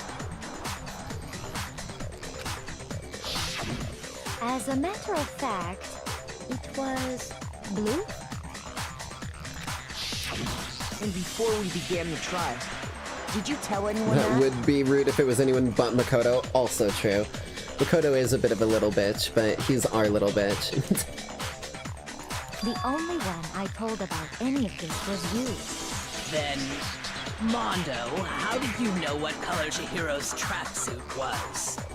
Because I just... Hmm. I'm sure he saw the clothes at some point in the investigation. The tracksuit wasn't there during the investigation. The bag isn't there. No, that can't be it. The bag and clothes were surely disposed of by the time we began our investigation. Then the only reason he could have known what color the tracksuit was is if he saw Cherry with it before he died. That's the only possibility. Cherry? Interesting. Are you talking about Chihiro? No, she's talking about Charon, obviously. He was hanging out down in the boys' locker room giving them encouragement when everything got nasty. So, how about it? Did you see the tracksuit or didn't you? Bro, your tongue is doing a fucking loop-de-loop. There's something going on here. We might want to get that looked at. Are you sure you don't got like a symbiote going in there or something like that? You got like a parasite? Just by chance. I just happened to see it last night. He walked past me, and he was carrying the tracksuit in his hands. It was stuffed in the bag and closed. No, that can't be it either. According to Celeste's testimony, she stuffed the bag and a jacket into her bag in a hurry. It was almost like she was trying to hide it. And just like that, she was gone. I did remember that when part. Celeste noticed it, Chihiro made a point of making sure the jacket was completely in the bag.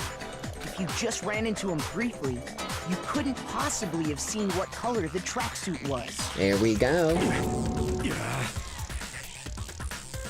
But I'm gonna be real with you, what we still don't know is why, unless it's your motive of your dirty little secret, which we have no clue of. It would appear you've dug your own grave. Perhaps. But you handed him the shovel, didn't you? That's why you said what you did. Focus on the tracksuit and it'll be obvious who he met with? What a bunch of nonsense. Ah, now I understand. It was all one big bluff, wasn't it? Classic never talk more than you should. Definitely helps when in a scenario like this. Your true intention was to draw a slip of the tongue from the culprit. That's why you said you knew who did it, to put them on edge. That's right. However, Mondo was my target all along. I had my suspicions about him from the very beginning. Interesting. But why? What made you so suspicious? That's a good question. Because I hate him.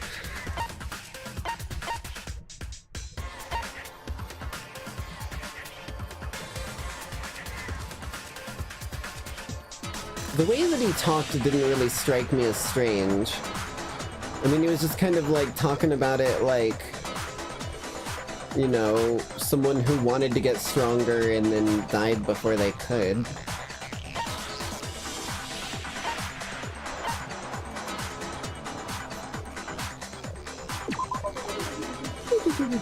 There was a certain turning point that tipped me off. Maybe you didn't notice it, Mondo, but you tend to refer to men and women differently. You only call guys dude. For girls, it's chick. See, I do use both of those, but I also use dude for everyone, so I must have missed him using it at some point. After he was killed, you happened to refer to him as dude. Interesting. Once I picked up on that, it occurred to me that Mondo knew something we didn't. See, I call everyone dude. Like, dude is just an expression that I say whenever something is, like, worth expressing. Did you notice such a tiny detail? Are you a witch? She's a witch! You're positively frightful! No, I'm not the frightful one. Not nearly as frightful as someone capable of murdering a friend. Dude and bro are my gender-neutral terms, same. He was white knighting before? Yeah, see, that's what I was saying, is, like, he was just kind of being, like, the typical, like, oh, yeah, this person wants to get, like, he's like a strength bro, kind of in the same, like, in the way that Taka and Mondo went down, right? Like, all about, like, someone who wants to improve, he wants to help them improve, so I just assumed it was from that.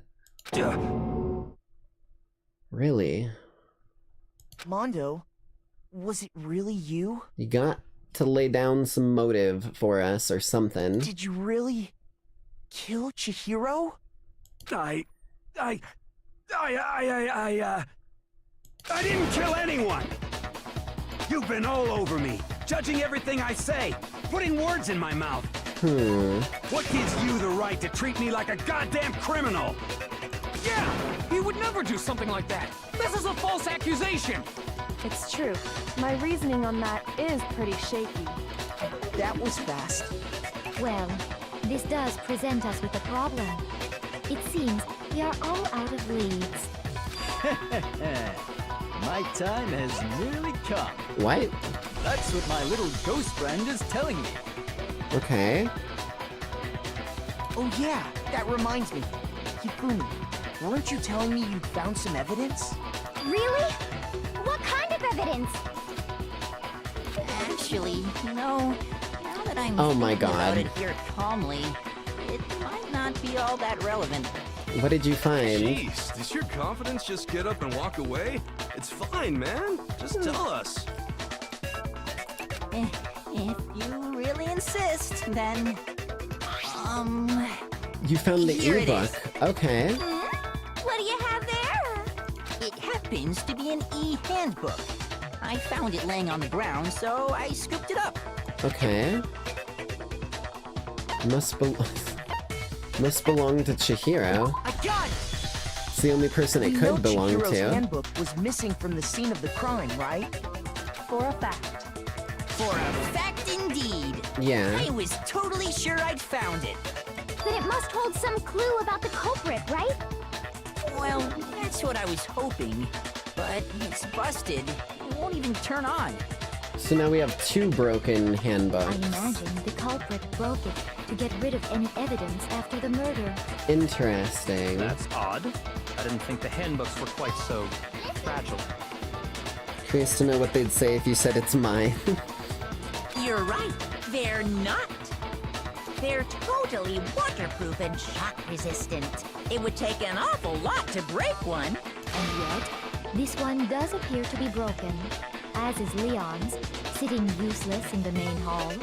For all your confidence, that is a remarkably high failure rate. Do you think there might be some kind of mystery in there somewhere? Maybe? How, precisely, did the handbooks get broken? I don't fucking know. By hitting the weak point that you mentioned earlier, but I don't know what the weak point You already is. told us before that the handbook has one weak point, didn't you? Yeah!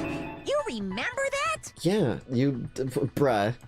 Sure, maybe I let that slip, but I never told anyone what the weak point actually was. But if the handbook is supposed to never break, and two of them broke in quick succession, then we can only assume that someone's figured out its weakness. Yeah. You know what the weakness is, right, Monokuma? So, what is it? You're asking me? Well, yeah, you're the one who knows. I think it's a necessary piece of information if you want this to be a fair trial.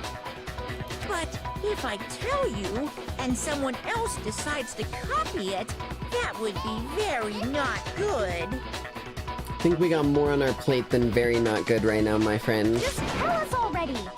Why would we want to break our own handbooks?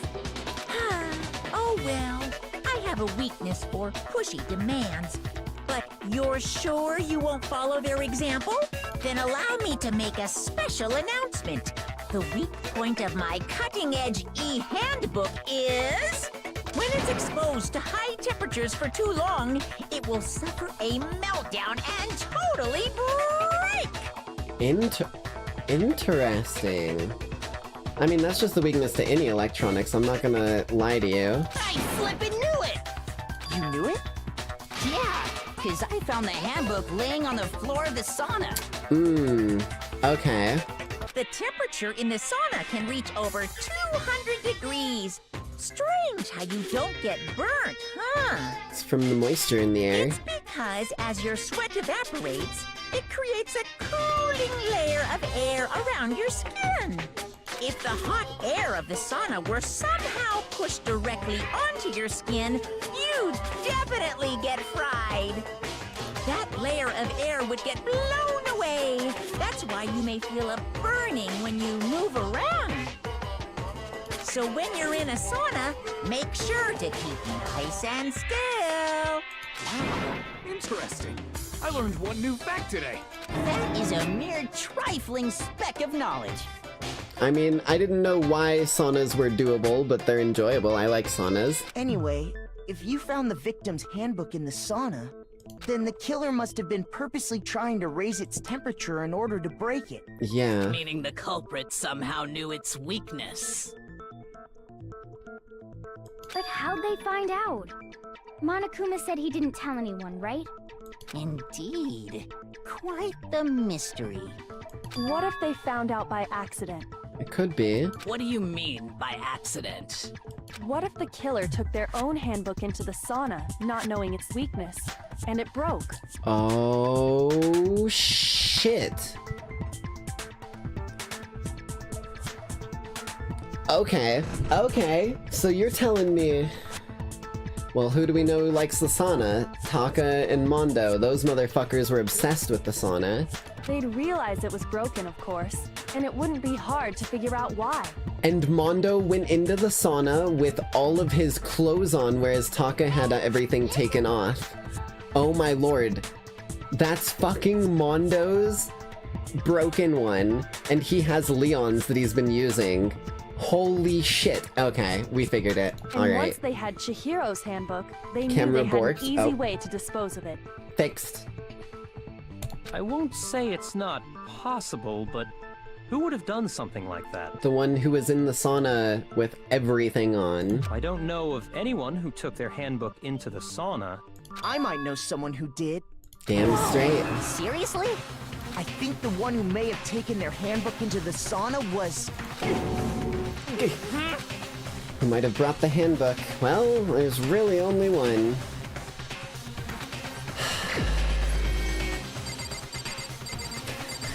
Hi, Jill. Hi, how you doing? You doing okay? You need like a little bit of blood? We can bring you some blood if you'd like. We've got a couple nice vintages in the back. I'm sure Cherry would be able to hook you up with something.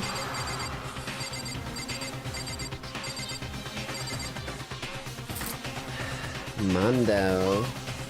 Mondo. Oh, Woda.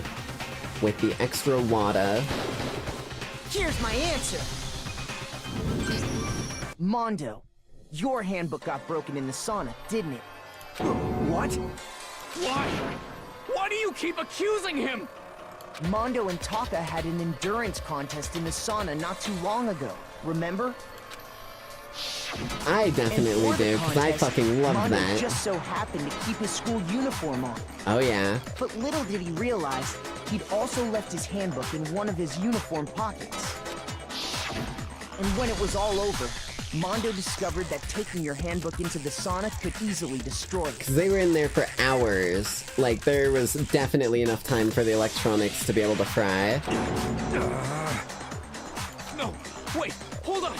You've got it all wrong. He would never kill. I don't accept this. Show me the proof. The actual solid proof. I mean, I don't want to believe it either, but I found something that proves it beyond a shadow of a doubt. Oh boy. Okay. Okay. Broken handbook, Awie's account, case file, Chihiro's handbook, and the card reader. It's gotta be the broken handbook, right? Let's test Makoto's assertion.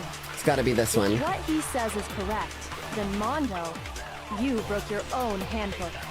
Interesting. That would definitely prove In it. other words, if Mondo's handbook is actually broken, then that proves that what Makoto said is right. Well, my goddamn handbook works just fine.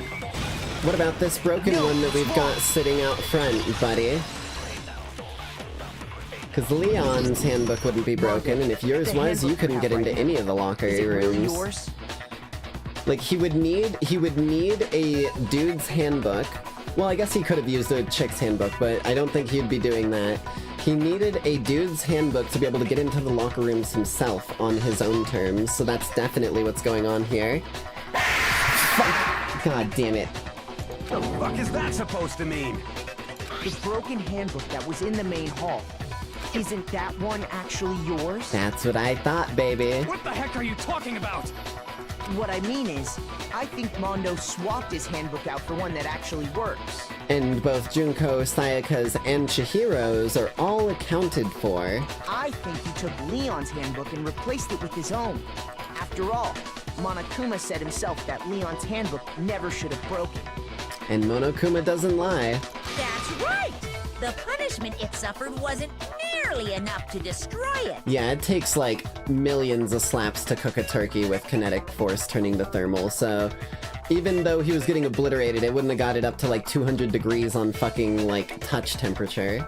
So then, the broken handbook in the main hall is actually Mondo's, which would mean that the handbook Mondo has right now is actually Leon's, yes? But doesn't that violate the school regulation that says No. loaning out your handbook is prohibited? Receiving the handbook is fine, giving the handbook is against the rules.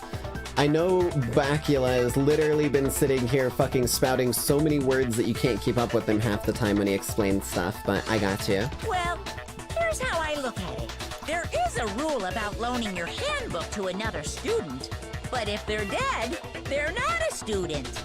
It's kind of a gray area, I admit. But no worries. If anything, it just makes things more interesting. As such, I decree that exchanging handbooks with a corpse is not a violation of the rules. Well, Mondo, if I'm wrong about this, you're welcome to say so. I'm happy to admit I made a mistake, but... Son of a bitch. Son of a bitch. What's wrong, bro? It's probably the last time I'm gonna get to say it in his voice. You are wrong! You have to be wrong! Everything you just said is wrong! Oh You made it no, all up! oh no, he's not listening to me. Okay, then why don't we look back on this case one more time, from the beginning? That way, everything will become clear, and we'll all see if I was right or wrong. Closing argument, here we go. Okay, so Chihiro went, got her thing. Oh, Jesus. Left with it. Hold on. What do we got? What do we got? Celeste points it out with her keen eye. Right? Okay. Then she's like, oh no, puts it away, goes over here, Then she...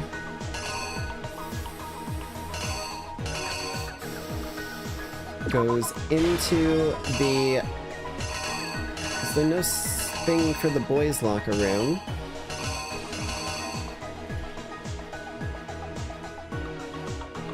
Okay, let's place some other pieces. Hey, goes in, sets things up.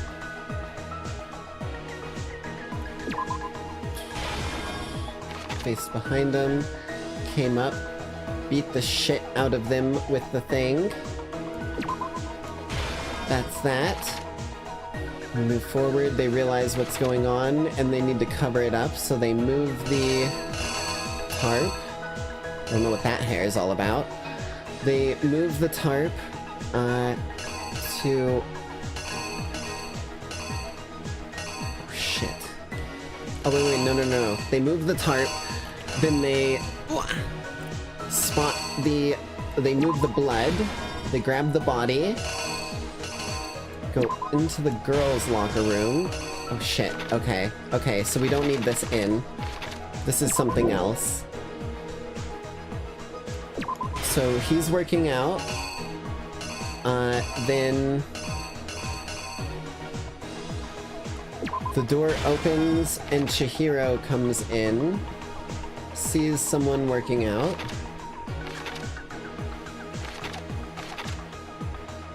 Oh shit, this is a little rough, I'm not gonna lie. Okay, they go in to... That's where they go into the girls' locker room. Hold on. They go into the girls' locker room there. Realizes they're in there. Byakuya sees it. And decides to string it up with the extension cord. Paints Bloodlust.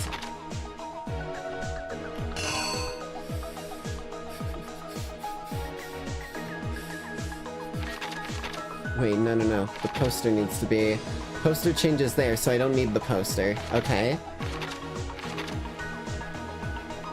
And then he goes to get rid of the e-handbook.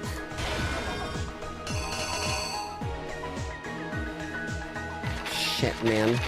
This is a little rough, I'm not gonna lie. Okay, let's try again. From the top. So she goes, she spots the thing, she goes, oh no, puts it away. Goes to the locker rooms. I wish I could see the rest of these damn things at once instead of only a few of them. No, we don't need the glass ball. That's the pool. Oh, wait. Hold on. Goes to the pool room, throws that in.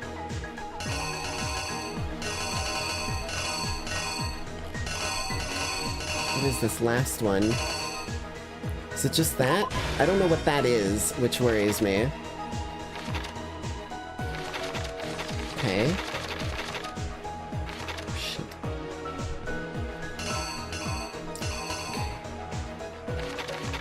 Based off of these. He's already got that, so I don't need that one. Blood everywhere. Maybe this is blood here?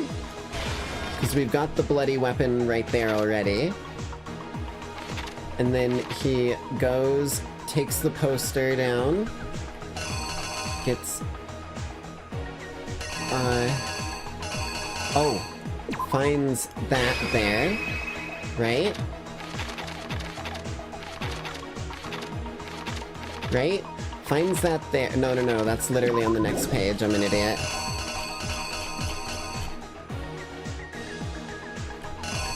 Hold on. Oh, shit, man. Goes into the girl, sets her down.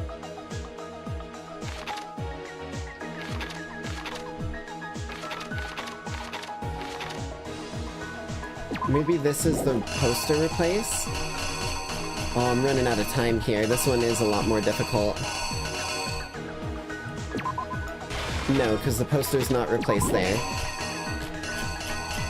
I'm onto something here. What goes here?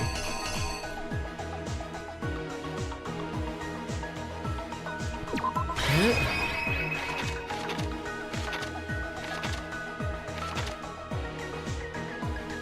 Everything else that I can find seems to line up here. Every other thing that I can find seems to line up here.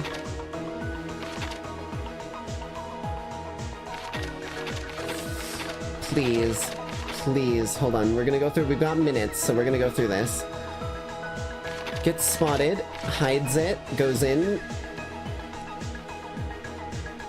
See, this part's a little funky too. But we don't really have anything better for the position.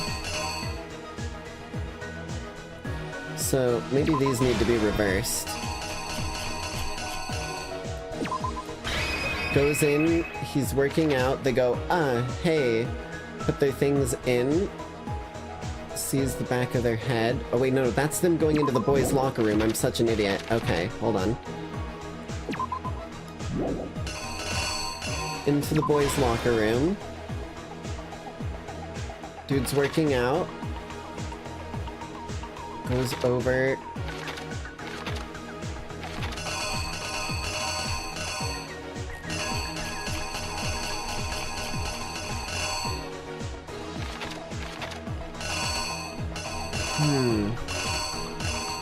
See, this is funky. Goes into the boys' locker room.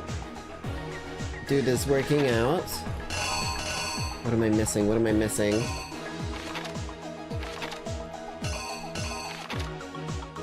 No, I think I was almost right here. Like that?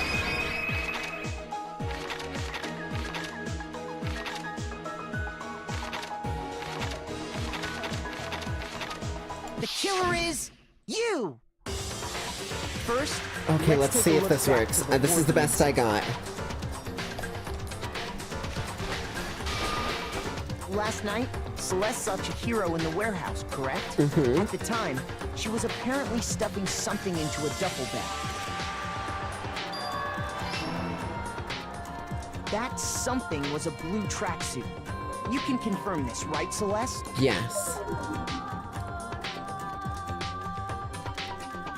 With bag in hand, Chihiro headed out, even though it was officially nighttime. Mm-hmm. She made her way to the locker room, specifically the boys' locker room. But yes. How could the victim, who was apparently a girl, access the boys' locker room? Oh, what the fuck? Okay, okay.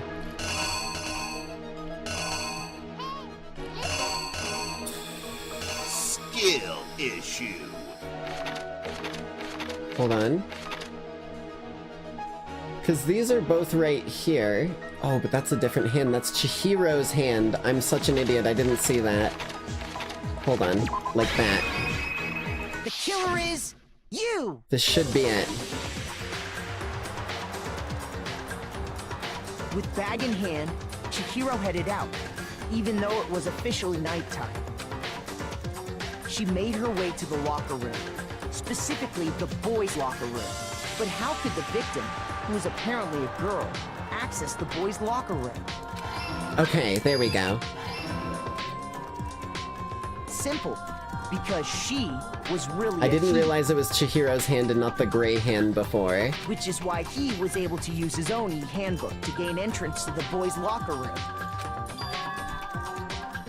Once inside, he met with someone there. And the person he met was the one who killed him. Yes, okay. It seems likely that the killer grabbed the nearby dumbbell, approached the unsuspecting Chihiro.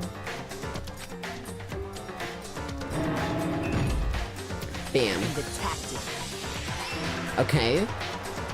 And that's where the bloodstains on the poster and carpeting in the boys' locker room came from. Mm-hmm.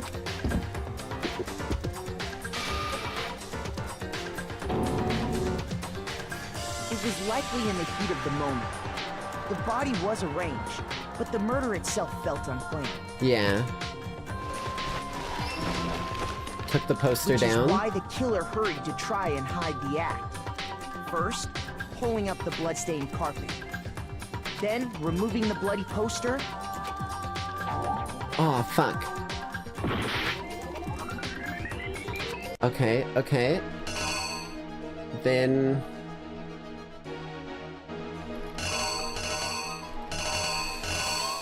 Oh, wait. Then grabbing Chihiro... Wait, no, because that's on the next page. Shit.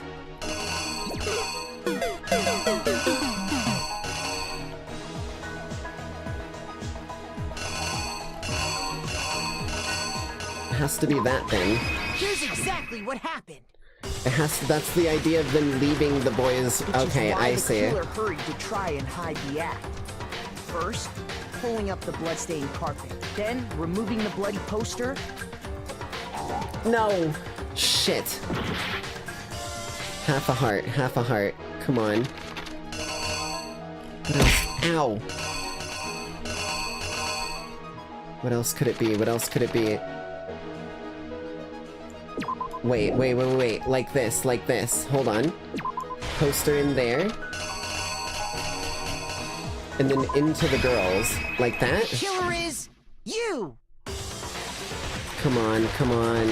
Which is why the killer hurried to try and hide the act. First, then, removing the bloody poster. Yes! Okay. And finally carrying the corpse into the girls' locker room. A girl's handbook was necessary to get into the locker room, of course, but this alone doesn't prove that the killer was necessarily a girl. After all, Sayaka and Junko's handbooks had been placed in the main hall. Using one of those, a boy could get into the girls' locker room without much problem. Okay. And that's exactly how the killer did it. With the carpet and the poster they brought with them, they got to work.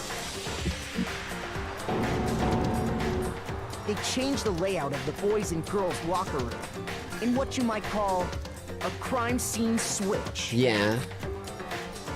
Then Byakuya comes along mysteriously. That could have been the end of things, but no. Byakuya discovered the body and decided to intervene in the situation, making things even more complicated.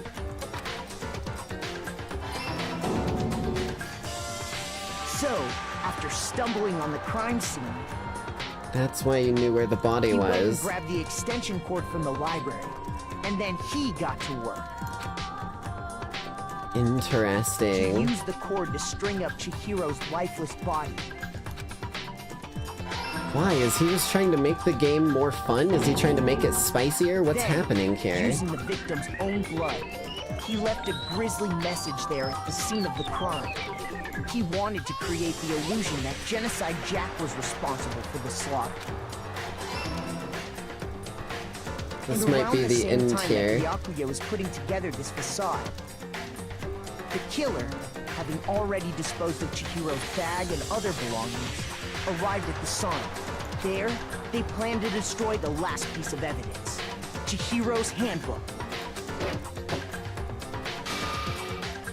Yes! Okay, I got worried that was Just as wrong. the killer expected, the steamy sauna was enough to ruin the electronic gadget.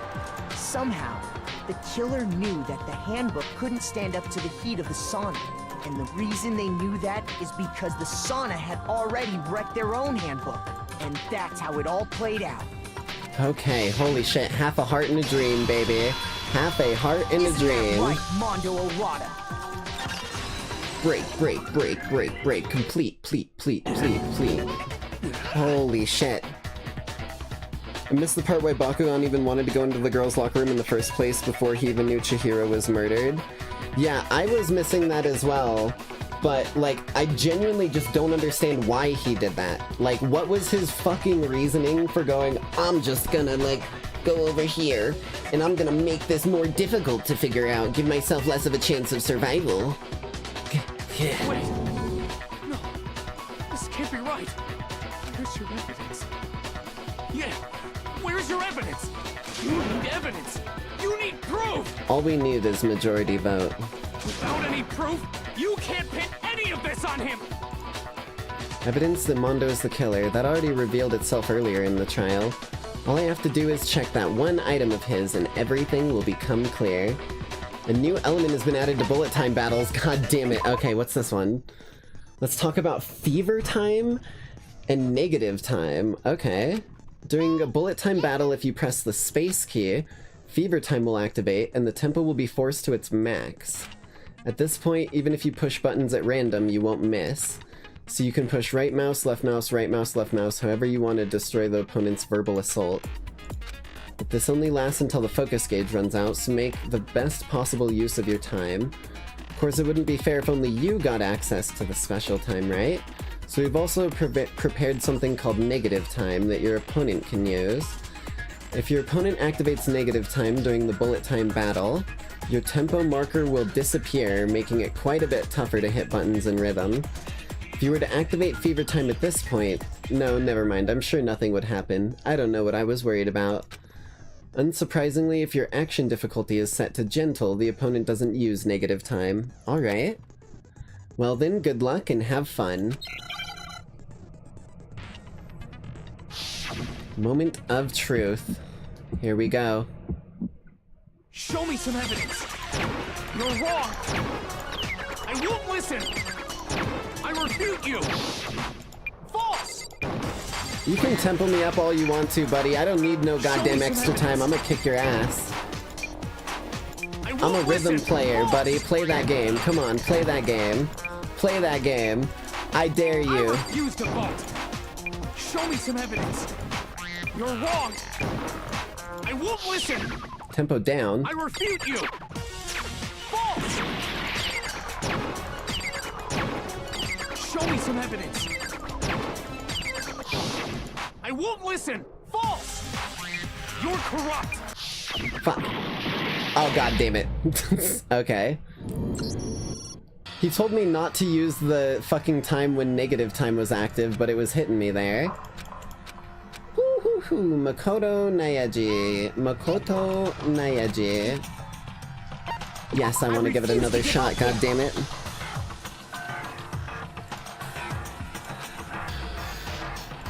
Okay, hold on, one more time, please.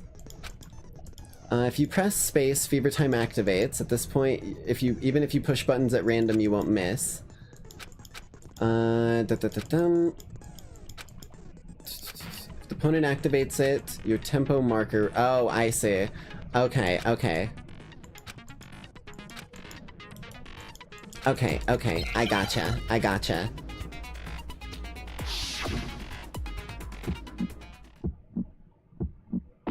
Show me some evidence. You're wrong. I won't listen. I refute you. False. Show me some evidence. I won't listen. False. I refuse to vote. Show me some evidence. You're wrong. I won't listen. Tempo down. I refute you. False. Show me some evidence. I won't listen. False. You're corrupt. Final strike. Show me some evidence. Without proof, you can't pin anything on him. Well, how about some broken books, baby? I need to be breaking more than one statement at a time. Before I was just doing, like, back, forth.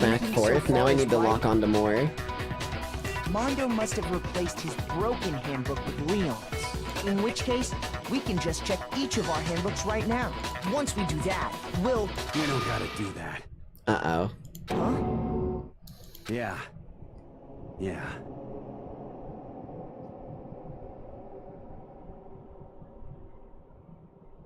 Moment of clarity. I did it.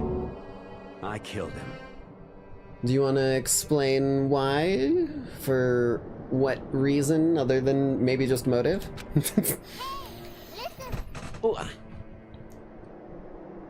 Ooh, okay.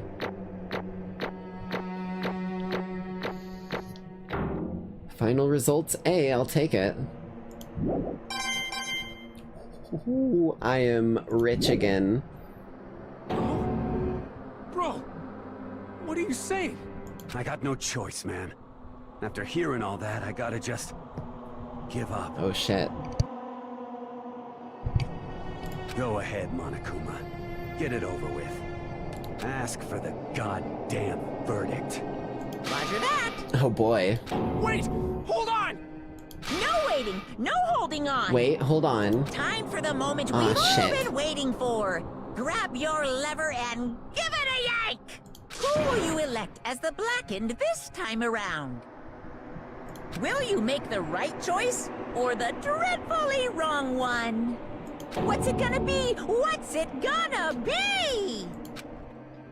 Well, there's only one that we can land our goddamn vote on.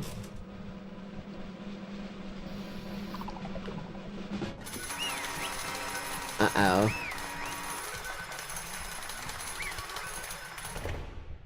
Well, Mondo, whatever reason you had for doing all of this shenanigans,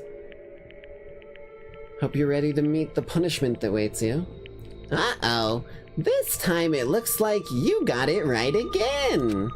Yes, it is so. The Blackened that killed Chihiro Fujisaki was... Mondo Owada! In case you're wondering, the vote was not unanimous. Kiyotaka chose the wrong answer. You're treading very close to the danger zone, Mr. Ishimaru. You might want to be more careful. I refuse to believe it. There's no way he would kill someone. Sorry. What is Why this? are you apologizing? Why? Why?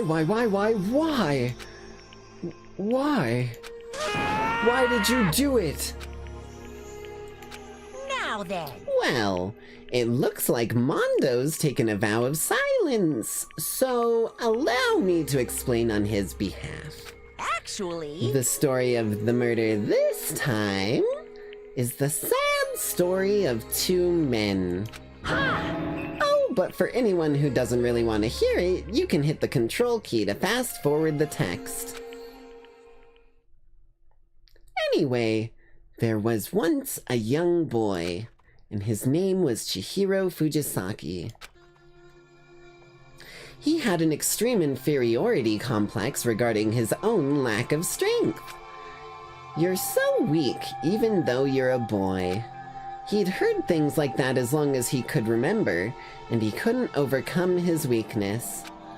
On the contrary, he tried to hide and buried himself further and further into that weakness, to take on the fragile form of a petite young girl. He had chosen that as his way out. Now, nobody will be able to say anything about even though you're a boy. But no matter how tightly he wrapped himself up in that shell, the inferiority complex had already taken root deep inside of him, and it was not so easily weeded out. As it turned out, the shell was completely empty. The complex didn't disappear. Instead, it only grew stronger and stronger. I'm weak. Weak.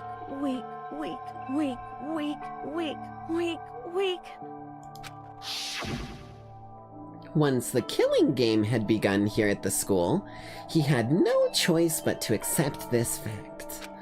After all, the world is survival of the fittest. If you're not strong, you don't survive. And then the lovely and hateful Monokuma announced the revealing of the embarrassing secrets, which of course included Chihiro's embarrassing secret, which I was more than willing to divulge. Even though he dresses like a girl, Chihiro is actually a boy. Hey, And that was something Chihiro couldn't let anyone find out, no matter the cost. If that was revealed, it would be the end. The hardened shell would crack, the armor would fall away. Without a doubt, those around him would torture him more than ever before. Everyone figured being thrust into such a dilemma may have sent him spiraling into despair. What? And yet... I'm sorry. I don't really want to talk about it right now. But... I also don't want to leave things the way they are, so maybe I can talk about it later. After I try my best to become strong, then I can tell everyone. Annoyingly, he used the threat of discovery to motivate himself to become stronger. That's right. Now's my chance. I want to change. I'm going to get stronger and accept who I am. Strong enough so that when someone says, even though you're a boy, it'll be okay. I'll get better. Okay, so I guess not quite trans, but in the bordering region. With that thought at the front of his mind, he resolved to take immediate action. And so... that day, he made the commitment to begin exercising. He was prepared to retrain his mind and body. But sadly, that would be the first and only chance he would get at it.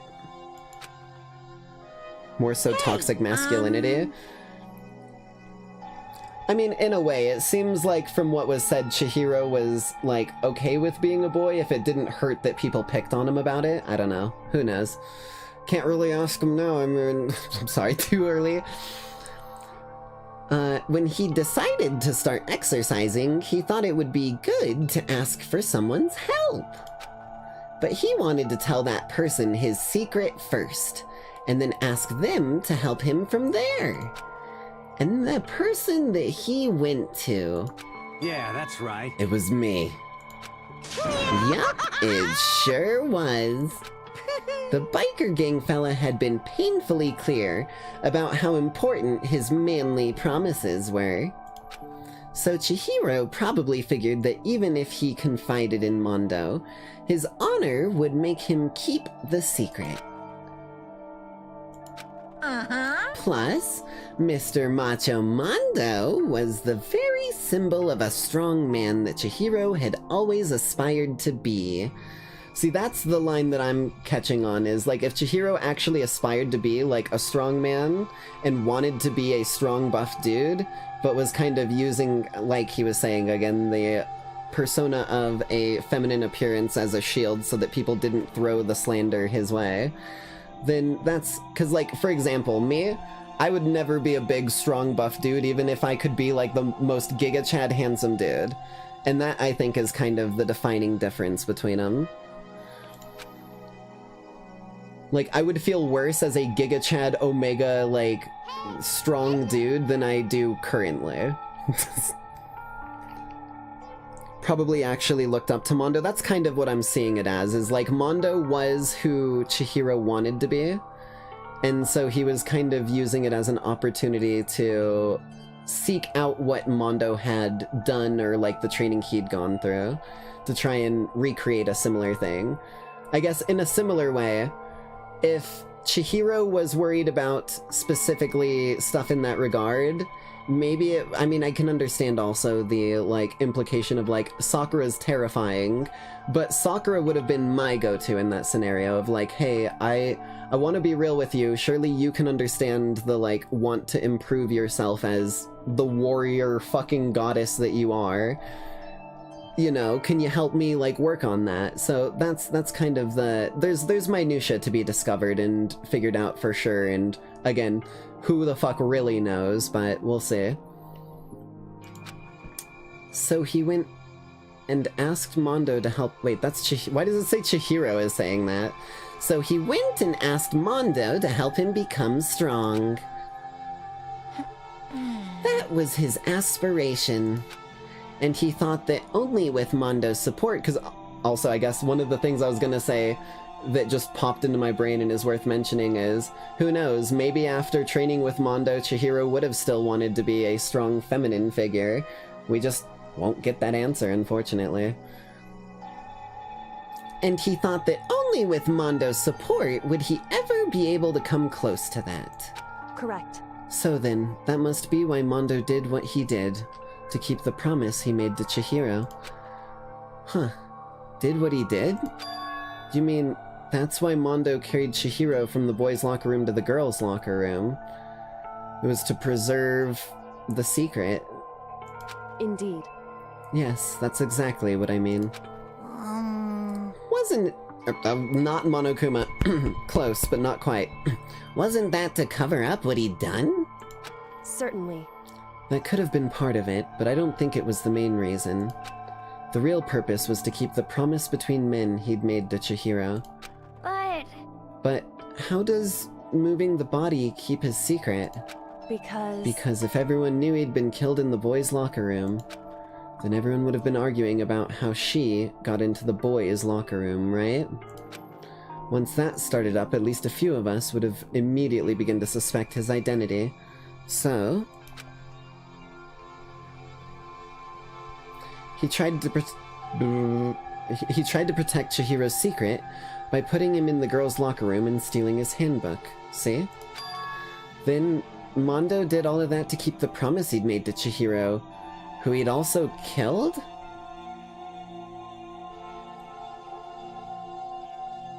Yeah, why would he do that?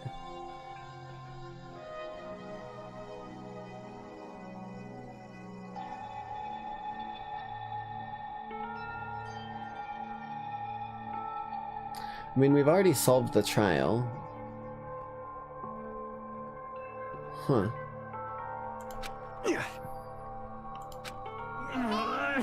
Why would he do that? The more I hear you talk, the more I don't understand. I mean, you guys trusted each other, right? So why did you... Because, no matter what, I didn't want anyone to know. I knew it. So that's what triggered it after all. The possibility of having your embarrassing memories and secrets exposed. What is this? That's impossible. Nothing could have been that bad. Something he didn't want anyone to know, even if it meant killing someone? You're wrong! It's impossible. Don't make me repeat How many myself. times must I repeat myself? To judge others by your own standard is the height of folly. Says the dude who judges everyone by his standards. Just saying. Even if you can't comprehend it, he obviously can. That's all there is to it. Well, while we're on the subject, why don't I tell you? That embarrassing memory, that secret he didn't want anyone to know. Hey, You know what Mondo did. He killed his own brother.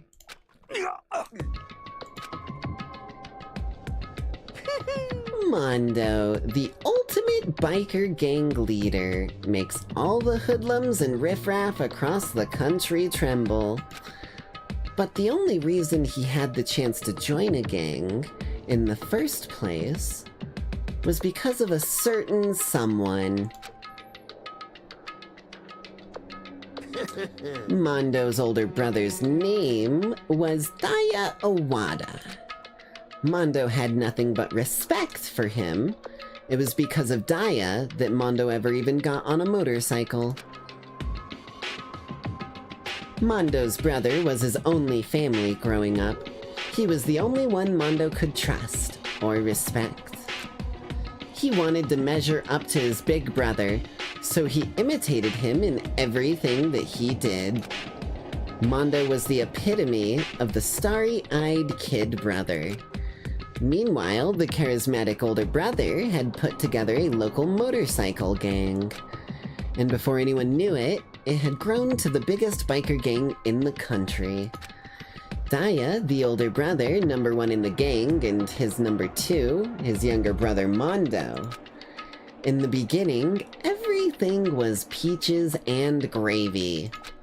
But when Mondo started to think about how he would have to take over the gang from his brother someday, his brother's greatness, his reputation, began to gnaw on Mondo's very soul. The kid's gonna take over for Daya, huh? Daya created this gang with his bare hands. Mondo's just along for the ride. Can someone like that really be our leader? All that'll do is make the gang look bad. Almost every day, Mondo heard the gossip and whispers of the other members of the gang, which is why... I gotta get stronger. Stronger than Daya. Once. Just one time. No matter what, I gotta win. Don't fuck with me. I don't care what it takes. I gotta come out on top. And on the night of his amazing brother's retirement ceremony, Mondo challenged him to a street race. But during the race, tragedy struck. The kid's brother pushed ahead with reckless abandon, eager for victory, and dashed into oncoming traffic. But suddenly...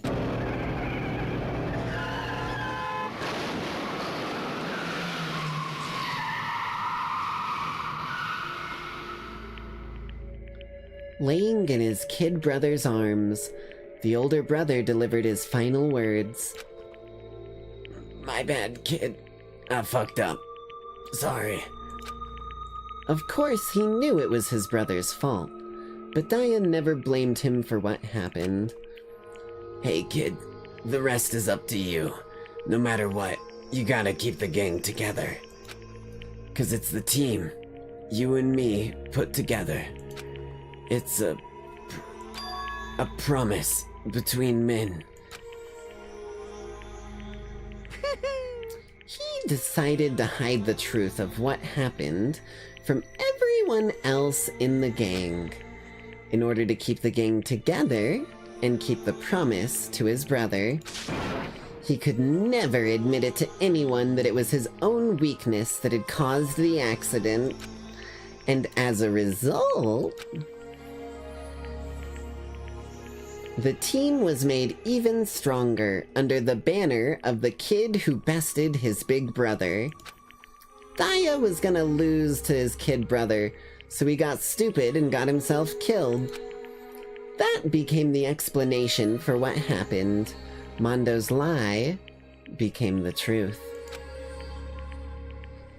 He wanted to lead the team so bad, he was willing to tell all kinds of lies about his brother. I'm strong.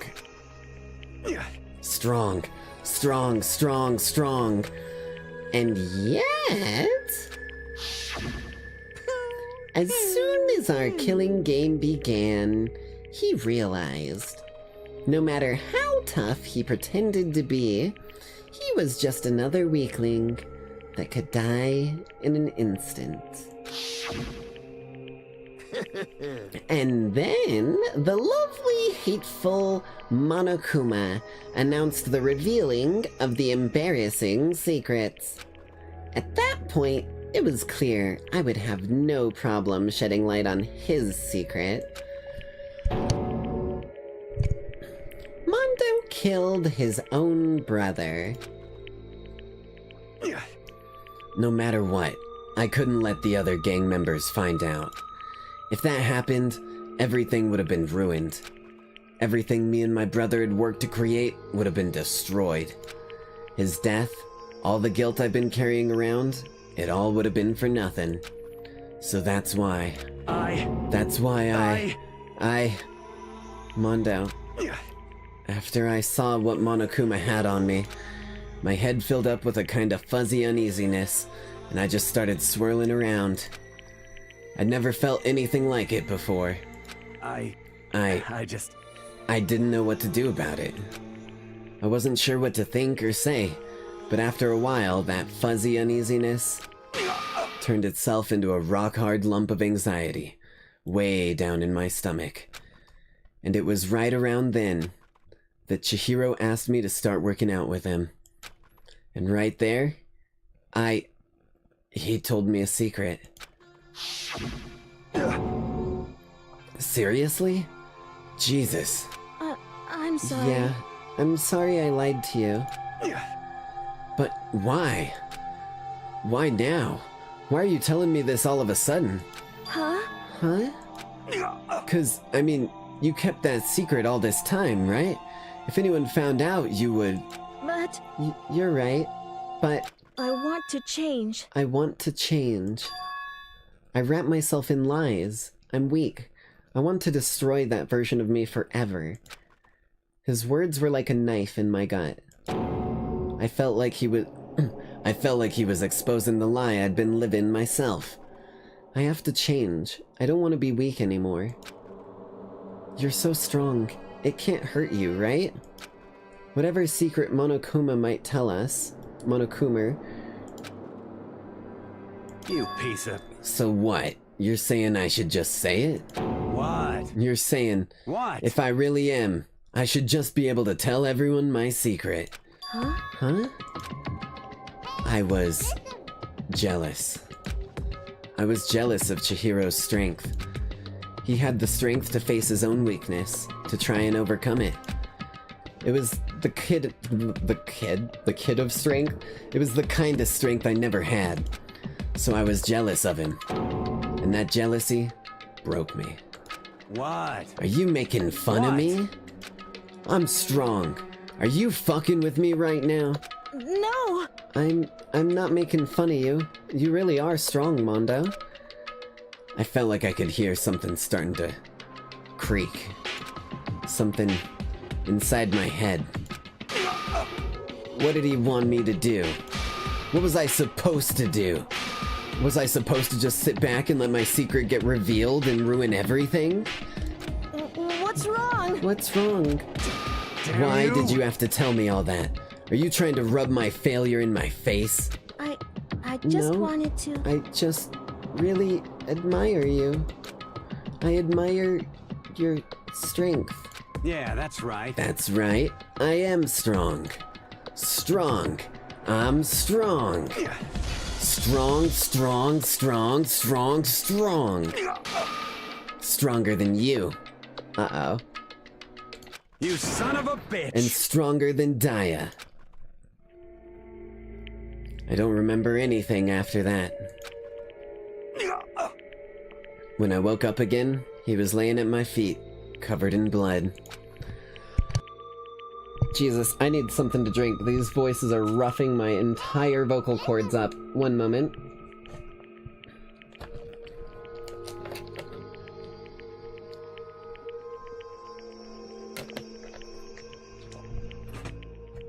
Holy shit. Stronger Than You, Steven Universe, or Undertale version, both. I mean, hell, there was the track literally playing earlier in this game that I fucking kept hearing the backing chord to that goddamn song. I had the dumbbell in my hand, and I was just staring at him, down on the ground. Hey. I killed him. Killed him. I killed Chihiro. I killed Chihiro. Even after all this time, I'm still just as weak as I've always been. And thanks to that, I did something I can never take back. Don't let your weakness be the downfall of you, friend. Let it be what encourages you to get strong. Mondo. He was normally so aggressive, so angry. He hid that weak side away from everyone. That was his secret. A weakness like that lived in a heart like his, and it turned him cold-blooded. God damn it. Look at him! You see? You're all just like him. For a secret from the past. For a memory. For that, he killed another living human in cold blood. He couldn't cut free of his regrets from the outside world. He doesn't know what true strength is. I'm gonna grind you into fucking powder and load you into a goddamn cannon. I swear to God, Monokuma. It's just setting up every little straw that he can and waiting for the camel's back to break. Do you see hope anywhere in there? 'Cause I sure don't. You bastard. Just shut up, you son of a bitch! Go ahead and say that again, I dare you! Yep. Okay, I'll say it as many times as I want, is what I wanna say, but unfortunately, I can't do that right now, because the time for punishing is fast approaching. Punishing? Fingers pointing together. It can't be. Same as the first case, wrong place, wrong time. You're not wrong. You mean execution? That's what I promised you, right? The blackened that disturbs the peace will be punished. Ridiculous. Hold on. Now Now I then. prepared a very special punishment. For Mondo Owada, the ultimate biker gang leader. No, wait. Let's give it everything we've got. It's Punishment time! I said wait! Sorry, man. Here we I couldn't go. keep the promise we made. From one man to another.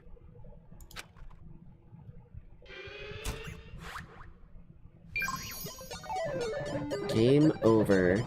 Mondo has been found guilty. Time for the punishment.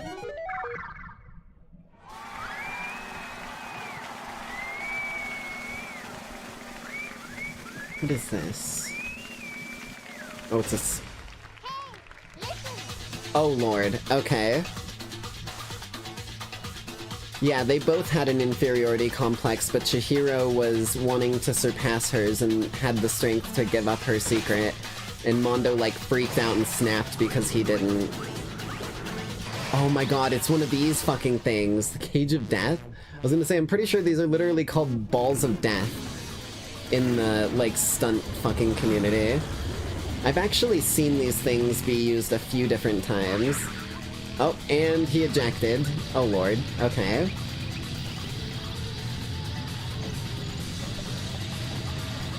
Oh, he's speeding up. Holy shit, that is a goddamn fast-ass bike. What is happening?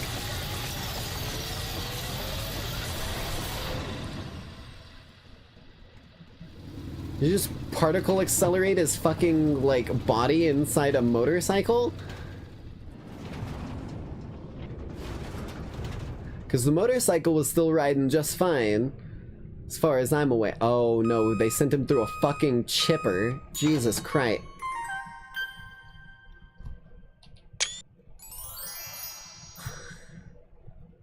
You bet your ass I'm gonna go screenshot of Mondo Butter. Are you fucking with me right now? They just centrifuged him. They literally centrifuged him. Laugh at death and your soul will be forever at peace. It can't be. My brother. Another murder and another execution. I want to feel again. Everyone's lives are taken so lightly here. I feel like I might be going mad. Maybe I'll just let it happen.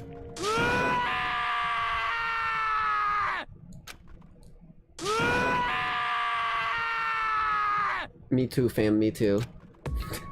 As Taka's sad screams invaded our skulls, we were each forced to realize once again. But he, of course, had to. What a disappointment. This is the end of the game. Bakugan? What is You're this? completely insane, you know that? A game? One of our friends is dead. Do you realize that?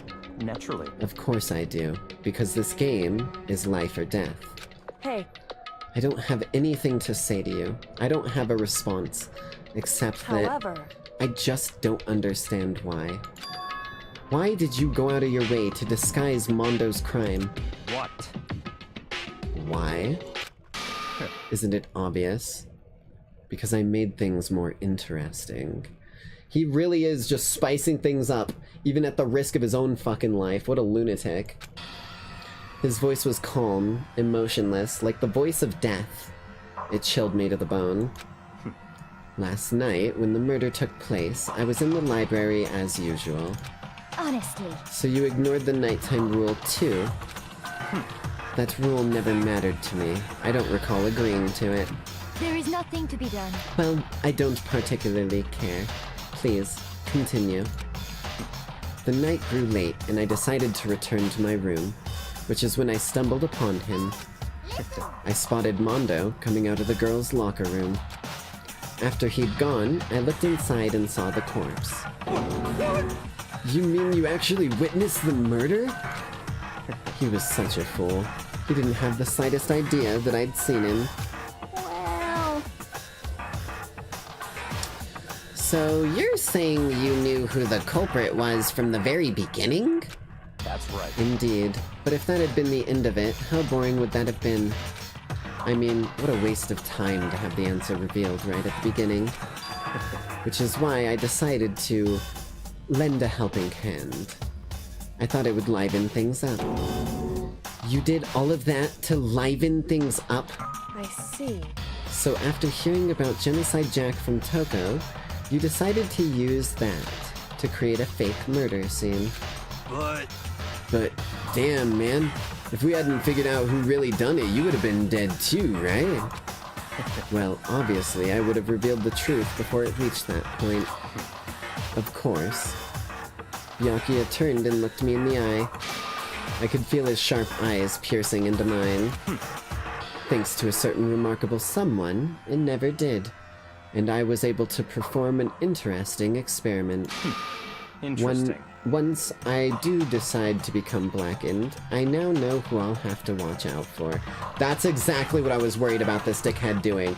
That is exactly what I was worried. He was digging himself in, ingratiating himself, adding twists that were unforeseen and unplanned, and he's looking for the people who are gonna fuck him over when he does. Correct. So that was your reason. Are you satisfied? Indeed. Yes, we're done listening to your story. Moving on. Hey. There is something I'd like to ask Monokuma. What's this? Oh? I'm up next? You like to perform these elaborate executions each time, correct?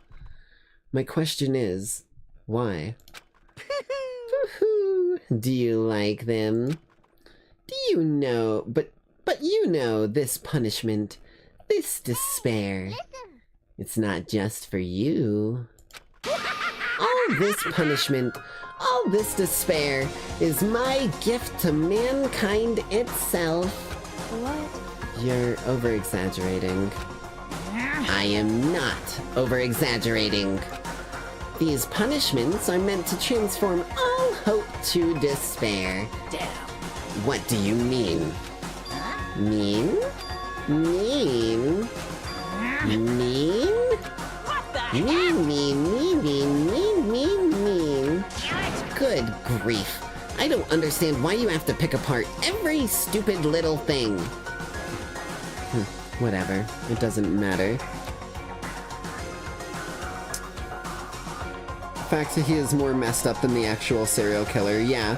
And that he's probably the smartest thing he's doing. He did it for intel, yeah. That's exactly what I was saying earlier. Like, he is absolutely fucking with us and playing the part of, like, the informed piece of who is gonna be the one to take everyone down. In the end, I'm going to stand alone as the victor, and then everything will be revealed to me. Ooh. Ah, the noble son of a noble family. Truly, you understand me. I think this is the start of a terrifying friendship. That's enough. Shut up. I would never stoop to the level of a childish criminal like you. Let me just say this. After I have achieved complete victory, you're up next. I'm going to find you and kill you. Understand? In the name of my family. In the name of the Togami family, for which victory is a foregone conclusion. You're getting all riled up. So cool. It's like you're the main character of a video game or something. No trash mob for you. I swear, whatever it takes, I will kill you. Temper, temper. Sounds like someone needs a nap.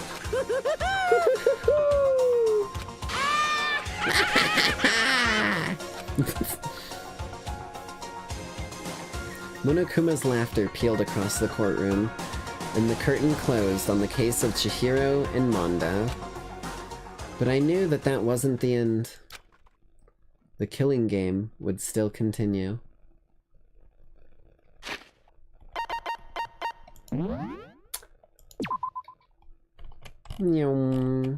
Hold on. Actually, I'm sure it's going to give me my own save here in just a moment, because the mastermind wouldn't let it end. For those who were still alive, our worst fear and despair kept on multiplying. It was the kind of despair that felt like a blind puppy in hell had more of a future than us. All of our courage, our effort, our friendship. It felt like it amounted to nothing at all. It was the worst kind of despair. Well, anyway, like I was saying...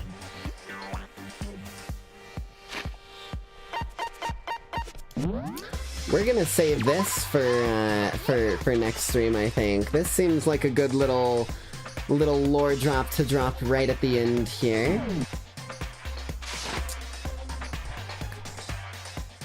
Holy shit. Wow. We've been live for 6 hours, so I'm getting tired and I definitely need some sleep. Holy shit. That was really good. How would you rate the trial? It was shenanigans. I rate it B for Byakuya, because he's a fucking piece of shit. This son of a bitch literally made things so much more complicated than need be, and revealed another person's secret in the fucking twist of it all, just so that he could fuck with people, man. This is insane, Bald. Finally, I can join and reveal myself as the true mastermind. I am in control of Monokuma all along. Why do you think I'm hugging the son of a bitch? Oh lord, man. This is crazy. This game is off the charts in so many different ways, right? We need to find the end of this. I am so fucking invested, and there are so many different things that have just snagged me hook, line, and sinker and are not letting go. That being said, though, thank you Lackeys all for coming out to tonight's broadcast. I'm the Nightside Jinx, and I need some fucking sleep. I hope you all have a bloody great night. Just as always, don't let Electo bite. Bye, love y'all.